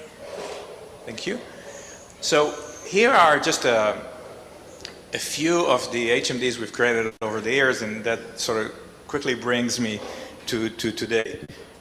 So just by way of illustration, this is the one we did for Honda. This is the 8 million pixel, 150-degree field of view. This, it's hard to see, but this is the OSVR Hacker Developer Kit. This and that is one of our military products. This one over here, beautiful product, hard to see, I think. It was called the Smart Goggles. This was done about 3 or 4 years ago. It had a built-in Android processor, so it was a self-contained HMD. And these holes in the front are not just for looks. We had 10 cameras that track your hand. So the user would wear bands on their hand, just elastic bands with colors. And as you move your hands, the cameras in real time tracked what you were doing, and you were able to interact with the content. And I think I actually, maybe I should take it out. I have it here for other reasons, just to show you some of the higher end things that we've done. So I have here an HMD that sells for much more than $300. And let's see if it would come out. Is it a dove? Is it the HMD magician here? There we go. So this one, for instance, as you can see, it's as you may be able to see, it's built to be a helmet mounted. So this little attachment on the top, you put it on a helmet and you can flip it up. This one has a small HD 1080 display, one in each eye. So you've got full HD 1080 in each eye. And this one has pristine and highly expensive optics. It gives you practically no distortion, less than 1% distortion. You can just show your desktop with nothing, no color correction, no distortion correction. And very high pixel density, which is important for some of the military applications. I mean, imagine if you're trying to train to land a UAV, a drone. So the first step in landing a drone is finding the drone in the sky. Now, if you have really small pixels and you're simulating this, then you can find the drone when it's really out, far out. If you have sort of large Oculus Rift pixels, then by the time you land the drone, it's getting ready to hit you. So in that particular case, very super high pixel density is really important. That's one of the things that we can do. Thank you. So this is, I think this is the last one about the military style. This is a mil-spec head-mounted display. By mil-spec, it means that you can drop it from 3 feet on a concrete surface. You can leave it in the desert. This particular one is used for tank training. So you train inside the tank. You can imagine a tank is a sort of crowded space and people bang their head accidentally against the tank, and you want the tank to survive, and also the HMD. So this sort of had to be very rugged and well constructed so that liquids don't go inside it and so that it survives all these temperature and a lot of abuse from the soldiers who just, just toss it around when they're done. So this sounds exactly like arcade, out-of-home use, right? You want an HMD that's rugged, that is going to survive the elements, the people, the teenagers, that you can't stick your fingers in it and pop out the optics, which brings us to today. So we wanted to take the OSVR Hacker Developer Kit, the $300 unit, and bring it to out-of-home entertainment. And we basically have 3 parts to that solution. So we said, the OSVR HDK is a nice HMD, nice optics, OLED low persistence screen, and best of all, it's mass-produced. And because it's mass-produced, you can buy it inexpensively, and we can buy it even less expensively, right? Because we work directly with the manufacturer, and honestly, we don't need everything. So we basically said we're going to take the inside of the OSVR HDK, the optics, the electronics, and we're going to package them in a way that's suitable for out-of-home entertainment. And that approach has a couple of advantages. One is cost, and we'll talk about that in a second. The other one is a development platform. So let's say you like what we're doing and you just want to start developing an application today, then you can buy the OSVR HDK and start developing next week. It's going to be the same content, the same behavior, the same optics, just the packaging is going to be different to suit the needs. OSVR software platform, which is, by now is sort of a universal platform. I'll talk about the advantages outside the OSVR Hacker Developer Kit, but multi-OS, Steam, CryEngine, Unreal, Unity, WebVR, and Linux, Mac, Android, PC. So lots and lots and lots of different configurations. And then because of our heritage in designing head-mounted displays, and we've done it for 10 years, we've done it for everyone, we know how to design optics and electronics and enclosures to various specifications, then we could say, okay, we'll work with you to say, what do you need? How much of this can we just take off the shelf, either from us or from someone else? And what else do we need to create around it to whether it's for branding, or maybe you need a special attachment for a tracking system, or maybe you want to embed it into a racing helmet or what have you, then we can work with it. So these three components, mass-produced components, OSVR software platform, and custom designed parts, lead to what we think is going to be a very interesting out-of-home entertainment platform.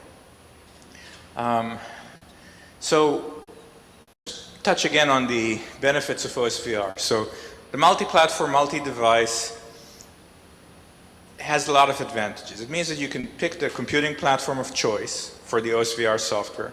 You can run it on an Android processor like Tegra. You can run it on a phone. You can run it on a custom Linux box. So some people really want to control what is and what is not on their hardware in terms of, I don't want a silly Samsung app in the background when I'm doing this. I want to control the build exactly. So they gravitate away from, say, Windows to say, oh, I'll run it on Linux. I have full control. I'll run it on Android. I certainly have some control over that. The fact that the OSVR software platform supports multiple devices, by now we support, I think, about 300 different devices. So these are head-mount displays, tracking systems, eye trackers, motion platforms, hand gestures, and so on. That means that you're not locking in to a particular piece of hardware. I mean, I think one of the key things that, why do people come to the cinema, right? They come to see movies at a movie theater. One is for the social experience, but the other is that they can get a visual and audio experience beyond what they could get at home. Right, if I went to a theater and all I saw was a 40-inch HD TV, I said, well, I can do that in my living room. I don't need to pay, and I can get some popcorn and I'll be good. So you want to make sure that the visual experience and the overall experience is beyond what you can just get in your living room with Gear VR. And with the rapid rate of progress in the HMD field and in virtual reality in general, there's no guarantee that the hardware that you're deploying in 2017 will be the same hardware that you want to deploy in 2018. And then you say, well, okay, so I've got this new hardware in 2018. Am I going to have to rewrite my software? Which is a big deal. I mean, maybe you didn't write the software. Maybe it was in partnership with some content provider. Or maybe you did write the software, but you've got better things to do than to upgrade it. So OSVR allows you at runtime, or essentially at install time, to decide on what hardware you want to run it. Just like when I buy a new printer, I don't have to upgrade my word processor, right? I plug it in and the driver gets loaded and that's it. And now I can, in a print dialog box, decide if I print to Epson or HP or Canon without having to go to Microsoft and say, oh, I made a new printer, please have it be supported in Microsoft Word. We spoke about the access of mass-produced components. We spoke, and Michael as well, about the game engine, Unity, Unreal, Steam, WebVR, CryEngine, and so on. Some people say, oh, I want to develop in Blender, right? So now there's Blender support. The fact that it's open source allows you to both control the destiny. So if you've got a new piece of hardware, you don't have to wait until someone supports it. You can sort of create that support yourself. If you have your favorite or custom game engine, you can use that as well. And that provides, the upgrade path and the comfort that, you're going to have something that's stable and that lasts beyond the current deployment. Because we have so many partners with OSVR, and this is just it's a little out of date. It just shows 2015, we launched at CES, and then by the end of the year we had 300 partners, Leap Motion, Jaunt, Intel, NVIDIA, Valve, and others, Vuzix. Now, what most of these partners do is they make sure that their hardware works on OSVR, on the OSVR software platform. So, for instance, Vuzix. I don't know if you're going to use Vuzix in an arcade environment, but HMD manufacturers with tens of thousands of devices in the field said, well, we want game support, we want Jaunt, we want all these applications. So instead of trying to create some emulator. We're just going to create an OSVR driver, and then we get it. In the last couple of weeks, we've been hit in a good way by a lot of HMD manufacturers from China who says, oh, I have this HMD, now I need to get content, I need to get a developer environment, I need to get distortion correction, I need to get asynchronous time warp or direct mode or all these things that require a lot of software work. They can get that immediately by creating an OSVR driver. They can do it themselves based on the examples, or of course at Sensix we're happy to do it for you for some fee. Let's move on, please. So let's see how well you can see this. So the idea was to create an HMD that's going to be cost effective, that's going to be rugged or durable, and that's going to be easy to clean between users. So the concept that we have here is essentially it has 3 parts, and I could show you this in more detail later. 3 detachable parts. So imagine from a operations perspective, I'm standing in line to start an attraction, and I'm handed essentially a mask and a strap. So I'm handed an HMD strap with an open mask. So I can still see the world, I can take a selfie, I can adjust my hair. A day where you wear a lot of HMDs is sort of a bad hair day, right? I can adjust my ponytail, whatever I need to do, and I stand in line, and I don't have any hardware that I'm going to destroy while I'm bored waiting for the attraction. Then I get to the attraction. The front part, the active part, the one that has the optics and the electronics and cable, gets snapped in place, and then when the attraction is over, 2 buttons, one on each side, get it released. So what does that allow you to do? That allows you to, first it allows you to have more masks than HMDs. So you may say, I've got 15 people going through the attraction, but while they're doing it, I'm going to clean 15 other, I don't need full headsets to clean, I can just clean the masks, because that's what's really touching the face. Or I can dispose of them at the end of the day or at the end of the week.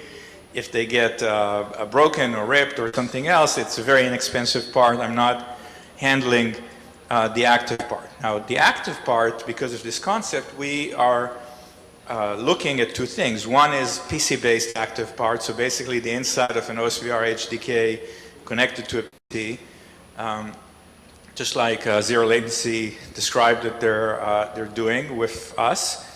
But the other option is the untethered head-mounted display, where you can say, okay, let's find an Android processor and let's have a completely self-contained unit that I can plug in and use that instead.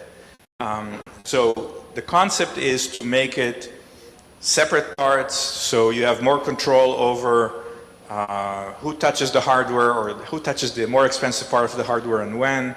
You have more control over the particular harness, with or without a chin strap, for instance, with or without audio, and then you can upgrade the active part over time if you need or do something else. And that's an approach that's also conducive to branding, because I think that in many cases you're going to want, just beyond the sticker, you're going to want something that looks more professional, that says, your name here, right, in nice letters, and something that speaks the same language as the overall design of the platform. So detachable front plate and easy to replace, easy to clean components.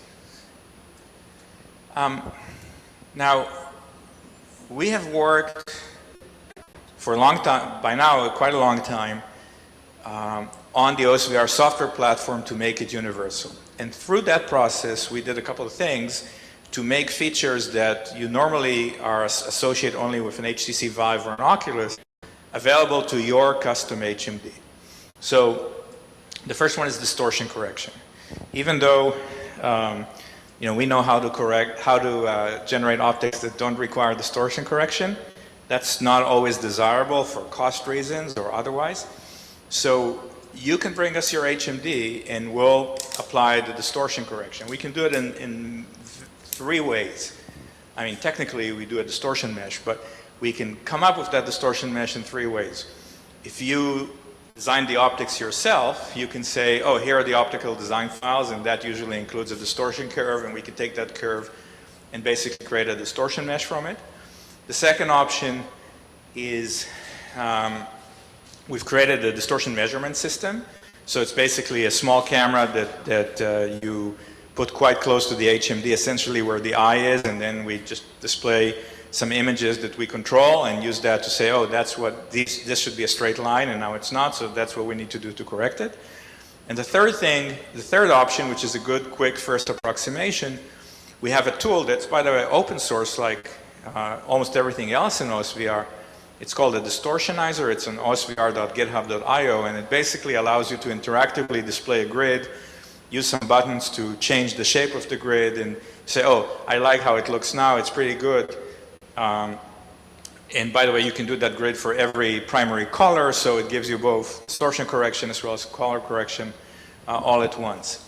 The second thing is the latency reduction, which usually comes at the flavor of direct mode, asynchronous time warp, and predictive tracking. We have all three implemented in the OSVR open source, free and open source software platform. So we've had vendors, including from the arcade space, that come to us and say, oh, I've created this HMD, or I use this HMD, I now need a Unity driver, but I need things to be snappy. So it's not super difficult to create direct mode, but you work with NVIDIA or AMD and figure it out and register in the right places and so on. We've made it really easy for you to do it. So for instance, not to pick on anyone in particular, but let's assume that I have the Visuality HMD, that's a nice custom HMD, and they didn't have time yet to do direct mode, so we can give them direct mode. Now they want to do time warping, which time warping means is, you know, rendering, making adjustments of the image right before you present it to the screen based on the latest tracking data. We've implemented time warp in a free and open source way that you can both use for your own projects, or you can plug your HMD and use it inside. And also we've implemented predictive tracking. So if you've got a tracking system that has some latency, you can compensate for it by saying, well, if I'm going this way, then I can predict, well, I'll be in 1 frame or 2 frames or any given amount of time into the future. And one of the ways we test that is we take a Unity experience, we compile it natively on the Oculus SDK, so just say, you know, there's no OSVR involved, just straight out of the box Oculus, and then we compile the exact same experience using what the same tools that Michael has shown. You know, we import the OSVR prefab, we compile it, and then we run it on OSVR, and we want to see the same experience. We could want to see the same experience when we run Oculus hardware on OSVR software platform, and we want to see the same experience when we run, you know, whatever HMD and tracking system that you have with it. So OSVR allows you to do that. The other thing that we see in larger installations is you've got peripherals that you don't find at home, right? So you've got a 20 by 20 tracking system from OptiTrack. So OSVR today, as we, you know, it's not a future thing. Today supports over 100 different tracking systems, including OptiTrack. So one thing, we can just connect to it, right? You can say, oh, here's the address of the OptiTrack server on the network, and I'll fetch the data. But it goes beyond that. So if you are building a multi-user experience, for instance, and you're coding it yourself, then what you would normally do, if you didn't think about it too much, is you'd say, okay, I'm getting ready to render the frame. Now I'm going to get the latest tracking data from the OptiTrack system, and then I'll render the frame. The problem is that getting the latest tracking data from the OptiTrack system takes some time, because if you go over a network, you query the server, and then by the time it gets, you've lost 5-10 milliseconds, which are, you know, every millisecond counts. OSVR gives you, to access peripherals, we give you both the transport layer as well as 2 ways to work. One is synchronous or polling, so give it to me now, give it to me now, give it to me now. And the other one is asynchronous, like a callback, meaning I can register with the tracker in this case to give me a callback anytime I've got a new tracking information. So now I've got my Unity rendering loop running, and in the background I've got the OSVR client receiving the latest tracking information all the time in the background. So now when I'm ready to render, A, I've got the freshest data, 2, I don't have to wait for network access to get it, and 3, I can use the OSVR predictive tracking algorithms with time warp to really reduce the perceived latency once again. We also, this multi-user thing that's built into OSVR is also interesting. And for instance, we have there's a nice video on YouTube showing someone running a Gear VR with OSVR on it and using OSVR to access a wide area tracking system. So you can run not just multi-device, but multi-platform. You can say the tracking system is running on Windows or some other operating system, but I'm fetching it through Android and bringing it into the Gear VR. Other example of multi-users, so for instance, we've got a Leap Motion plugin. A plugin is like a Photoshop plugin. It's something that you load at runtime and it gives you particular capability like accessing a particular device. Or we've got a plugin that's an augmented reality plugin that allows you to, from DAQRI, that allows you to identify targets like QR codes or particular targets and then bring them into the game. So we've got a Leap Motion plugin, and what the Leap Motion plugin is, it exposes the various capabilities of Leap Motion. Just a quick sidetrack, the way OSVR works, it thinks about devices not as a piece of plastic or components, it thinks about them as a collection of data interfaces. So let me give you an example. If you have a multifunction printer, your Windows system looks at that multifunction printer and says it's actually a printer and a scanner and a fax and maybe a network storage drive as well. So you've got 4 logical devices, even though they happen to be rolled into one physical device. So a Leap Motion tracker is a camera, because you can get the infrared camera through what we call Imager, a camera interface. It's a skeleton interface because now you can get the fingers and so on, and it may also expose a gesture interface. So when you do this, you can just get a gesture event from OSVR that says thumbs up or rotate or zoom or pinch or whatever it is. So now I've got these events that are coming through the interface. And by the way, if tomorrow you say, well, Leap Motion was great in 2016, but in 2017 I want to use Intel RealSense camera.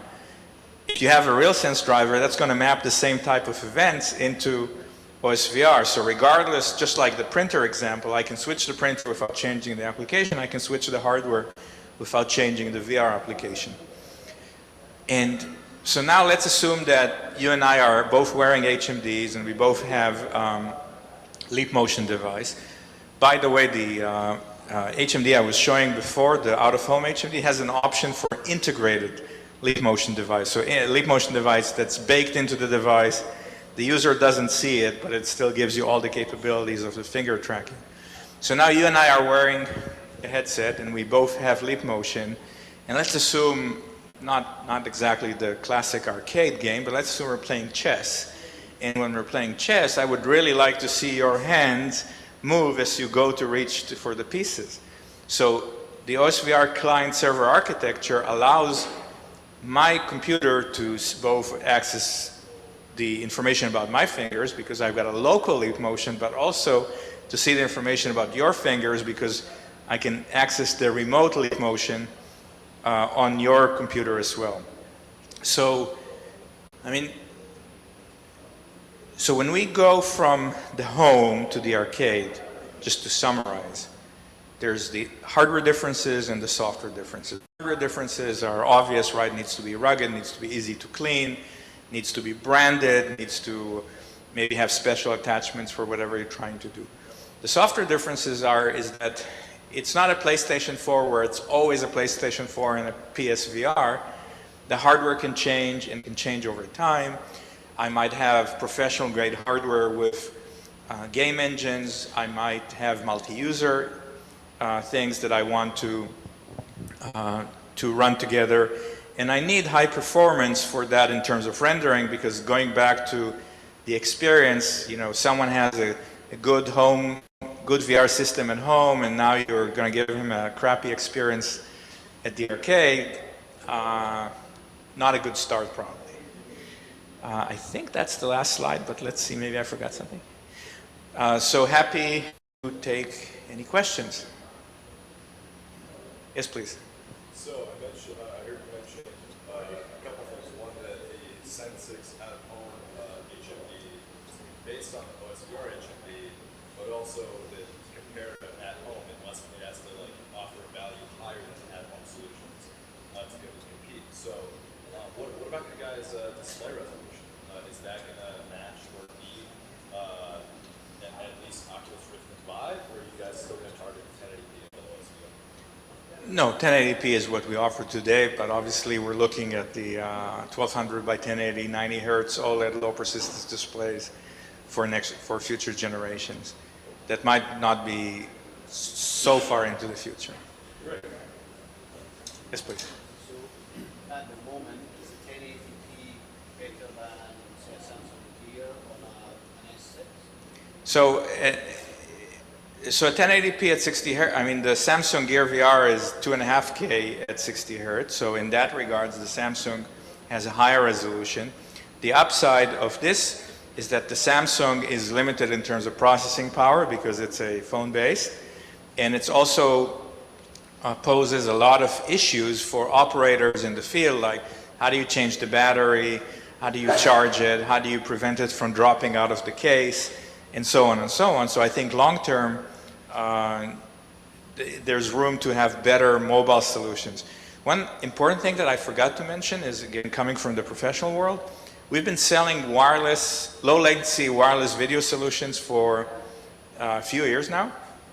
This is 1080p, so limited to 1080p, but 1 millisecond latency, and theoretically we can have up to 8 separate streams in the same space. Practically it usually goes up to 6 or 7. There's always some other 5.8 gigahertz source in the room, but we've got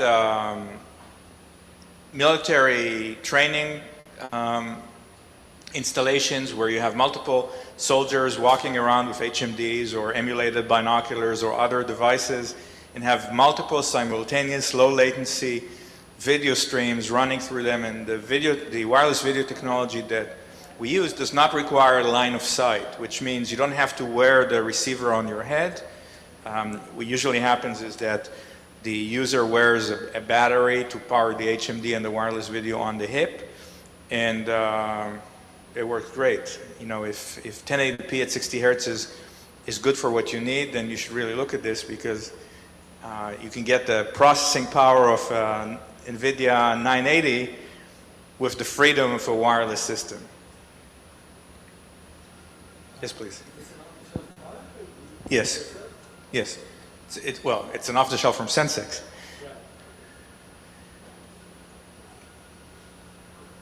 Well, we have time for everyone. So you're limited to the amount of streaming headsets you can have, but say you want to see 20 headsets, can you store the content that you want to play on the headsets? So if you wanted 20 simultaneous headsets, 20 that run at the same time, then you cannot use our wireless video solution, and in that case you might use something like what Zero Latency does, which is a portable backpack, high-performance computer, and then everything is self-contained. Jeremy, you had a question?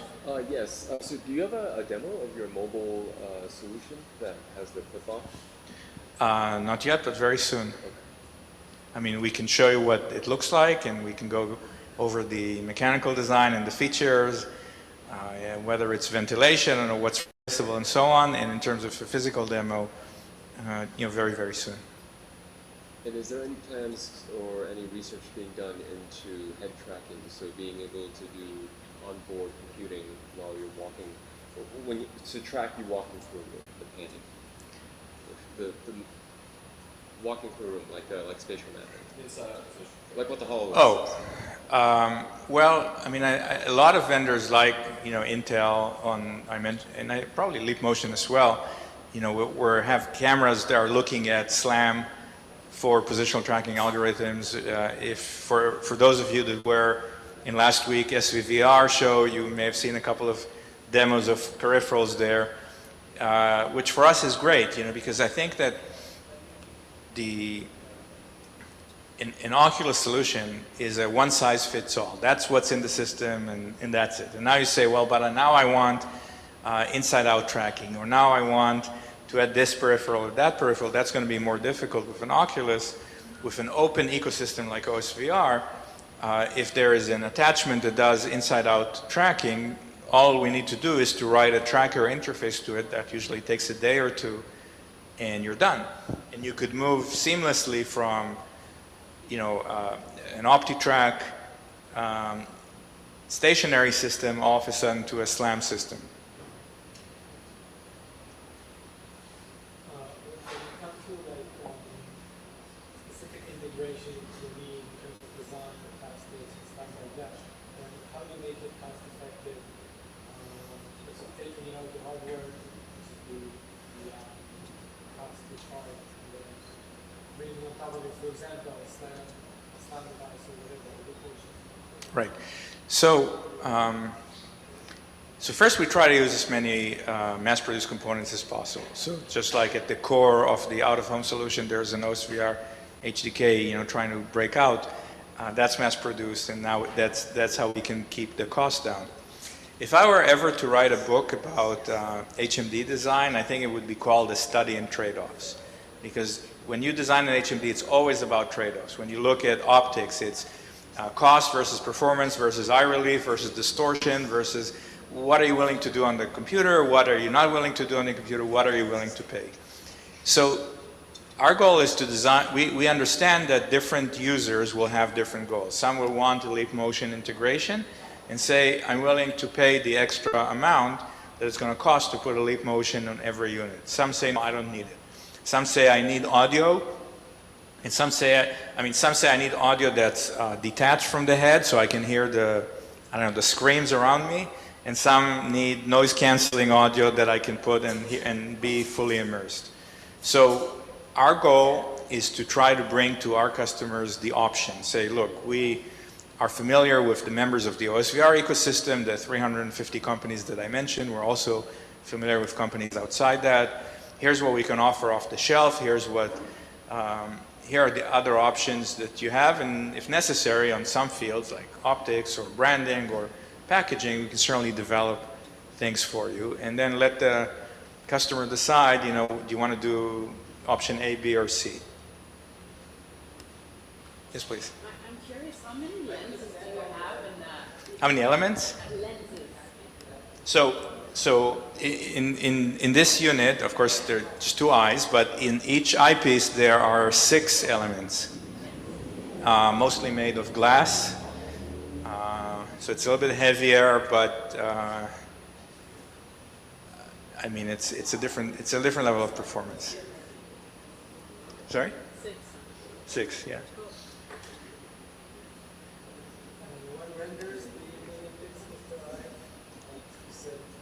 I'm sorry? What renders the high resolution Here? here, and I was also referring the other, like, the other pixel.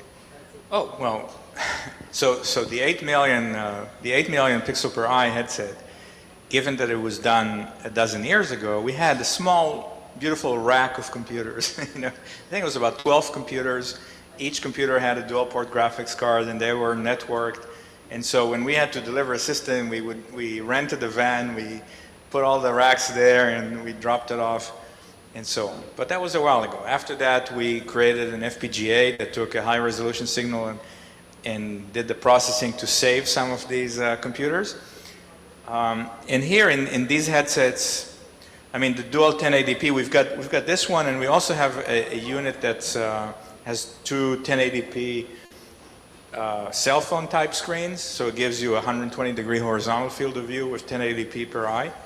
Usually people use a dual port graphics card for it. Some people want to do side-by-side video. So again, in our spirit of flexibility, we say, well, you could do this, you could do this, you could do this. The highest performance is this way, but you require a dual port computer. If you only have one, then you can reduce the visual quality a little bit, but do it this way.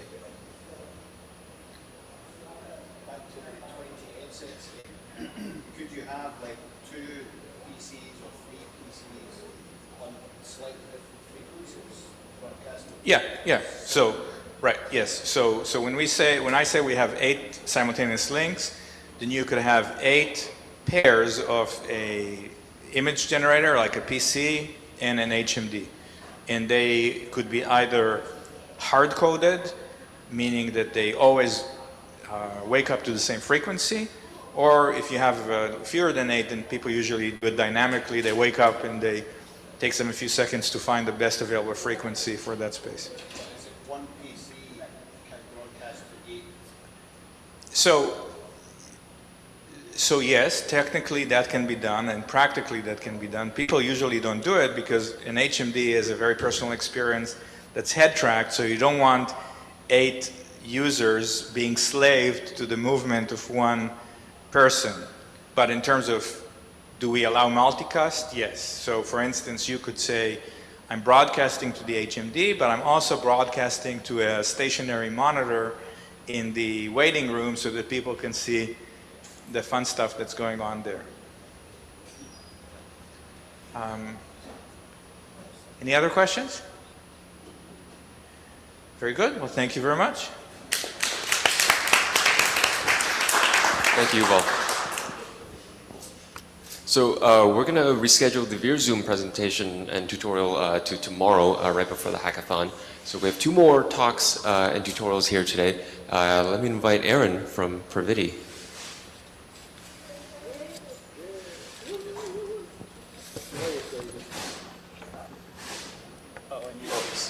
Skype it, okay. Yeah.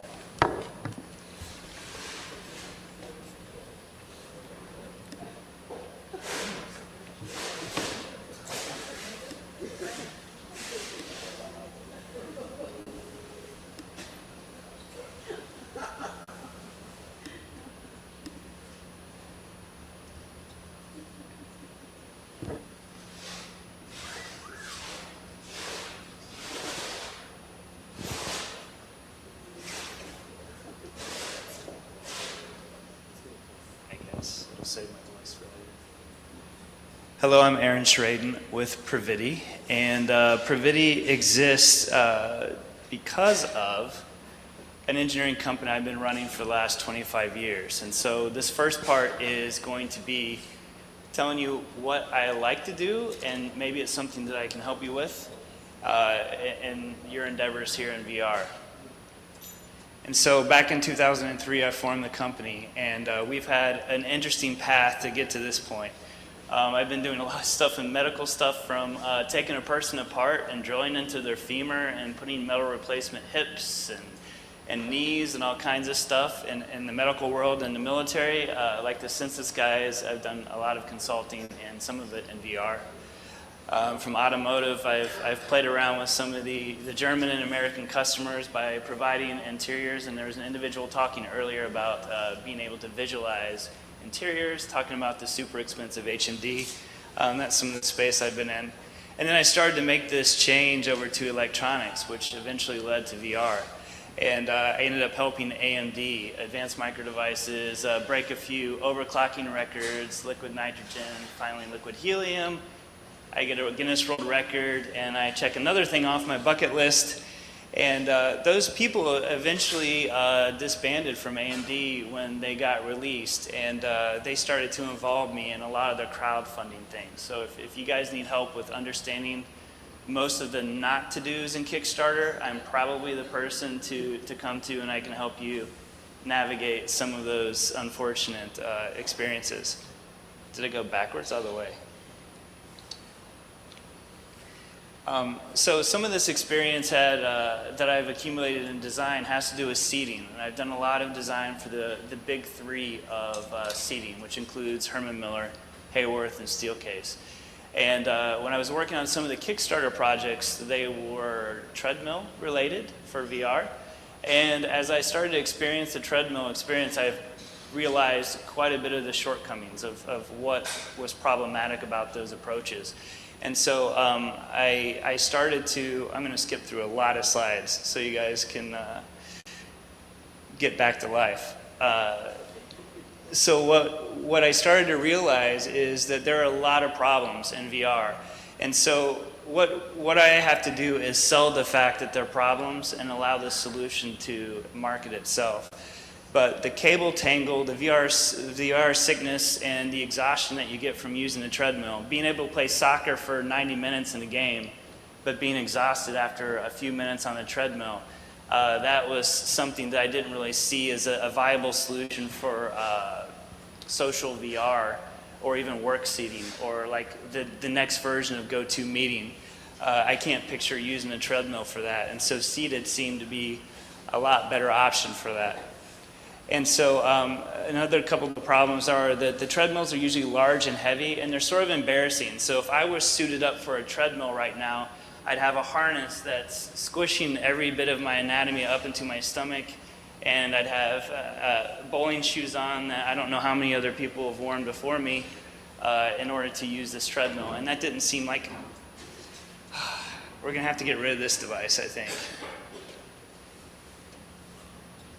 Maybe I'm going to have to let you do this. This thing's going nuts.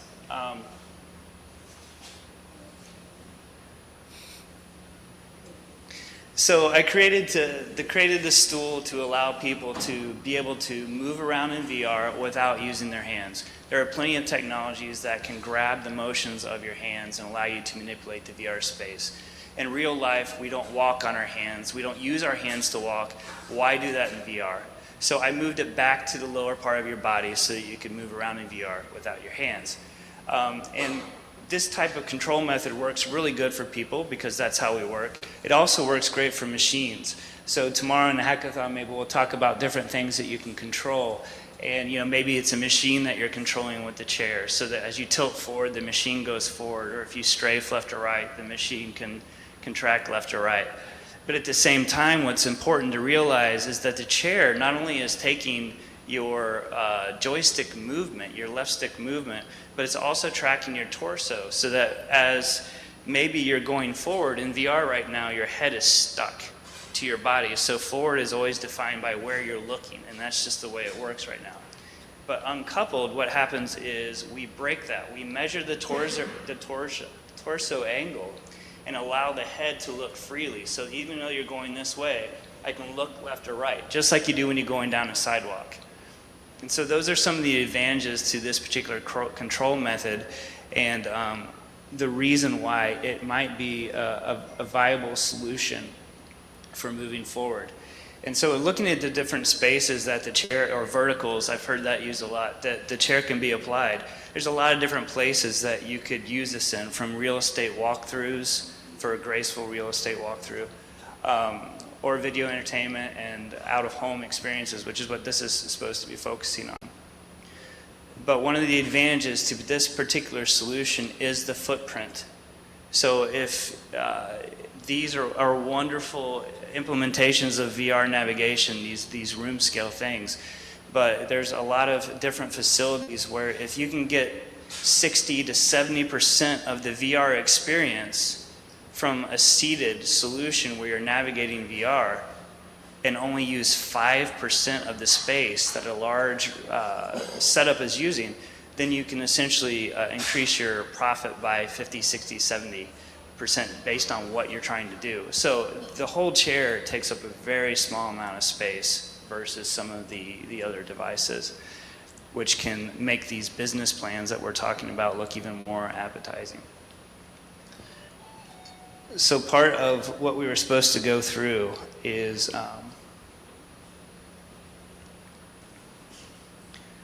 how a developer would look at this device. And I think we're going to run into the same problem that that OSVR was running into.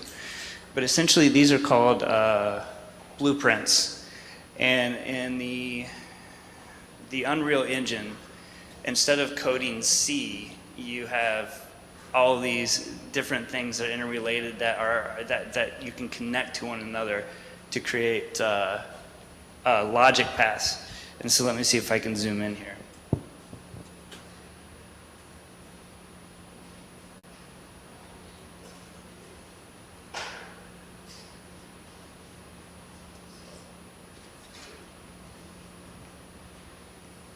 So that block diagram, as it exists, is the information that's being read as a joystick from the chair that gets attached to your body as the player. And that can be pretty much pasted into another game, if you want to call it that. And then the head is controlled by the Oculus camera. And they stay coaxial so that the head is always above the body but able to turn independently. And that is very, very simple to do, very, very simple to copy and implement into your specific application.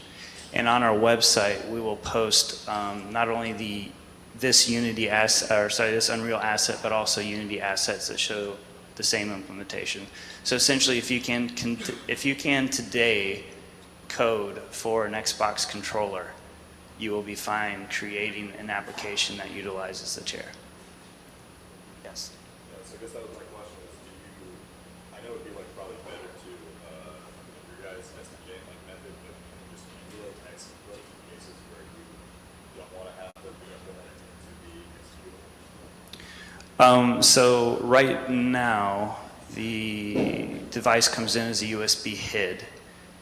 Actually, I'm sure at some point I'll have to change this, but a literal Microsoft Xbox controller, where the seat is the left stick and the right stick is the rotation of the chair. So you're going to assign your mesh, and that's essentially what all that is doing, is assigning the mesh that function. So there is no SDK per se. It's all open at this point. And even though this chair is only showing like a small subset of what we'd like to do with seated VR, it does a great job of trying to explain what it's capable of doing. And if people want to sit down and talk about what I hope to do in the future, I'm open to do that. Any other questions? Yes, sir. We have now a couple people that were interested in seeing the demo, so I can put it back together and show before I take off today, for those that are interested.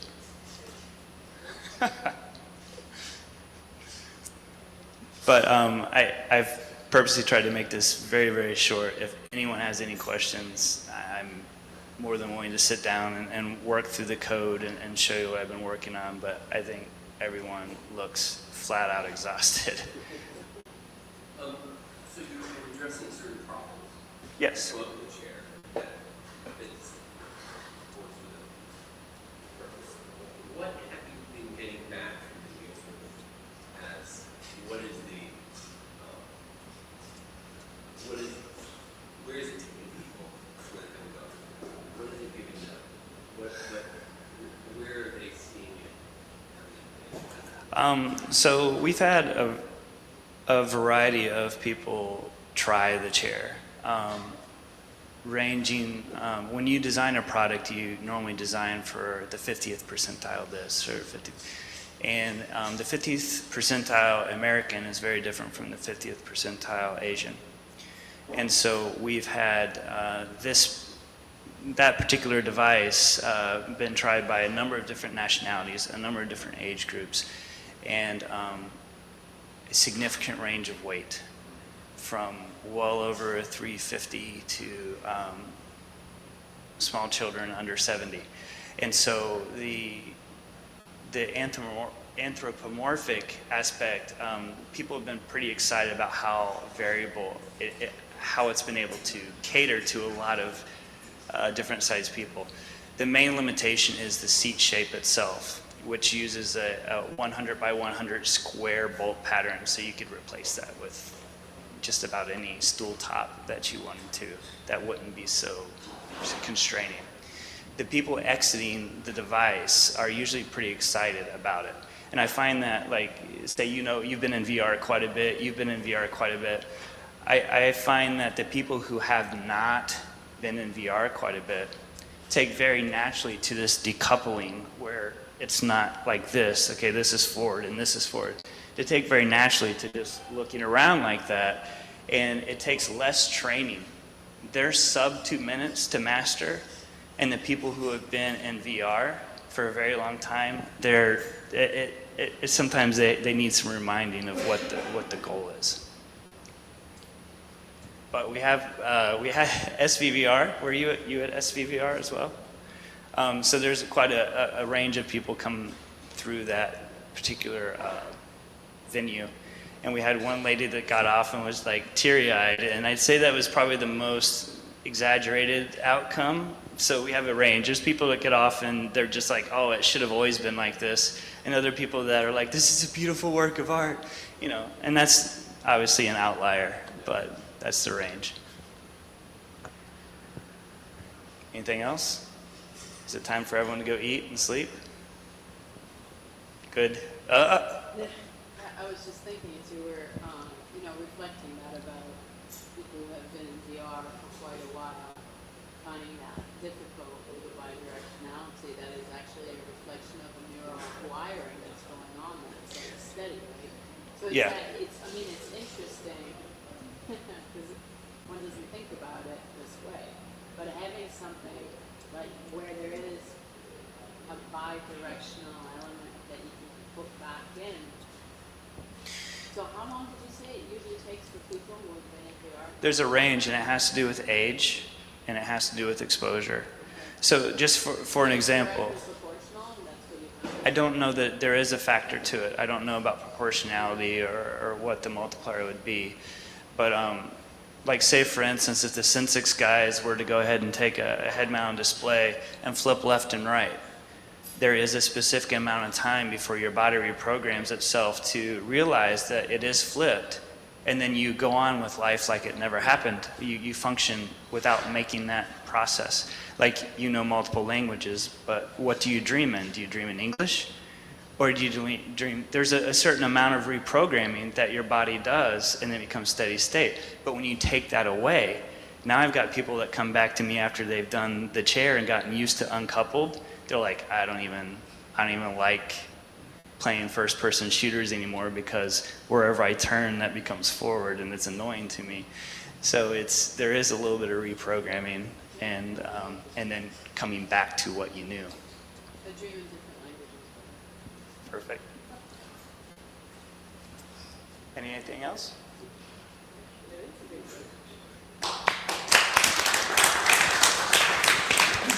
Thank you, Aaron. For our last talk today, please welcome Ian and Jonas. Will both of you be coming up, or just? Okay. From Enter Space.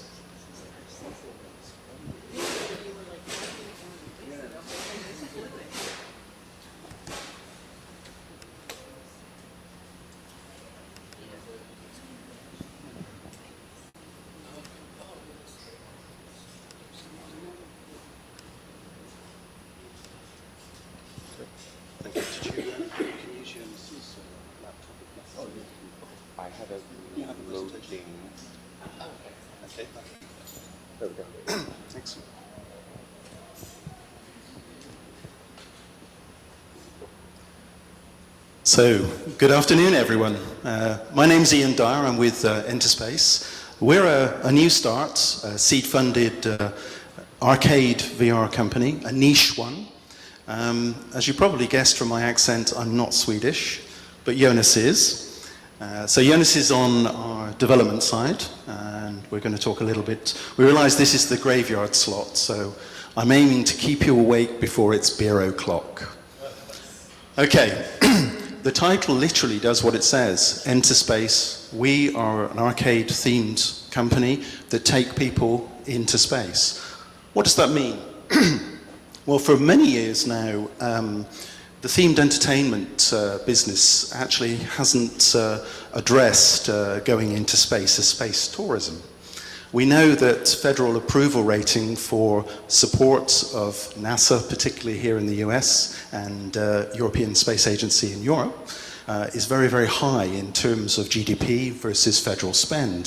70% of people, of the population, both in Europe and here in the US, are very interested in space tourism. The fact is, the vast majority of people will never go into space. So we're a niche attraction, looking at how to take people on some form of scientific visualization that's scientifically accurate, taking them into space. We're going to launch formally at the end of this year, in the autumn fall period, and we're going to open a number of themed attractions What do we know about this? Well, actually, we come from a digital planetarium background, and we've operated and run software and hardware systems in digital planetariums now for 15 to 20 years. Yes, I really am that old.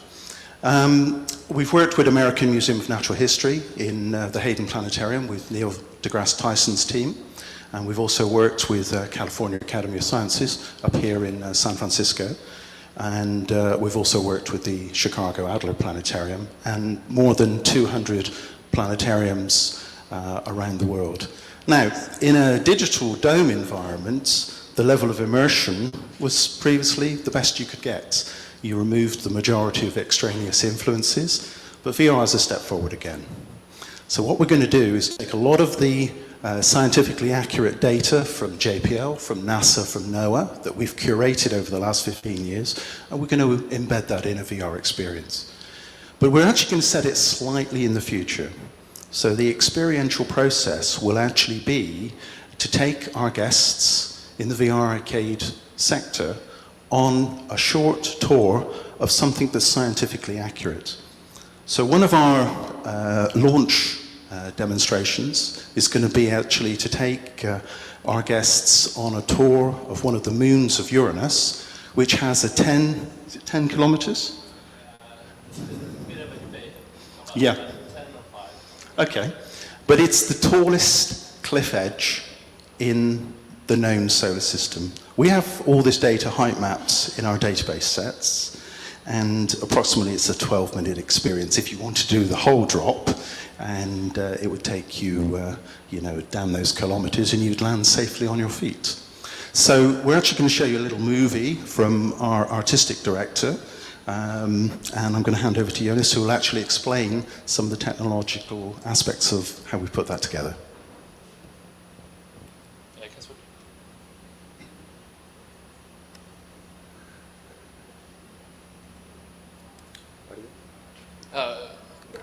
I don't think we need. Oh, there's some sound actually. No, you don't want to hear it? Yeah, we can have some background sound.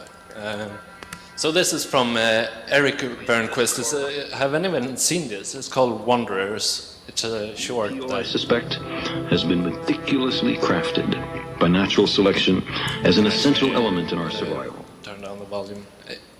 So what Eric has done here is try to imagine what space would look like with actually having humans in it, doing stuff like colonizing moons, and of course that the scene from Miranda, that is the moon, Uranus moon.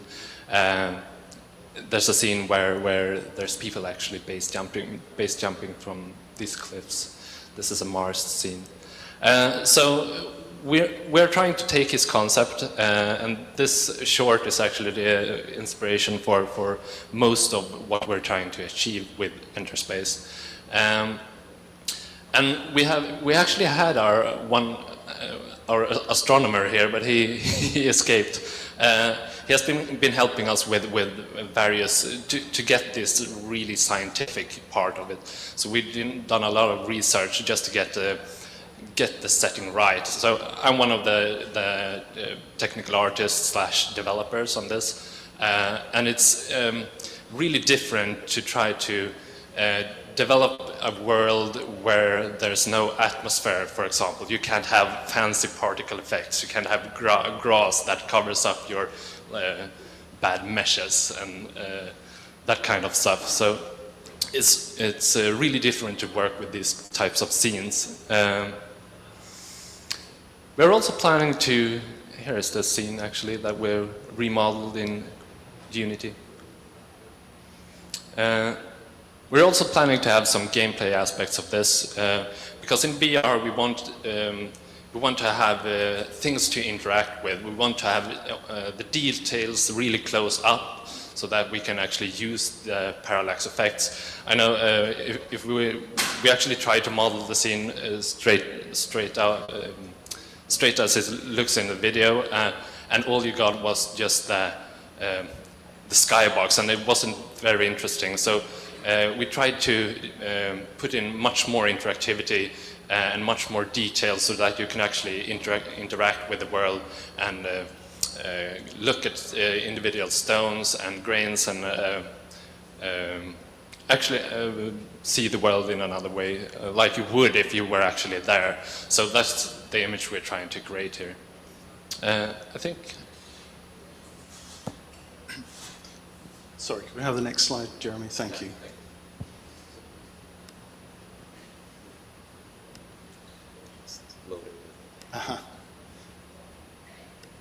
So whilst Jeremy's doing that, just to say, so what are we doing at this conference? Well, we're here to orientate ourselves in the community. We're looking for content partnerships. We realize this is a pretty big job to take on ourselves. We're also trying to make sense of the roadmap for hardware and next generation commercial applications for out of home.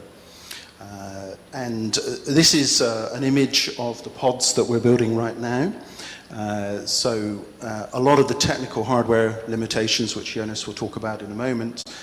So we're looking for our guest experience to be typically 4 to 6 persons in each pod, and an experience of around about 6 minutes per experience, and to orientate ourselves around science museums, science sector, and also standalone visitor attractions as well. We have, on the team, we have a little bit of experience from the theme park world, mainly from the European sector, a little bit in Asia as well. And we're going to be looking at that sector in 2017 and 2018 as the sector matures. So please come and talk to us tomorrow morning. We are interested in partnering particularly in the areas of content development that we don't have in-house expertise for. So come and talk to us about that. I'll hand back to Jonas, who's going to talk a little bit more about some of the other technical challenges. Yeah.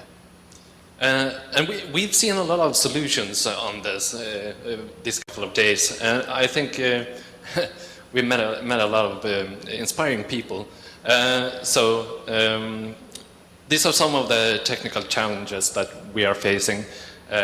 So we of course we want this being a not just for one person at a time, but for up to 4 or 6. Yeah, we want it to be untethered, but we also want it to be really high fidelity. So we got to find some kind of solution for getting those two pieces together. Interesting piece of hardware from Zotac here. They developed a backpack that's supposedly used just for VR. So we have to check that out when it's ready. Also interesting because we are not working with a large space at museums, so our experiences are presumably being part of an exhibition, and then we're working with something similar to the current Vive limitation of 15 by 15 feet.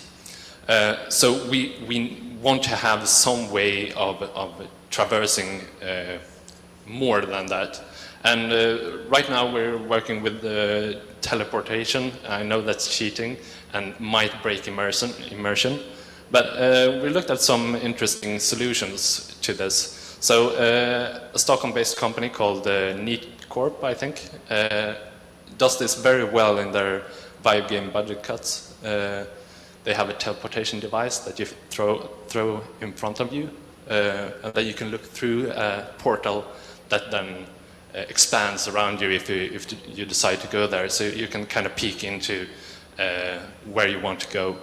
And we think we might do something similar. Also, you have the problem of teleporting all the players simultaneously, so that they don't bump into each other when they are in different places in the world. So we need to solve that too. Thinking on some sort of teleportation device, perhaps, that you need to grab hold of and then go to another place. Also, we want to have avatars for our players or visitors. so that they can actually see each other in this world. And we saw some great examples of this, I think. So we have been working with Leap Motion, and we have been working with, what's it called? The Microsoft Xbox thing. Kinect, of course. Thank you.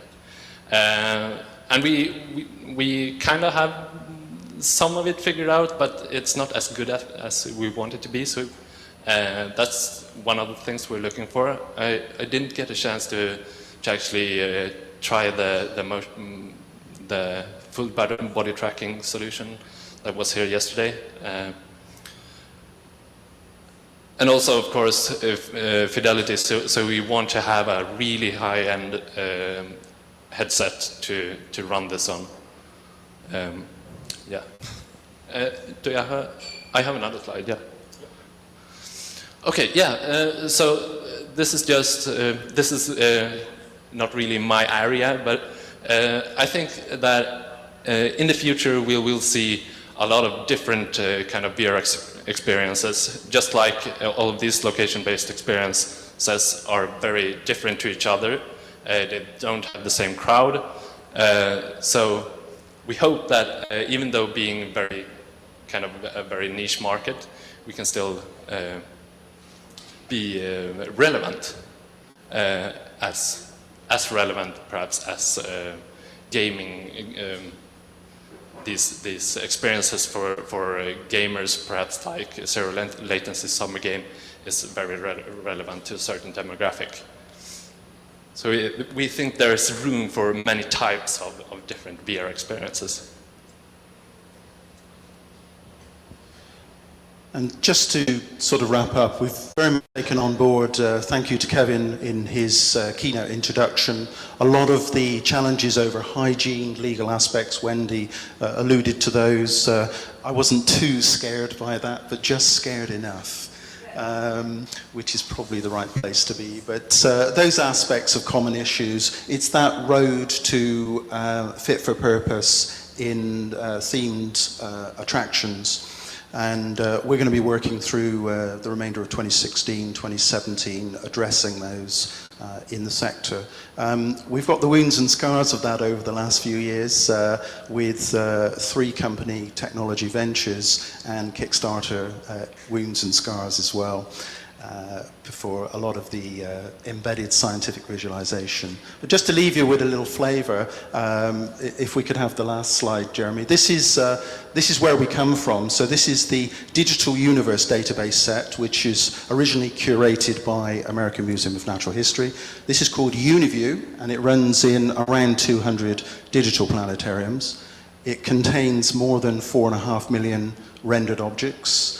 Its geometry, spatial geometry, is based on what they call SPICE kernels, which is what NASA uses for its positioning of satellites relative to things like space debris, geostationary orbit data, and so on and so forth. And it also goes right out to the WMAP, so it includes curated data on the known universe, and it's being filled in with quasar-type information, cosmic microwave background information, as this is being freshly discovered.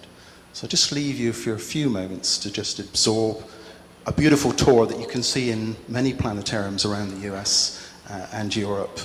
This is more than 11,500 real-time geostationary orbit satellites that provide us with a lot of our essential services here on That Is Everything We Know. Also, it curates a lot of space debris for near-Earth hazardous objects as well. And as we move out, we see the magnitude of the sun go to its correct position. It's a shame, actually, we're a little bit too bright here, because we're used to immersion being typically 180 degrees by 360. Hopefully with the low lighting levels, very low lux lighting levels. This is out through the solar system with all the relative orbit data out to the edge of the universe. And all the popular satellites are in there, Cassini and so on. So whilst that plays away, any questions?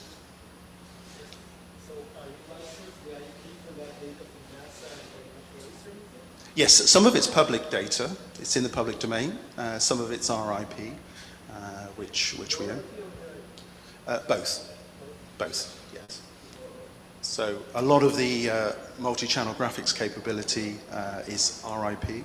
A lot of the database modeling is our IP, but there's also an awful lot of public data in there as well. And interestingly, over the last few days, when we've looked at other applications of VR, there's a lot of World Health Organization data in there. There's a lot of demographic information. There's a lot of hygiene data as well. Yes. Yes. We've also done a Kickstarter project called Neurodome, which was composited MRI scans of the human brain. Any other questions? Jeremy. So I saw the layout that you guys had for the play space, but you guys would be using Vibes. Would people be walking through? I remember you had 3 rooms connected to each other. Is that correct? No, they won't be walking through. Those are discrete guest experiences. Okay. So that's scalable. According to, typically we would look between 1 through 5 with the typical, so theme park and science museum sector consultants that we're working with. We've looked at the business plan, and our seed funding is dependent upon that scalability of those pod modules. Anyone else? So Jeremy again. You mentioned you were looking for experiences Yes. from the content providers here. What experiences specifically are you guys looking for? Because I know you guys have a focus on space. Yes. Jonas? So I think I am. We're not really looking for content. So we're looking for just partnering up with people that do awesome hardware. I think that was what I meant. Also, having said that, sorry. Kind of in content as well, we are looking for some partners, contrary to what Jonas said, in terms of, because we need to build out a team, we are looking at industry professionals that can help us on a freelance basis or an outsourcing basis. Answers the question. Hi. Since you guys are showing, I don't know if you guys have considered this at all, but since you guys are showing the actual solar system, have you guys considered showing off VR experiences like Elite Dangerous that are based on the actual solar system and have people like fly around in a spaceship or anything like that? That's a good question. We are trying to target really detailed content of planets and moons. Sort of like it's more like if you have heard about Mars 2030, I think it's called, Microsoft and NASA project. So Elite Dangerous is too much fiction right now for us, and much of the critique that Elite Dangerous has gotten is that they're almost entirely procedurally generated. So if you go to, you can't actually go to Miranda in Elite Dangerous, but if you go to Ariel, another Uranus moon in Elite Dangerous,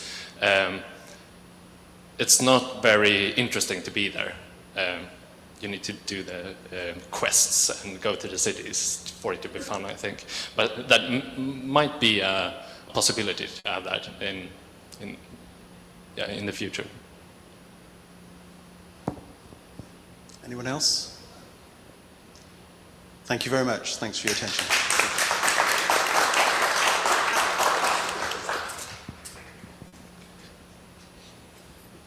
Cool. Thank you, guys. All right, and this concludes day 2 of the VR Arcade Conference. Thank you all for coming and staying. Tomorrow is the hackathon, and we will be starting with a few talks in the morning at 9, and then we'll be starting the hackathon at 10. OSVR will be providing their dev kits, so if you want to learn more about the details about developing on OSVR and actually work with some code, Michael and the team will be here, and you can do that with actual dev kits in your hands. VRZoom will be giving away a free VRZoom bike to the team that develops the best VRZoom experience. And if you guys want to bring take a sample or take your own content and run it at the Virtual World Arcade setup here. We will sit down with you and get it ported over. It's as simple as we showed you this morning, just to drag and drop the package and a change of a couple settings. So, and then the other arcade and hardware software platforms will be available here as well to answer any questions about developing for their platform. And I think Aaron from Pravidi has a demo of the Tourist in the corner there. So if you didn't get a chance to try it, maybe. If you didn't get a chance to try it, maybe you can drop by and try it. And but for the rest of today, it's breakout. You can use this time to chat, private meetings, network. But thank you all for coming. See you tomorrow.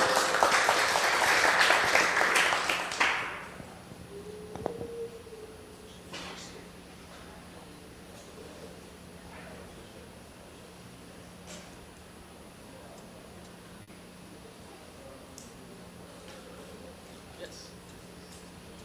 What's your availability?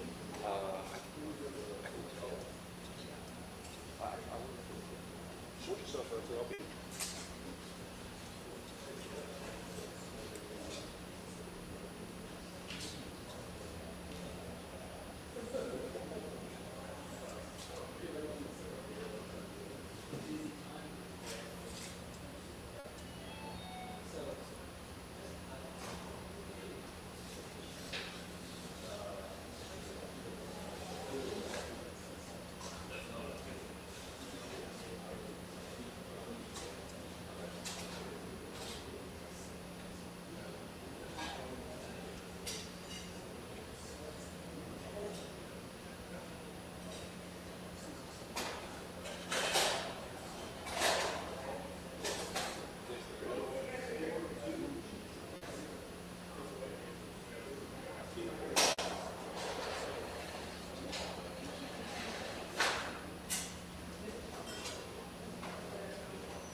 We'll